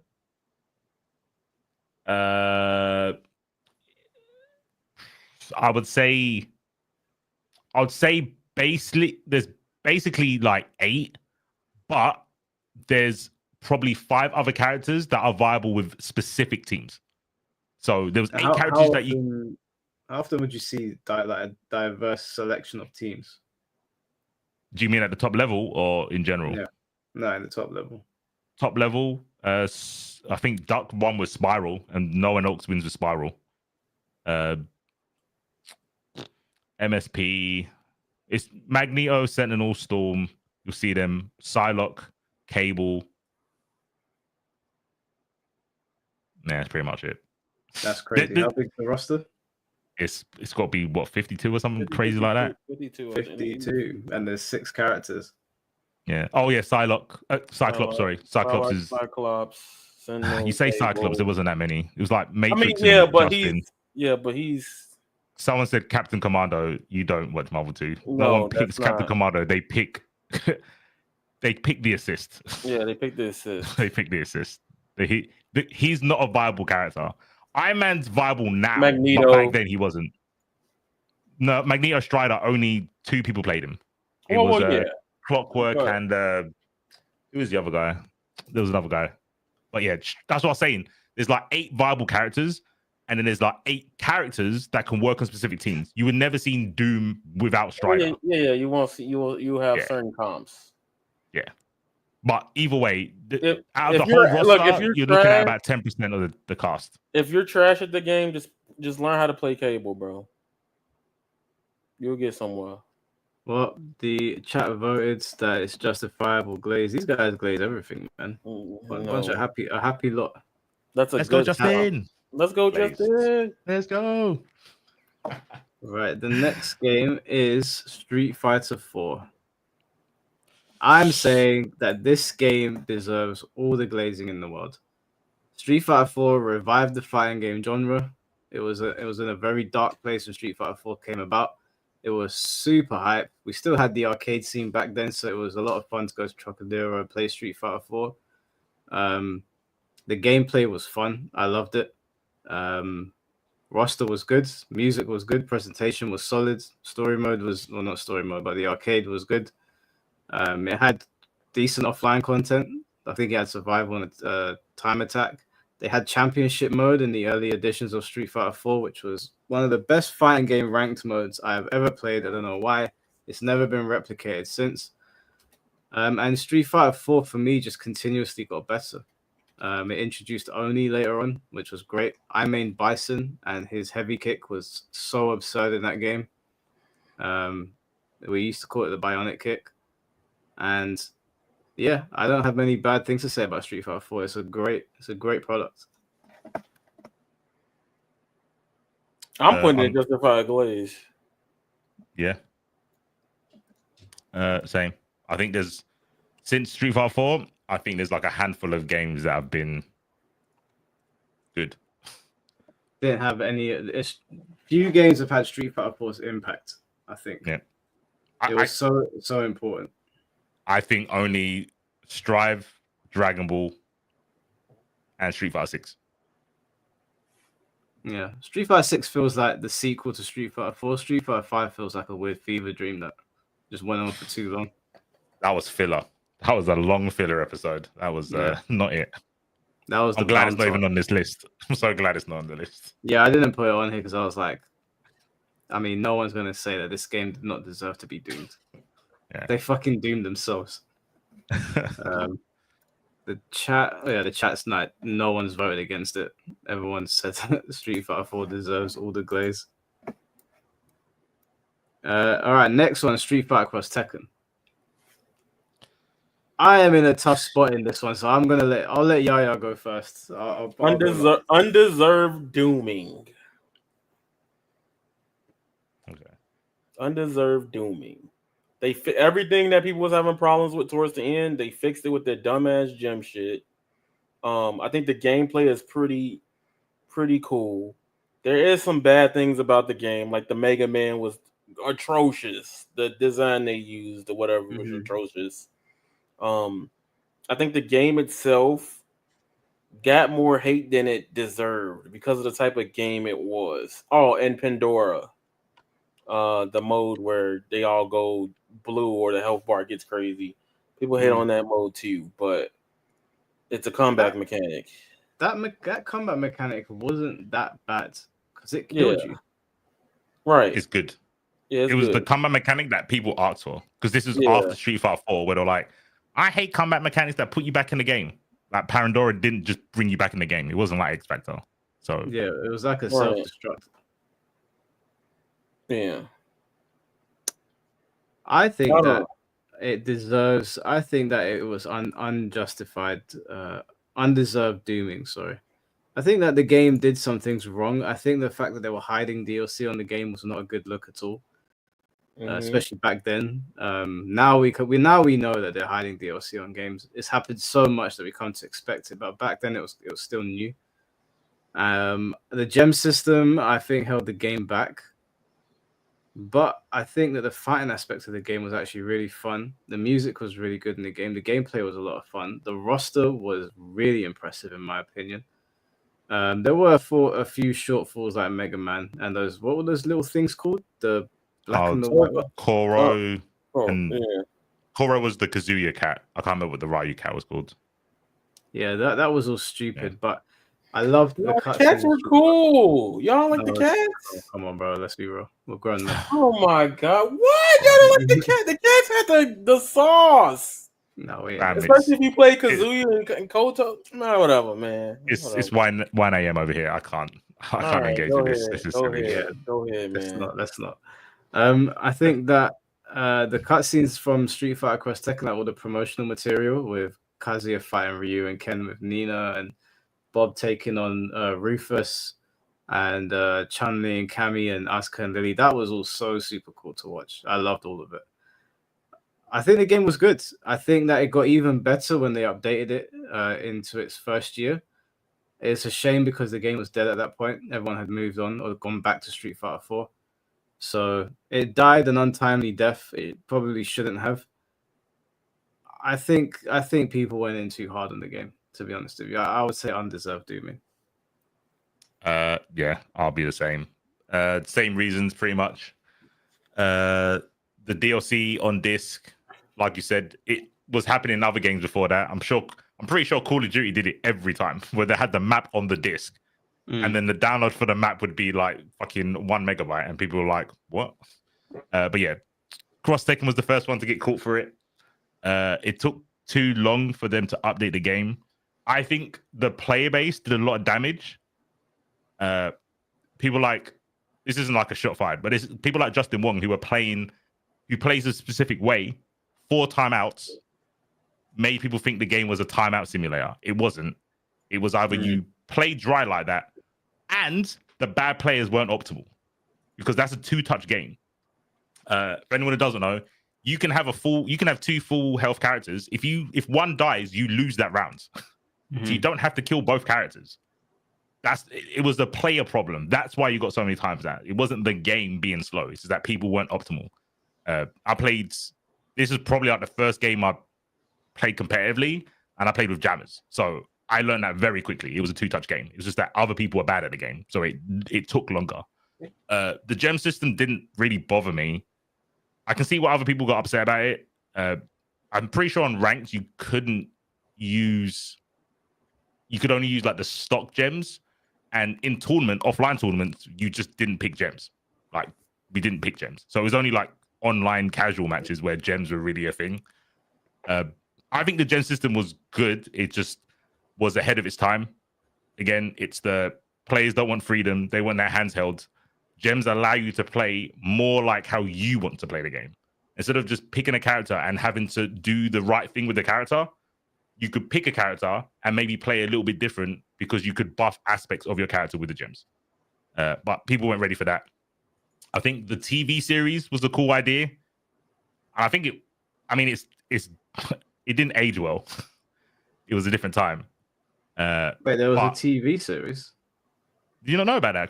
Crossing the Line. That's Ares was on it. Oh yeah, I do remember that. Yeah, shit, that's a core memory. Yeah, who was it? Super Yang, I think Mike Ross. They had a bunch of Tekken. I think Fab was in it, the Tekken player Fab.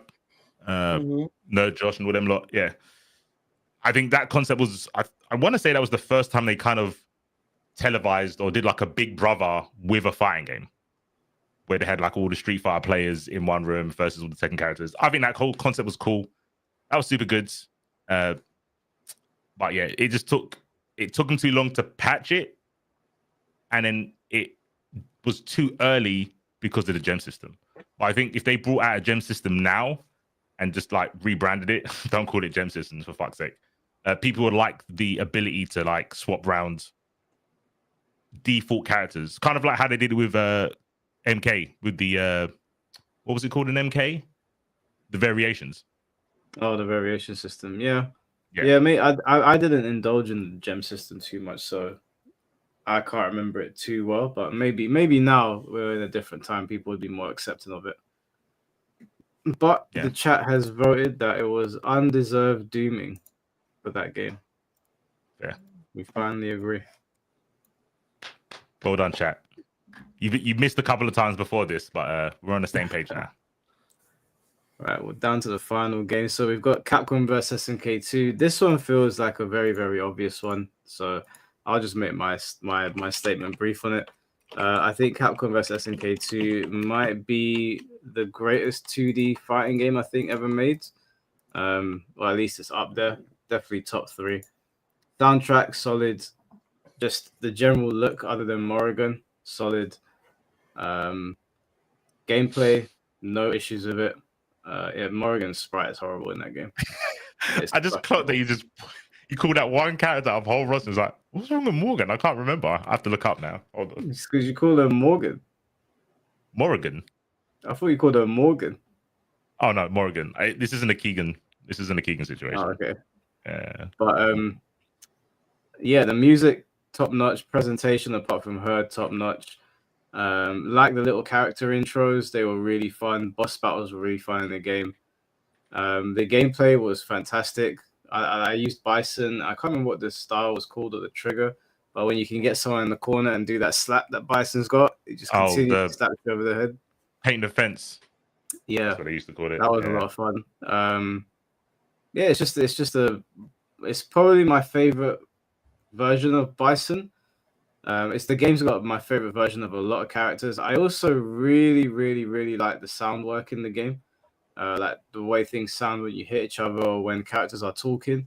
They like Ryu sounds more fierce in this game than any of the other games. It's just a cool game. The whole game is super cool. So for me, it's 100% justifiable, Glaze. I think I'd probably agree. Soundtrack's banging. Stages are really cool. Like you said about the aspect of characters having like personality with like the fist bumps with certain crossover characters and stuff. Sort of similar to Cross Tekken, where they had two characters were kind of like, you know, like the Slade from DC and the Deadpool of Marvel. They're like clearly these two characters are the same from different universes, and they just put them together. And they just kind of like tongue in cheek when like we know that this character is a rip off of this character.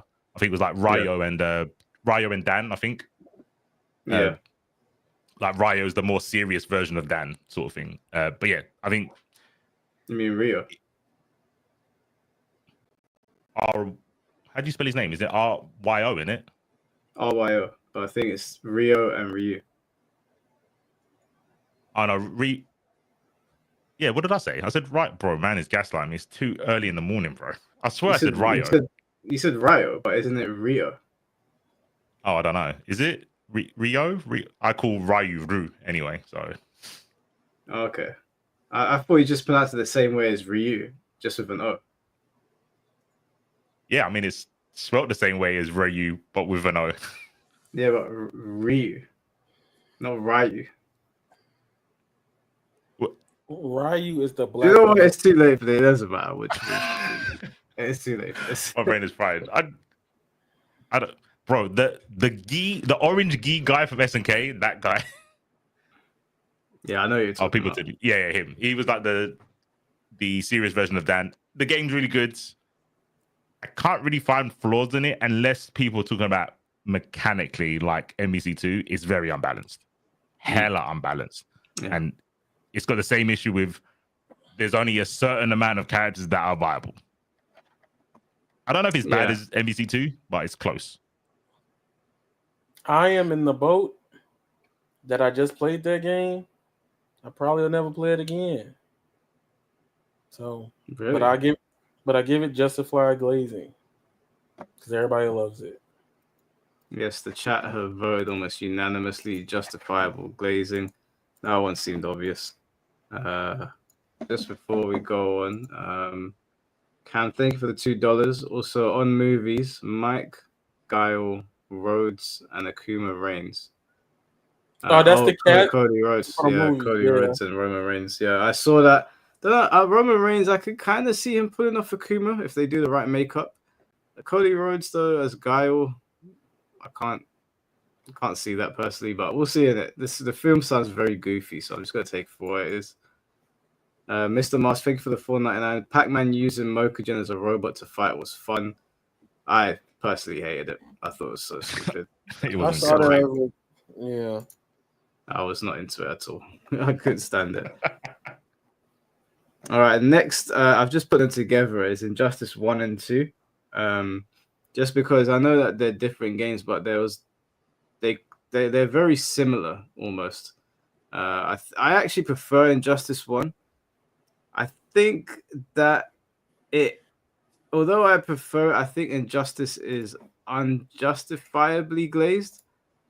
People were very hyped when it came out. They were very, very excited for it. But when you actually sit down and play it, the game is not NRS's best work. Is that Injustice 1 or Injustice 2? Both.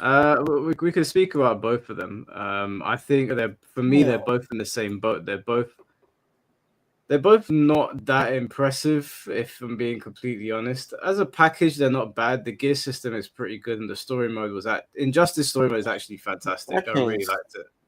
See, I'm in the boat where Injustice 1 is dog shit, but I like some of the characters. 2 is so raw.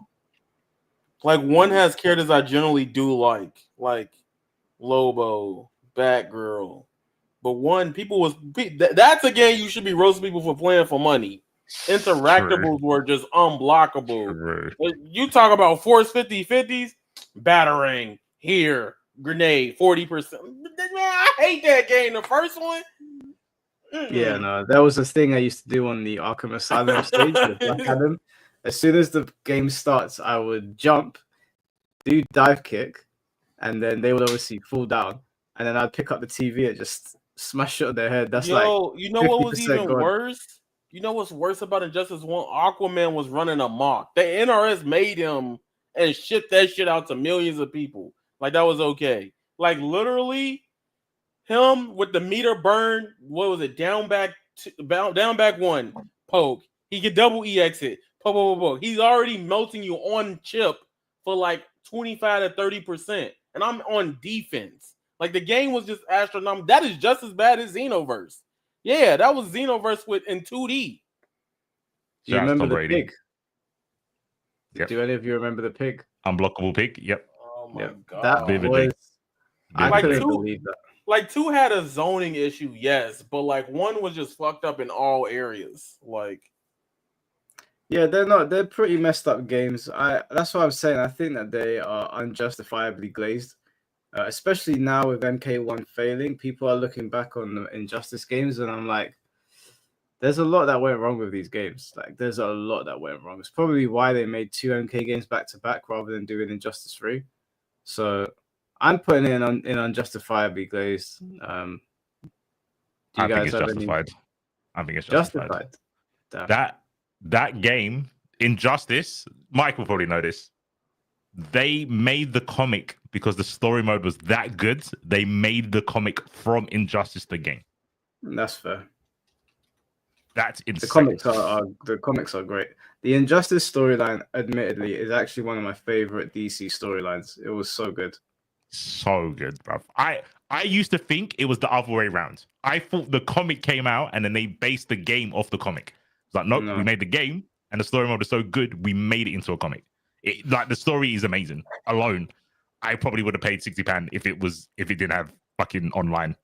The story mode, like, the story is so good. I don't like the way it ends in Injustice 2 though. Feels like a bit of a cop-out ending. Yeah, I think it was like, we have to wrap it up. That's what it felt like. Yeah. The comics go on though. Yeah. The comics carried on, which is good. But yeah, in the game, literally, it's all sick until the last 5 minutes when you're like, oh, I guess you ran out of time and you had to finish it. It's kind of one of those endings, which kind of sucks. But yeah, number 1, it had like the infinites with Zord and shit. I don't respect number 1. Injustice 1 was really bad. But number 2, I think was super sick. It's one of the few games where most of the cast were revolved around zoning. So I think it made rushdown characters feel more interesting, because characters like Batman and Batgirl would feel really shit if everyone did that. But because they were the only 2, and I guess Robin were like the rushdown characters, you cheered more for people like face rolling at people because of zoning being so strong. So yeah, I think it was a slow paced game. So I get that everyone didn't like watching it, but I thought it was more interesting for rushdown characters to get in, where normally most games now are so claustrophobic. It's not hard to get in because the game screen is so small. You're just in people's faces and they just want you to press buttons. So yeah, hopefully they make number 3 the Zony 2. Yeah, I don't want it to be Zony. I would like them to make the screen a bit smaller, make the character models a bit bigger, and we actually have some proper fighting. I don't want to be across the stage and someone's just shooting constantly, and it's brain dead zoning as well. It's not even anything intelligent. Let me ask you guys this though: do you think Superman was in the right? Yeah,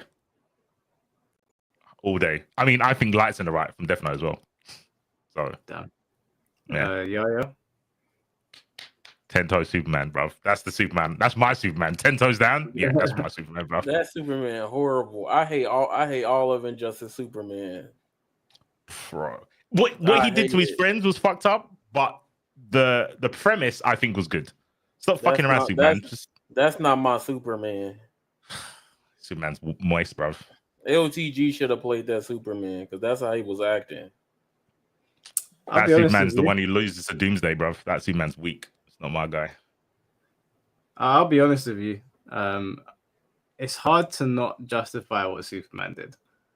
It's hard to sit there and go, he was the bad guy. And he did become the bad guy, obviously, but I can't sit there and look at the story and be like, I wouldn't have done the same thing.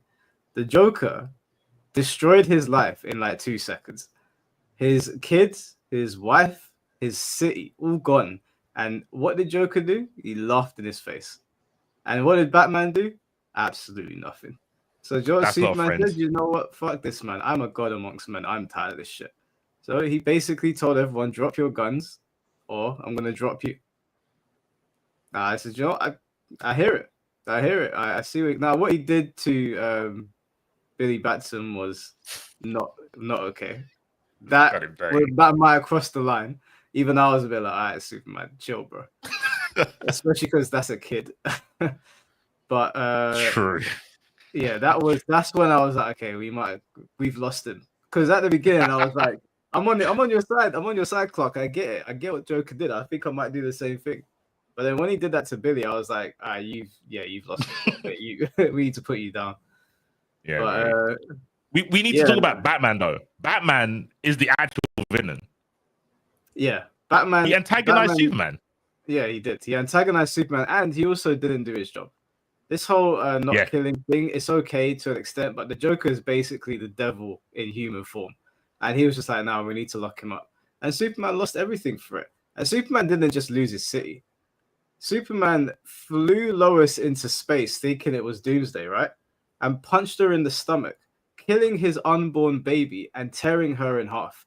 Then coming to and seeing his wife's arm floating in space and her dead. And then, because her heartbeat went out, Metropolis blew up.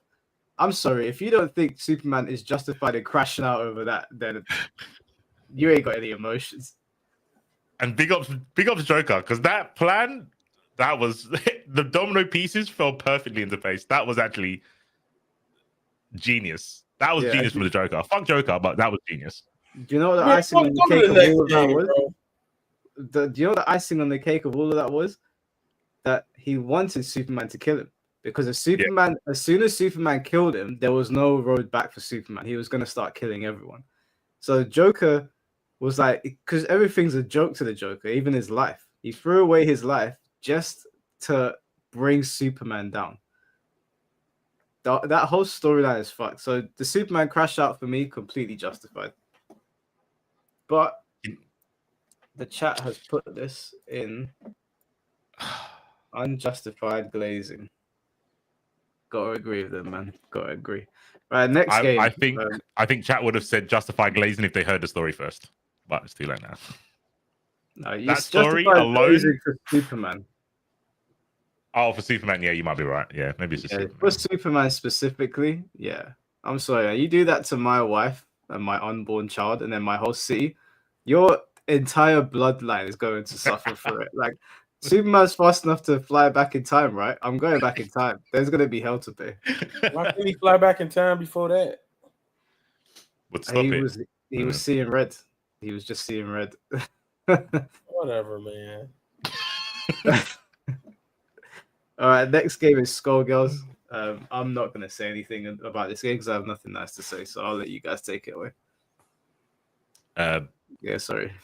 Besides the drama with Mike Z, he made a good game. It's kind of elements of other old games, MVC2, Guilty Gear, blah blah blah blah. It's got pretty much, if you like mechanics and team moding, it's got all the mechanics. It's got a good ratio system, so you don't have to play a team. You can just play one character and be a little bit stronger. There's a very strong gooning aspect, but you can avoid that. You can just play the team I play. There's 2 male characters and 1 robot. Bro, you in the gooning is like insane. I'm just telling the people that don't know. There's purposely panty shots on like very common normals. Most of the shit. Yeah, most of it. It's still there. The implications are still there. Justified glazing. If you're about that, then you'll like the game. If you're not about that, there's ways around it. You can finesse your way around the goonery, which is fine. Story mode's meant to be. Apparently, it's got a really massive fan base just for the story. I don't follow the story, but yeah, apparently there's like, as big as there are players, there's people that just follow Skullgirls for the story, which is mad to me. I don't like looking at Skullgirls. It looks like an absolute mess when I'm watching it being played. I don't like the character designs. I don't like the music. I don't like anything about Skullgirls. Literally nothing. I don't know why people like it. I don't know what the appeal is. I mean, I'm not shitting on anyone that does. If you like Skullgirls, fair play to you. But whenever I look at it, do you like old Disney cartoons? Yeah, I like old Disney cartoons. That's Skullgirls. The way it's animated from the sound. Isn't that more Cuphead? That's the same thing. They don't look the same. Oh, it's kind of similar. Yeah, it's pretty similar. I can see the similarities, but I can see the similarities. Animation. Yeah, but it's just like when I'm watching Bugs Bunny getting chased by Elmer Fudd, I can clearly distinguish what's going on. I can't tell what the fuck's going on in Skullgirls. It's just a hot mess. He's just a hater, man. He's a hater. I understand it. You know what? I'm like, what? That's the same thing. When the last time you look at Skullgirls? Like 13 years ago? Like, there's some games you just can't keep people to play. Like, there's some people that will never play Them's Fighting Herds. Exactly. There's nothing you can say mechanically or anything like that to convince him. Like, if Mike's not going to try the game for Beowulf, he's just not going to play the game. Right? What game did you just say? Them Fighting Herds. You wouldn't play that. Yeah. The horses. My Little Pony.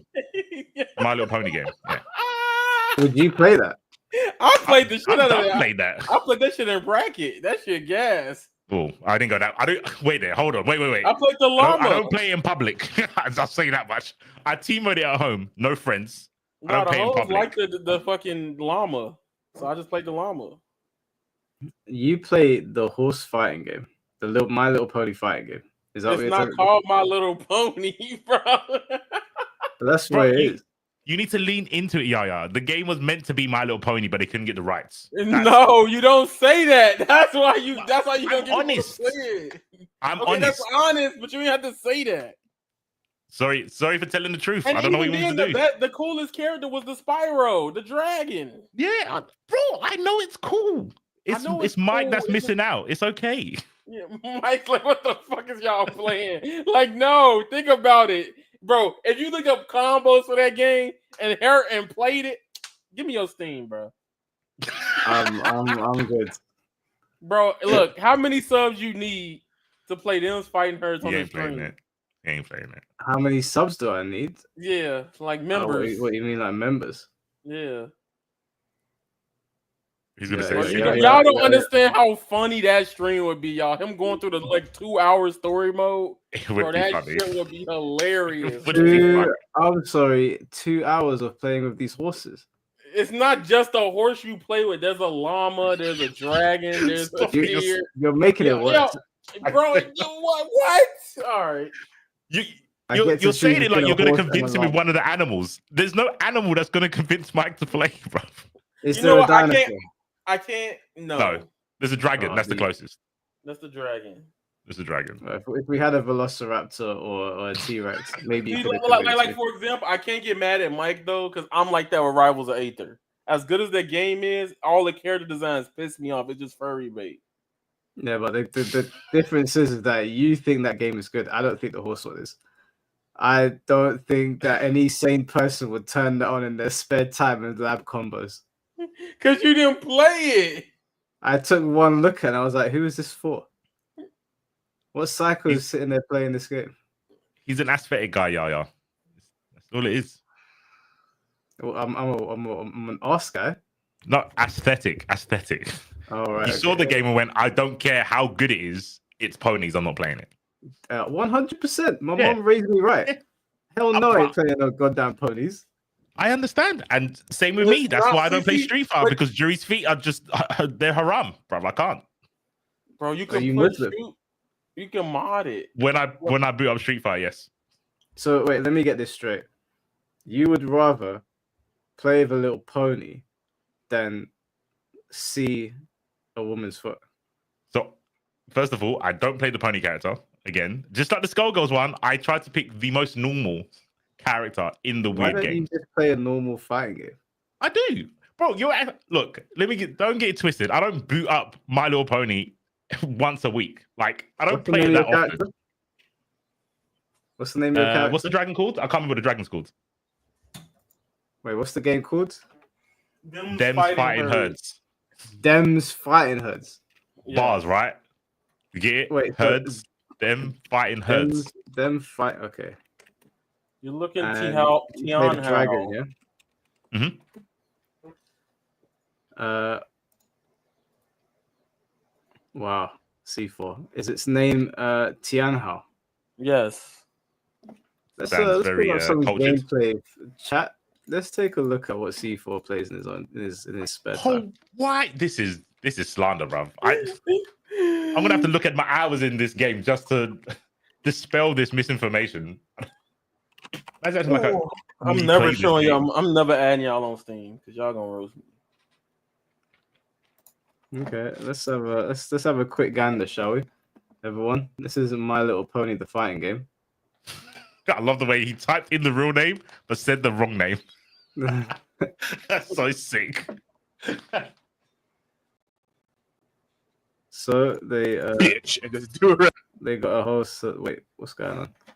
Wow, is this all the characters you got? Nah, this is like This is early early, gameplay. yeah. This I is mean, like this already baseball looks stuff. like this They're is like mad. American Dragon Drake Long. It's You know what Spiral. Yeah. Tell me you don't like Spiral, the dragon. Tell me you didn't have a childhood. It's okay. I'll understand. There's no way you're playing this in your spare time. Are you having a laugh? Who it's made faster this than DOA. clock? The Maximum Entertainment with I can't believe what I'm seeing right now. this game is sick. Look at the combos. Get dunked on. Primary Lotus. Look at that. Mechanically, this game is sick. Well, if you're anti four-legged animals, then yeah, you're not gonna like it. I have dogs. So if they Does put it a dog in the actually- game, would you play it? Absolutely not. What an Anti-dog? absolute joke of a game. Oh my god. Close-minded, man. Wait, so jury's haram, but that isn't. Yeah, extra haram. What do you mean? So I can go to my mom and say I play a dragon character, or I can tell her I play a character that overexposes her feet on people and to the camera. She doesn't even overexpose her feet. She's just dressed like a taekwondo fighter. Bro, I've seen her CA3, bruv. That's not taekwondo. When she's holding them up by the chin with her foot, that's not taekwondo, bruv. There's no martial arts that teach her that. And then she's on her phone taking a selfie of it, bruv. Stop that. So what we put in Skullgirls? Skullgirls. You're not gonna get past that. Undeserved Skullgirls dooming. is unjustified glazing, according to the Ooh. chat. I'll take that. Unjustified glazing. I would say that. I don't know. Did it get doomed? I don't think it did. Did it? Well, it should have. But anyway. Yeah, the dev drama with Mike Z kind of hurt it a lot. I can imagine. All right, the next one is Power Rangers Battle for the Grids. I personally think that this game got unjustifiable glazing. But I'm only saying that because my knowledge on it is very limited. I only played it for a very short amount of time and I didn't see the appeal. The only thing that I really liked about it was they added Ryu and Chun-Li, and Ryu's theme in this game is so sick. I loved it. That's one of my favorite versions of Ryu's theme. But I'm not don't take my word for it because my playtime on it is minimal and I didn't see the appeal. I think the game undeserved dooming. I think everyone had like really high hopes because it was meant to be the next tag fighter, and it had that whole stop motion thing. I think it didn't feel smooth enough for like a tag fighting game. Infinite as a weren't as a challenging me person, well. as a person who hit top 1,000 in that game, I can tell you that game was fucked up when it came out. In the beginning of the game, there was a bug where you couldn't block low. 2A exchanges glitched out. A lot of people was disappointed that the game didn't look pretty for Power Rangers. It looked all right. I think it looked all right. Yeah, it's an indie game. I don't really expect indie games to look like Last of Us. I don't know. That's just me, but I'm putting it in. Is it an indie game? I thought it was an indie game. I don't know who made it. It's at least low budget. Man, is that an excuse now? Can I use that for Nen Impact? See, that's why I want. Yeah, you can. Well, Nen Impact was no budget. Let's be honest. Okay. I don't know what they were thinking. Flash game. Yeah, it looked like it came from You remember Newsgrounds?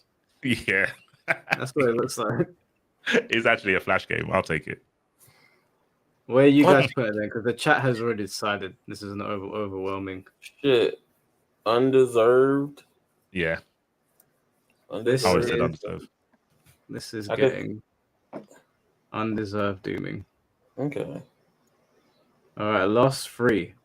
Tekken Tag Tournament 2, in my opinion, undeserved dooming. This is a gem of a Tekken game. It's got almost every character up until that point, apart from Prototype Jack, and I think Gon, but we didn't need that. We didn't need Gon. It's a great game. It holds up today. It feels great. It's got an amazing soundtrack. It's got a young Heihachi that we had for the first time, which was really, really cool. The stages are really, really good. Yeah, this game was held back by its difficulty, and I think it was a product of its time. Like it came out at the wrong time. It came out at a time where I think Marvel vs. Capcom was dominating. Street Fighter 4 was still ruling the fighting game scene. I think people had enough of Tekken at that point, and it used the Tekken 6 framework, which didn't go over as well as Tekken 5. But now when you look back on this game, and I never had this opinion, I always thought this was the best Tekken game. But now when you look back on it, I think people really appreciate it. Not just because we've fallen so far from then with Tekken 8, but because when people go back, they're like, okay, this is actually like a love letter to the Tekken series. There's so many like Easter eggs in the game, cool like tag grabs, cool character interactions. Yeah, man, this is a justifiable glaze, but it should be a justifiable glaze, but it was undeserved dooming in my opinion. I'll be honest, I played the Wii U version, so I had all the Mario costumes, and I thought it was a blast. I don't know. I think the game, like, we literally, okay, I remember when that was when I was trying to learn Tekken, but Kombat was pissing me off, so I just said, fuck it, and I picked the Dr. Boskanovich and Christy. That's who I played, and I would piss all my homies off. Yeah, I like tag team. That's a horrible team. I would crash out if I saw that team online. Like I literally was just playing that game. I knew how to do Christy combos, but I didn't get the tag thing. That's when Mike and I that's when I met Mike and I. We used to just play random games in the call together. And then Mike fell in love with Street Fighter, so that's why we stopped playing tag, because everybody didn't want to hop on if Mike wasn't just mad at the game. But Tekken Tag 2 now, I actually want to try it again because I have a brain compared to what was when it came out. And I think I'm going to love that game. I'm going to be sad at Tekken 8. I think that's going to be my consensus because I just generally like tag games. And I like the shared health bar thing that it had going on and the bound. And I don't know. It's a lot of stuff that I'm starting to appreciate about the game. I've seen undeserved dooming because people just started hating on it because of Tekken 8 and Tekken 7.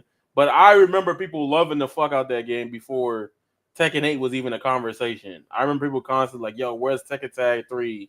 I remember people asking for that stuff constantly. And I will say, like, that game, also it had Snoop Dogg in it. Probably one of the best celebrity crossovers to ever happen musically in a fighting game. Because a lot of these other ones are fucking garbage. Yeah, so, they didn't do a bad job at that stage, I'll admit. That I did quite enjoy that. C4, I don't know do you have any experience with Tag 2? Yeah, the combos were slow and long. Pause. Oh, big pause. But yeah, They Now- were pretty quick in tag 2, apart from a few characters. I gotta put the microphone around for the next one. hella slow. The ground bounce was Well- like 3 times higher than the character. Not real martial arts. I think it could go in justified glazing. Well, Wow. it's the chat has voted, and it has gone in undeserved dooming, Okay. which I'd actually agree with. The game got Yeah, shit on people a will lot. say- It did. In everyone's defense, it did almost kill Tekken, just from a sales perspective. It's the worst selling Tekken game of all time. But that doesn't mean it's a bad game, and it's not. Anyway, the next game, I don't know much about BlazBlue. I've only played one of them. I don't know which one has the character in it that looks like Michael Jackson and does the moonwalk. Oh my God, he's talking about Hazama. Yeah, Hazama. He's really cool. He's the only character I ever played. No, actually, no. I played another a female character where she shoots loads of swords from loads of different directions. Yeah, Oh, she's new. new 13. Yeah. New 13, she was cool. I thought BlazBlue was interesting. I liked it. I liked the presentation. I don't know if it was glazed or hated on, to be honest with you. So I'll let you guys talk about it. All right. Let me go first. Can you put the Mhm. camera on me for a second? Let me say this. This is for the people. If y'all know, you know. Okay. Let me tell you a story about the greatest fighting game ever created. Okay, the greatest series. Oh wow. Okay. All right. So in this case, right, if we talk at BlazBlue and whole, that's a lot of fucked up shit in BlazBlue. But if we talk about BlazBlue Central Fiction, let me tell y'all that hand was crafted from the gods. Kratos touched it, Superman touched it, Goku touched it. Just made something beautiful. One of the best fighting games in the history of the fucking genre. Justified glazing. If we talking Central Fiction alone. Along the way, there's some unjustified glaze because people used to hate on BlazBlue because it was player 2 to Guilty Gear. It's like the little brother. But me being biased this time, I said I was not biased, but until I saw BlazBlue, that shit's peak. I don't care. That is all.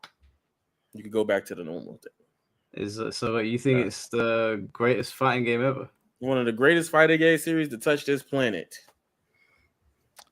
Mike, do you remember when you asked me to jump on here and I said there's only 2 games I hate? Oh boy. One of them's Tekken and the other one's Blaz. This game is... Let me sit down. Hold on. Oh boy. This game is ugly as fuck. And I play MVCI. This game, you have to squint to make it not look that bad. Why are the sprites blurry? If you can't do sprites, don't do sprites. The game looks fucking ugly. The characters are shit. Arakune is an abomination. That character is uncompetitive. If you see a match with Arakune... Is Arakune, which one's the girl that's got like underboob, but she's also got that cat? Izanami? No, that's not Izanami. Izanami does ribcage, which is also uncompetitive. If it's the booby character, I ain't looking at it, bruv. That's probably another reason. Fuzzy, pixelated boobies are not my thing. No, she's like, I think she's like a cat, but sometimes I don't know. I can't remember. I remember my friend playing her, but like she wears a hood and her eyes are like red or something. I can't remember if I'm getting that right. There was a booby character. I know he like the doctor. I think Lee something. Yeah, I think. Oh yeah. She's got the yin and yang pole thing. Yeah. Yeah, I can't remember her name. I don't want to remember her name. She's shit. But yeah, the game, it's got Izanami, ribcage, just fucking. If you think Marvel 2 is bad, Arakune and Izanami are just as bad, and that is a single player game. And unlike Marvel 2, you don't get 2 chances when they kill your first character. You just die. The story mode is so dry and lame, bro. What? What? Bro, it's shit time travel. Tell me it's not shit time travel. He's trying to look into the future to see how bad it is. He's like, yeah, when I look at this game properly with squinted eyes, like the graphics make me have to do, it's awful. They've got the same character twice. They've got young Ragnar. I have to turn the other light on to see through your bullshit. Okay. Pull all the lights on. Blind yourself. That's the only way you can light that game is by fucking burning your retinas with your key lights, bruv. They've got Ragnar and young Ragnar because of some shitty timeline. The only good thing in Blaz is Jubei. and that's because he shares the same name as Jubei from Ninja Scrolls. Everyone else can do one, bro. Terrible game. Wait, Arxis, you're wasting your time. Let it go. Let the game go. It's a money sink, a time sink, and a brain rot sink. Just don't play that game. Why? Why? I'm happy Nin Impact is in Deserve Dooming. Why? I no longer give a fuck about it. I hope that shit. I hope Aiden don't make nothing else but Bloody Roar. I don't want no Naruto and shit else. Just because you said that. What did I say that was wrong? Tell me it doesn't look blurry. Everything. Tell me the game don't look blurry. Tell me. The game looks blurry? Go look at King of Fighters 13 and then go look at Blaz, the game that came out afterwards, and tell me why it looks different sprite styles. That doesn't mean one's blurry. Yeah, one's good and one's bad. You're right. They are two different sprite styles. Why is Blaz bad? Arxis as well. Arxis did a bad looking game. make it make sense. Hey, C4, you are doing irreversible damage to your reputation right now. It's a bad game. Blurry, underboob, pixel titties, bruv. It's a shit game. Can't even do the titties right. He is not it, y'all. He didn't cook today. Only good thing, Jubei, and I'll say Fenrich. We only had one left. You was like at least like everybody was clapping for you, and then you just had to be wrong. Wait, let me take it back. Your bar out of all the characters. Wait. There's another one. Asriel. Okay. Asriel's sick as well. Asriel's very sick. Thank you, Chad. He lifts up rocks at you, bruv. He lifts up the earth. He's sick.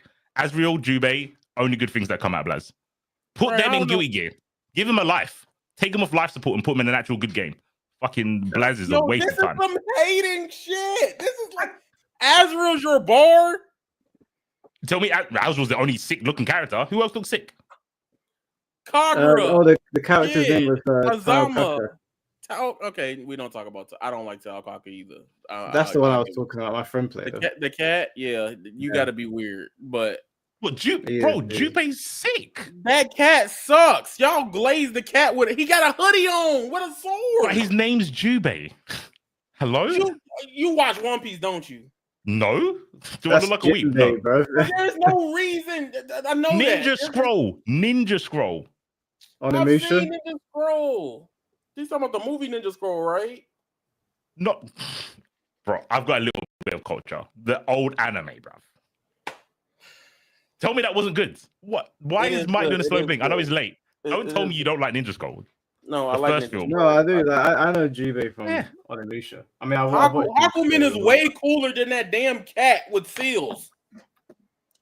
You are, bro. Hakumen is Nago light. That's what he's got, a mask with no details on it. Nago. He was here before Nago.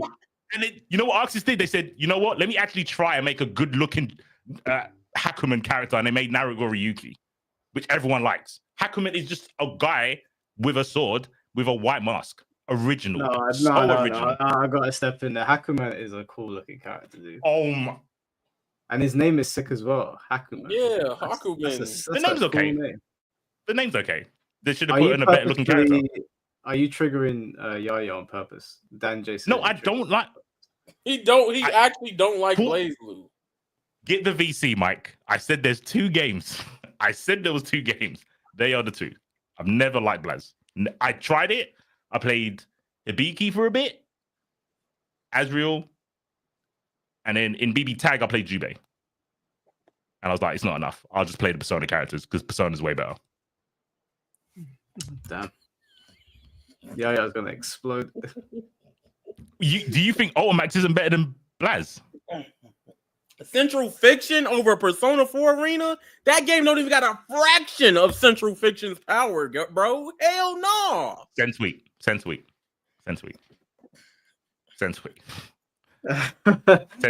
Right. You're crazy.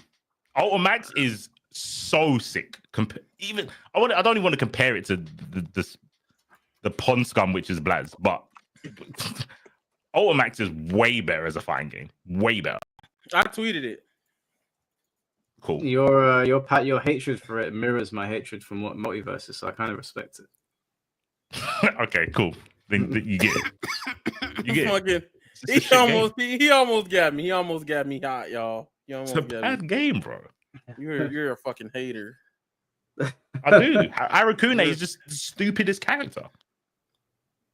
They didn't even try. He's a blob. He's a black blob with another mask. They went, oh, Hakuma's not enough. Let's put a mask on a black blob. Artists weren't trying, bro. You got the fucking stuff that fell on the floor. You know when you get like a conveyor belt?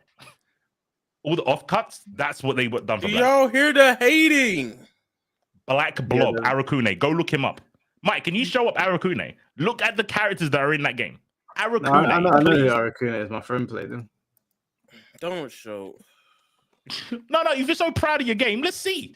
Let's see the That's masterpiece. one character. That's one character. Well, Strive has Eddie. A little bit disingenuous. Arakune does look kind of cool. I'll be honest. He does. Man He can said change. Eddie. He can change forms as well. Yeah, he can be a spider black blob. He can be a dolphin black blob. He's kind of cool. Yeah, because he's just, let's do Eddie, Zato 1 without effort. You see what I'm saying? Undeserved dooming. Now he's comparing it to GG to make his point sound good. You said Eddie. You said Eddie. I said Eddie because Eddie is just a black. Eddie is just a black. He's somebody threw paint on the wall and then drew 2 red eyes. But the character is Zato. The character is Zato who it don't controls matter Eddie. Zato. The man is literally what? We not doing that. That's what Arxis said when they said, "Oh, you should make a game called Blaz Blue." They should have said, "We're not doing that. That's silly. We've got Gui here." Yo, this hate is fucking unparalleled right now. Yeah, I gotta be honest with you.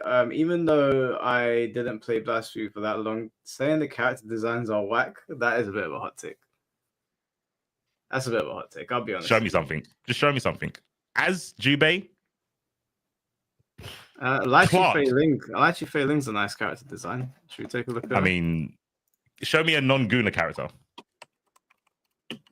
Wait, where you getting these Twitter ass opinions from? Wait, like what? He said, "Show me a non-Gooner character." As if Guilty Gear is the Goon. No, it's not the Goon. It's You got have one or two. Viking in your game. Yeah, I said 1 or 2. 1 or 2. I look. This is it. You have Viking and you have Milia in your game. Milia? That's a reach. Come on now. She is fully clothed, bro. She's wearing a hat and all sorts, bro. This is what I'm talking about. This is what I'm talking about. Wait. Who would you rather show to your mum? That character or Milia? Lychee. I mean, Lychee's she's not dressed inappropriately. She's just got big boobs. On display, yeah. Yeah, but my mom be like, "Damn, you scored a bad bitch." Like, what? Like, you thought that was the one? Like, no. Like, okay, you got me. That's cool. Yeah, Don't have a rebuttal. You have Jacko. Yeah, Everybody, Jacko. you had old woman posing in the middle of their living room doing the pose. And you know what? Jacko went viral before any of those Blaz characters. Yo, this is some extreme hating ass shit, man. Jacko crouching went viral. What did Blaz do for anyone? Keep going, bro. Keep going. Except having weed jokes, bro. We're almost at the end, bro. Yeah, we're at the last one now, which is the Smash Brothers series. Now, the reason I grouped them together is that obviously in the competitive scene, Melee is the most popular, followed by Ultimate. And I know that people have different opinions on Brawl and Smash 4. However, the general consensus seems to be that the Smash Brothers franchise receives the most glazing possibly of any fighting game. Yeah. I think, in my opinion, Smash Brothers is deserving of its glaze. I think all the games in the Smash franchise are good. I include in Brawl and N64. I still enjoy them for what they are. Brawl, obviously less so because there's a tripping mechanic, but it was very fun to play. It felt very smooth and it had a great story mode. Was it called the Subspace Emissary or something like that? Yes, it is, yep. Yeah, and I really enjoyed all the cutscenes. I thought it was a great product. N64 one I played after I played Melee because I just wanted to experience it. It's still a good game, still holds up. Melee is obviously the best competitive, another happy accident. Smash 4 is pretty good. You know, I was pretty happy with it. And Smash Ultimate is obviously like it's a massive accomplishment in like fighting game rosters. Like it's quality and quantity. You know, it's got everyone in it. So For me, I would say Smash, aside from the absolutely abhorrent community behavior, I would say Smash goes in justified glazing. Yeah. Yeah, actually I, twice. After what C4 said, it better go and justify glazing. I was gonna argue it, but he took like 30 minutes off my day.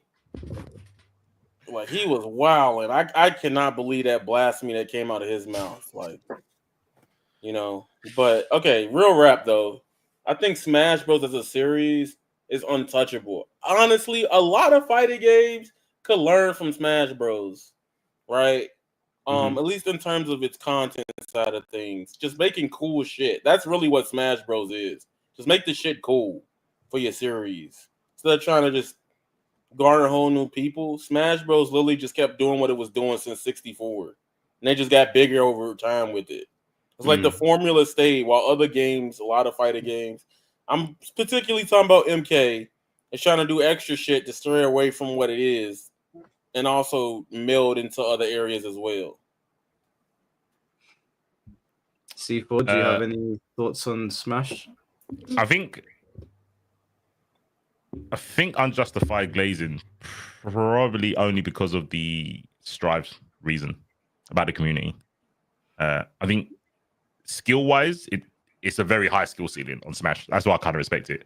It might be a bit too high, the ceiling, considering how much I heard about people having to pay for like modded controls and stuff. Yeah, that seems a bit excessive. Yeah. I'm a part of that problem, but like you don't need them. Most people are just buying those controllers because of just feel and preference. Because the base ones suck. Like the base controllers suck, but like I have leverless, I have hitboxes. I haven't opened the other one I have, but I still have a Axe box controller that I haven't opened because of unfortunately what happened. But I still have one that I have not opened. You don't need those controllers. It's just if anything, it's Nintendo's fault that the GameCube controllers suck now. Like they haven't tried.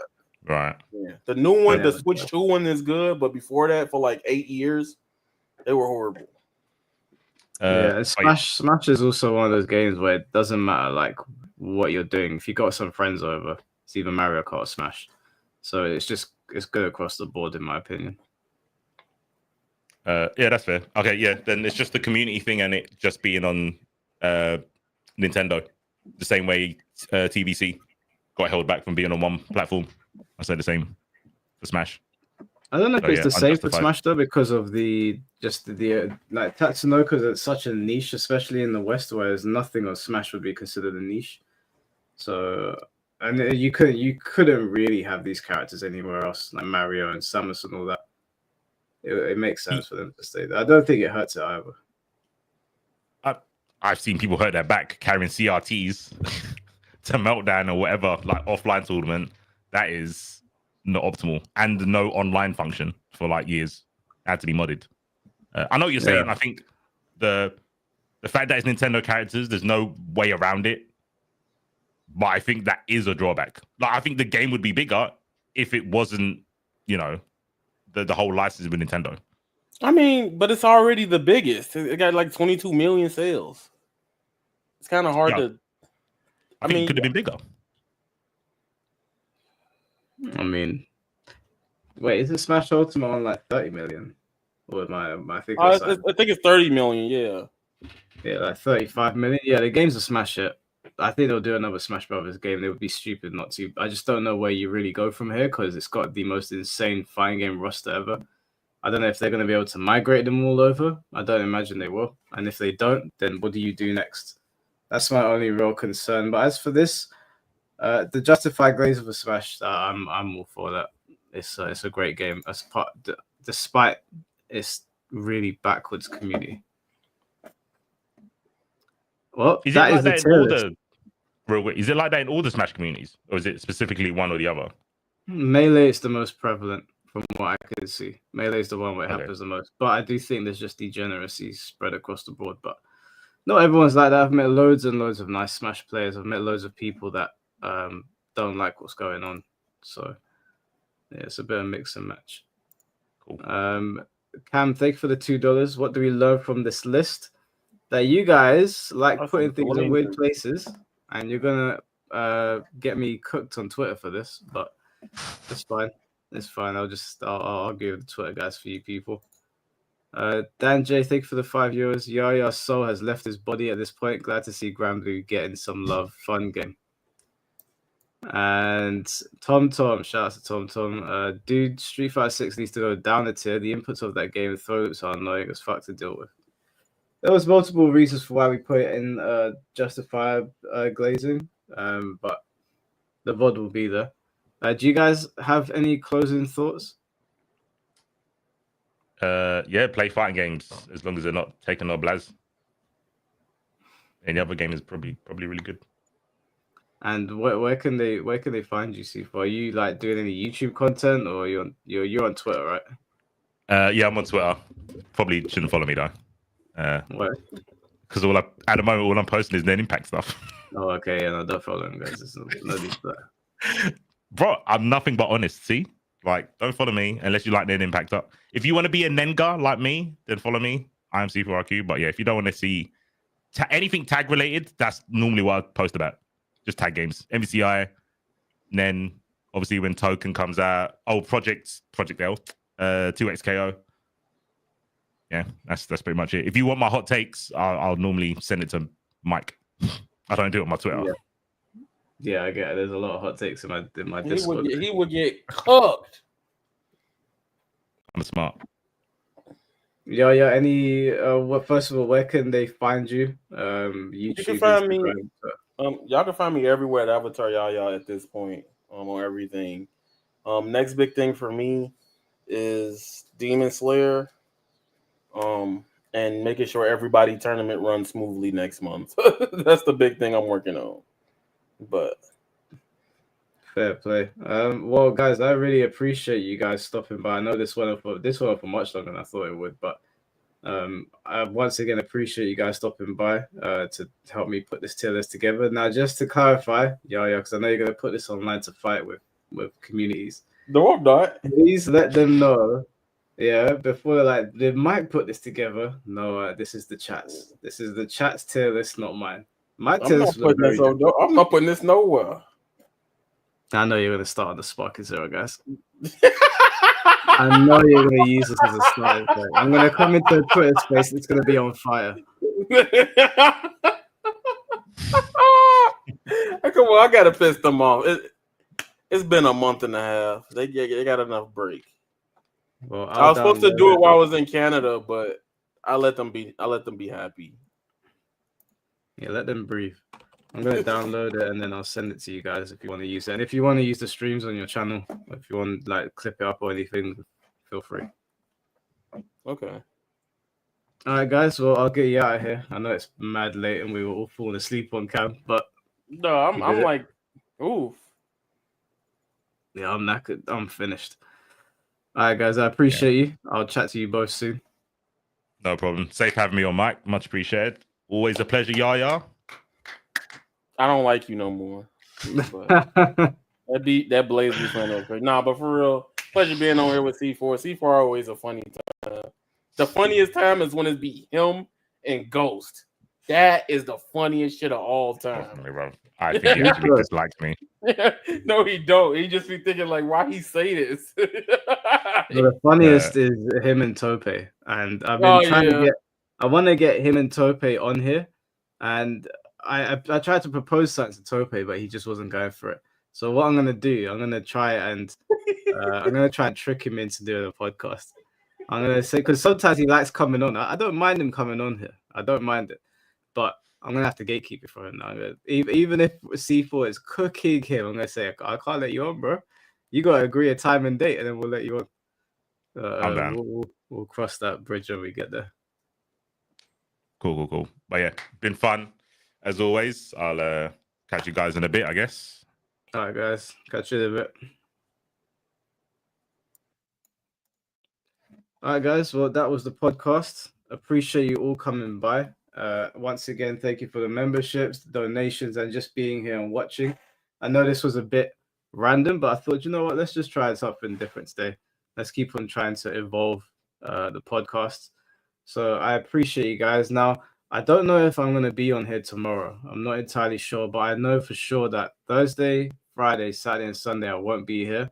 I'm leaving London. I've got a 4-day work away from London, so I'm not looking forward to that. To be honest, I wish I wasn't, but that's what's happening. So I'll most likely be back on Monday. But I'll try and get a video. I'll try and record some videos so there's something on the channel for you guys to watch if there's anything worthwhile talking about. If not, then you guys won't see me until next Monday. This is a job, unfortunately, I can't avoid as much as I want to. So, guys, once again, thank you for stopping by the stream. I hope you enjoyed it. Again, if any of you want to take this video and, if you guys want to take the streams and clip them and put them on your channels and talk over them or whatever, feel free. I have no problem with that. And appreciate all of you. Have a good night, guys. Take care of yourselves. And peace out.